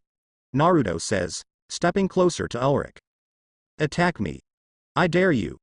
Gaara, Tamari and Kankuro, along with Kai and Haku, will fight back. I don't take kindly to threats, and neither will Gaara and his family or Kai. Ulrich says, rage beginning to show in his eyes. Even with them you can't stop the Rinnegan. The father to all shinobi had this, and I will master it soon enough. Naruto says, his Rinnegan eyes turning red with slits in the center. I'm not a shinobi. I'm a Saiyan, the strongest warriors there are. Rinnegan or no, if you can't even keep up with my speed, you're useless. Got it? Ulrich says, his eyes turning black with slits in the center. Naruto almost shakes with rage before punching Ulrich. Blood drips from his lip as he slowly turns back to Naruto, his eyes filled with rage while the others watch, shocked at Naruto's outburst. Ulrich tackles Naruto, pushing him into the ground, destroying the ground as he pushes him. Almighty push. Naruto yells, a barrier forming around him, tossing Ulrich off him. Ulrich recovers in midair and slams back down onto Naruto, punching him over again and again. Despite this, Naruto makes a clone, which grabs Ulrich's arm, pulling him off Naruto and throws him back across the exam stage, but he recovers and lands easily. Ulrich watches as a translucent red dense shroud of chakra with bubbles of chakra with two large tails coming out as Naruto lowers himself down onto all fours. Is he insane? He knows using that is not good. Sasuke says, now trying to keep Hinata out of the middle. Ulrich black aura charges up, his eyes glowing with rage. An orb of red chakra forms in Naruto's palm. Both of them charge at each other, almost as if truly trying to kill each other. Hinata breaks free of Sasuke, rushing in between the two. Ulrich slides on the ground, slowing himself to stop as Naruto does the same, the shroud around him vanishing. What the hell are you two doing? Are you really trying to kill each other? Hinata says, asks glaring at both of them. Naruto and Ulrich stare each other down as she looks between them. Ulrich scoffs at Naruto before walking away toward the exit, Kai following behind him. He stops for a second and looks back at Naruto before leaving. Gaara and his family follow their lead as they begin to go to the hotel for some rest. Toshiro and Haku follow suit while Sasuke tells Sakura to go home and rest, to which she agrees quickly, leaving the three alone. With Ulrich and Kai, what the hell happened? You're normally cooler than that. Naruto must have really gotten under your skin. Kai says, walking next to Ulrich. Not sure. One second I was fine. The next he starts talking about me staying away from Hinata and I lost it. Ulrich says, thinking back on what happened. Strange. So I take it you know Hinata well? Kai asks, turning to Ulrich as they head to Ichiraku. Yeah, we met before. It was back after that incident years ago. Ulrich says, a girl with dark brown hair with long parted bangs with a single lock of hair falling into her face and large white eyes with a hint of lilac, wearing a sleeveless, blue V-neck shirt with mesh armor underneath and blues shorts and sandals, bumping into him. I'm sorry. I didn't mean to bump into you, she says, apologizing for bumping into Ulrich. Ulrich stares down at her for a few seconds before responding. It's all right. It could happen to anyone. Ulrich says, smiling at her, as if having forgotten what happened less than 10 minutes earlier. The girl walks away from them as Ulrich notices a small detail about her. That she looks as if she has not eaten in days. Hang on a minute, Kai. I'll be right back. Ulrich says, running after her. Ulrich rounds a corner and quickly catches up with her and pats her arm. Yes, what is it? She says, turning to face Ulrich. I just noticed that it looked like you hadn't eaten for some time. How would you like to grab a bite to eat with me and my brother? Ulrich says, feeling as if something is familiar about her. Sure. I haven't eaten for a few days. My father has been cracking down harder than ever since my sister came back. My name is Hanabi Hyuga. She says, introducing herself while walking with him. I'm Ulrich Uchiha Saiyan. It's nice to meet ya. Ulrich says, smiling down at her. You just said, since your sister came back. Who exactly is your sister? My older sister is Hinata Hyuga. She says, shocking Ulrich nearly beyond belief but quickly regains his composure as they approach Kai. Kai. This is Hanabi Hyuga. Hanabi. This is my twin brother, Kai. We're going to be treating her to a meal. We can use the money we won instead of our personal money since we'd need to pick it up first. Ulrich says, the three walking to Ichiraku. So where are we going to eat? Hanabi asks, looking up at Ulrich. Ichiraku Ramen. The best place for a filling meal and the best ramen in the world. Ulrich says, pointing to the building ahead of them. Is it really that good? She asks, looking at the building. For sure. I've been all over the world and this is the best by far. Kai says, smiling at her. 2 hours later Hanabi stares in shock at the dozens of bowls that Ulrich and Kai finished while she only ate 2. Both of them sigh happily as they pat their full stomachs and pay for all the bowls. The three of them walk out, enjoying a good chat as they walk through the village. Yeah, but he's still my father. It'll take more than training me hard to leave him. Hanabi says, walking between the Ulrich and Kai. You mean like starving you for failing a jutsu? Yeah, that sounds fair. Kai says, a hint of disdain in his voice. I guess you have a point. But I have nowhere to go if I leave home. Hanabi says, looking at Kai. You can stay with us. We don't have much in this village but if you come with us we can offer a better home and train you with a reasonable schedule. Ulrich says, patting his pants pocket, feeling something inside it knowing that he never keeps anything in his pants. Ulrich pulls out 2 pictures and stares at the first one of him playing with Kai, Gaara, Tamari and Konkuro and a mysterious girl around their age with black hair, dark skin and brown eyes wearing a kimono. Odd. I don't remember playing with anyone else. Who is this girl? Ulrich thinks, turning to the second picture with a dark-skinned, black-haired woman, wearing a blue and red GI, holding 2 babies, one with spiky blonde hair and the other with Ulrich's hair and watching over a baby in a crib with Kai's hair. This is mom but is this other baby? Could it be Naruto? Ulrich thinks, flipping the picture over and begins reading the text.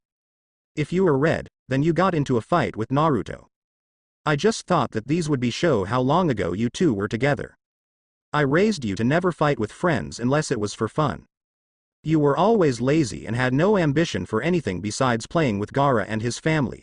I also have a few secrets about our family and Naruto's that you should know but I'll tell you these in private one day soon. And if you see a red-haired woman at the final stage of the Chunin exams, tell her I said hi. Love you. Bye. Ulrich smiles, reading through it once more.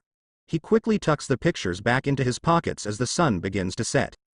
I would like to come with you but I can't just leave my father. Hanabi says, looing ahead of them, her face quickly filling with fear. Hanabi. There you are. I told you to be back in an hour to continue your training. Come now. We're going home. Hiashi says, ordering her to follow. Hanabi looks up at Ulrich and Kai, who shake their heads at her. No, I won't. I'm staying with these two now. Hanabi says, turning to face her father. Hiashi, his eyes filled with disbelief, turns to face Hanabi, looking into her determined eyes. His disbelief quickly turns to rage as he charges against the three of them, possibly with the intent to kill. However, with Ulrich follows his movements easily as he thrusts his palm toward Hanabi and counters just as easily. He reaches out and grabs Hiashi by his throat, his Sharingan activating, now with 3 tomos instead of 2, with Dragon's Mode as he slowly lifts Hiashi off the ground. You worm. I can't believe you lead the Hyuga. No wonder Hinata left years ago. You're worthless as a leader and parent. Know this. If I ever see you try to attack Hinata or Hanabi again, I won't hesitate to kill you. You understand? Ulrich says, holding Hiashi in the air, slowing draining the life from him. Hiashi barely manages to nod his head. Ulrich, mostly satisfied with the answering, releases his grip, letting Hiashi fall. Ulrich lifts his leg and spins, hitting Hiashi's side, launching him into a building through the wall. Kai resists the urge to laugh at what happened. And you say I have anger problems. The nerve. Kai says, patting Ulrich's back. Thank you for stopping him. He looked like he was coming to kill.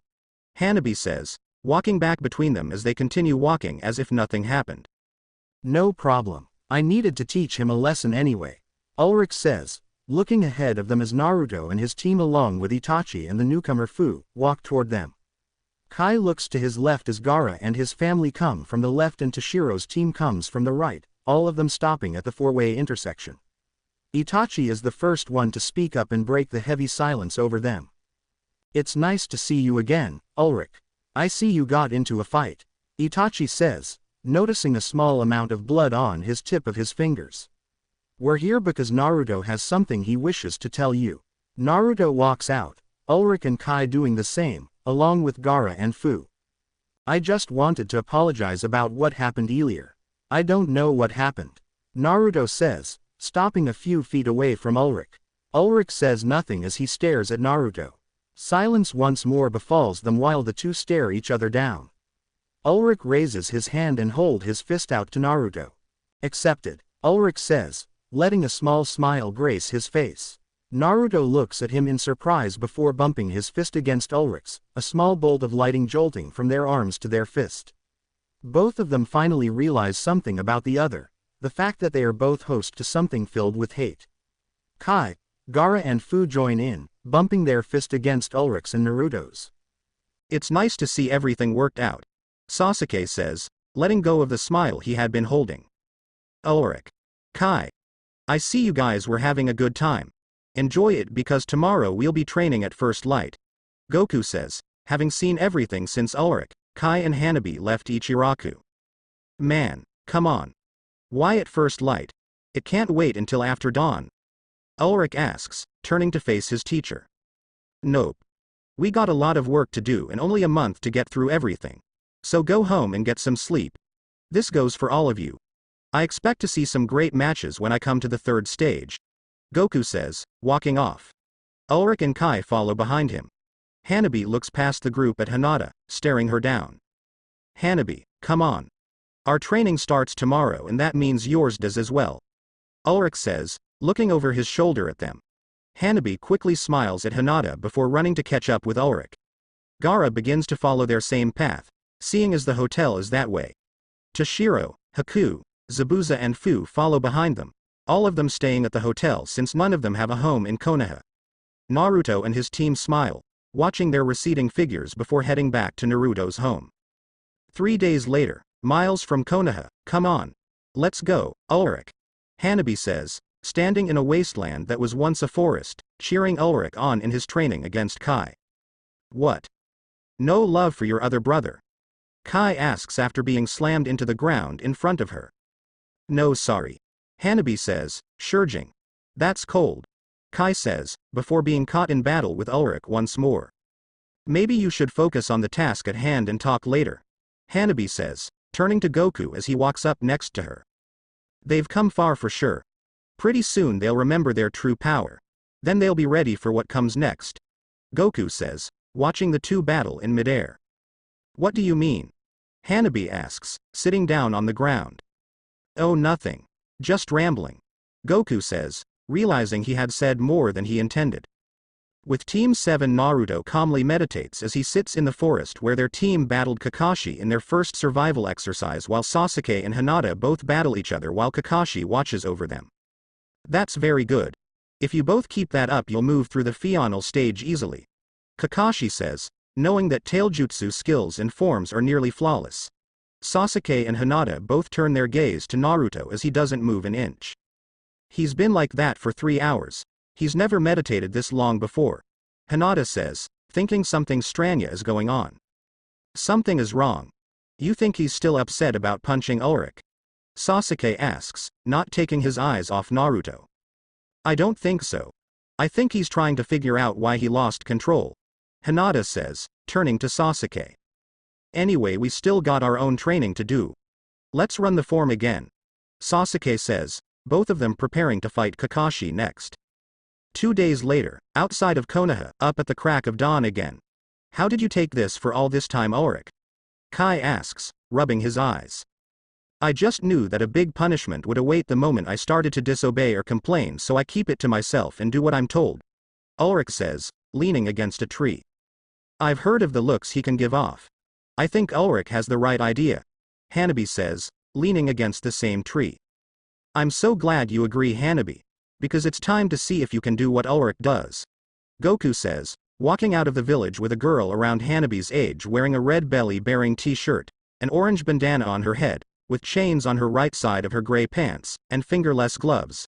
This is my granddaughter, Pan. She will be your trainer in showing you how to fight like a Saiyan. Goku says, stopping in front of the three. It's nice to see you again. Pan begins but is quickly cut off by Goku lightly hitting her head. I told you they can't remember anything yet.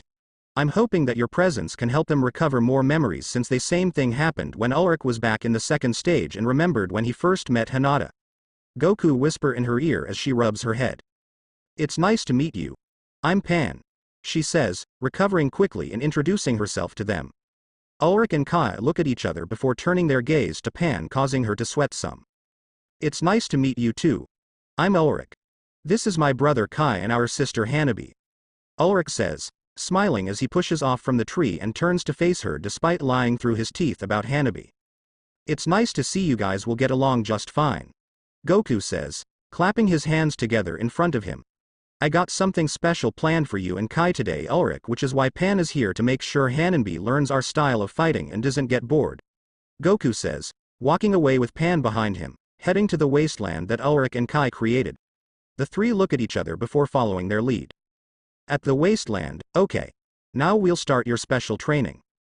Goku says, smiling at Ulrich and Kai, making them nervous.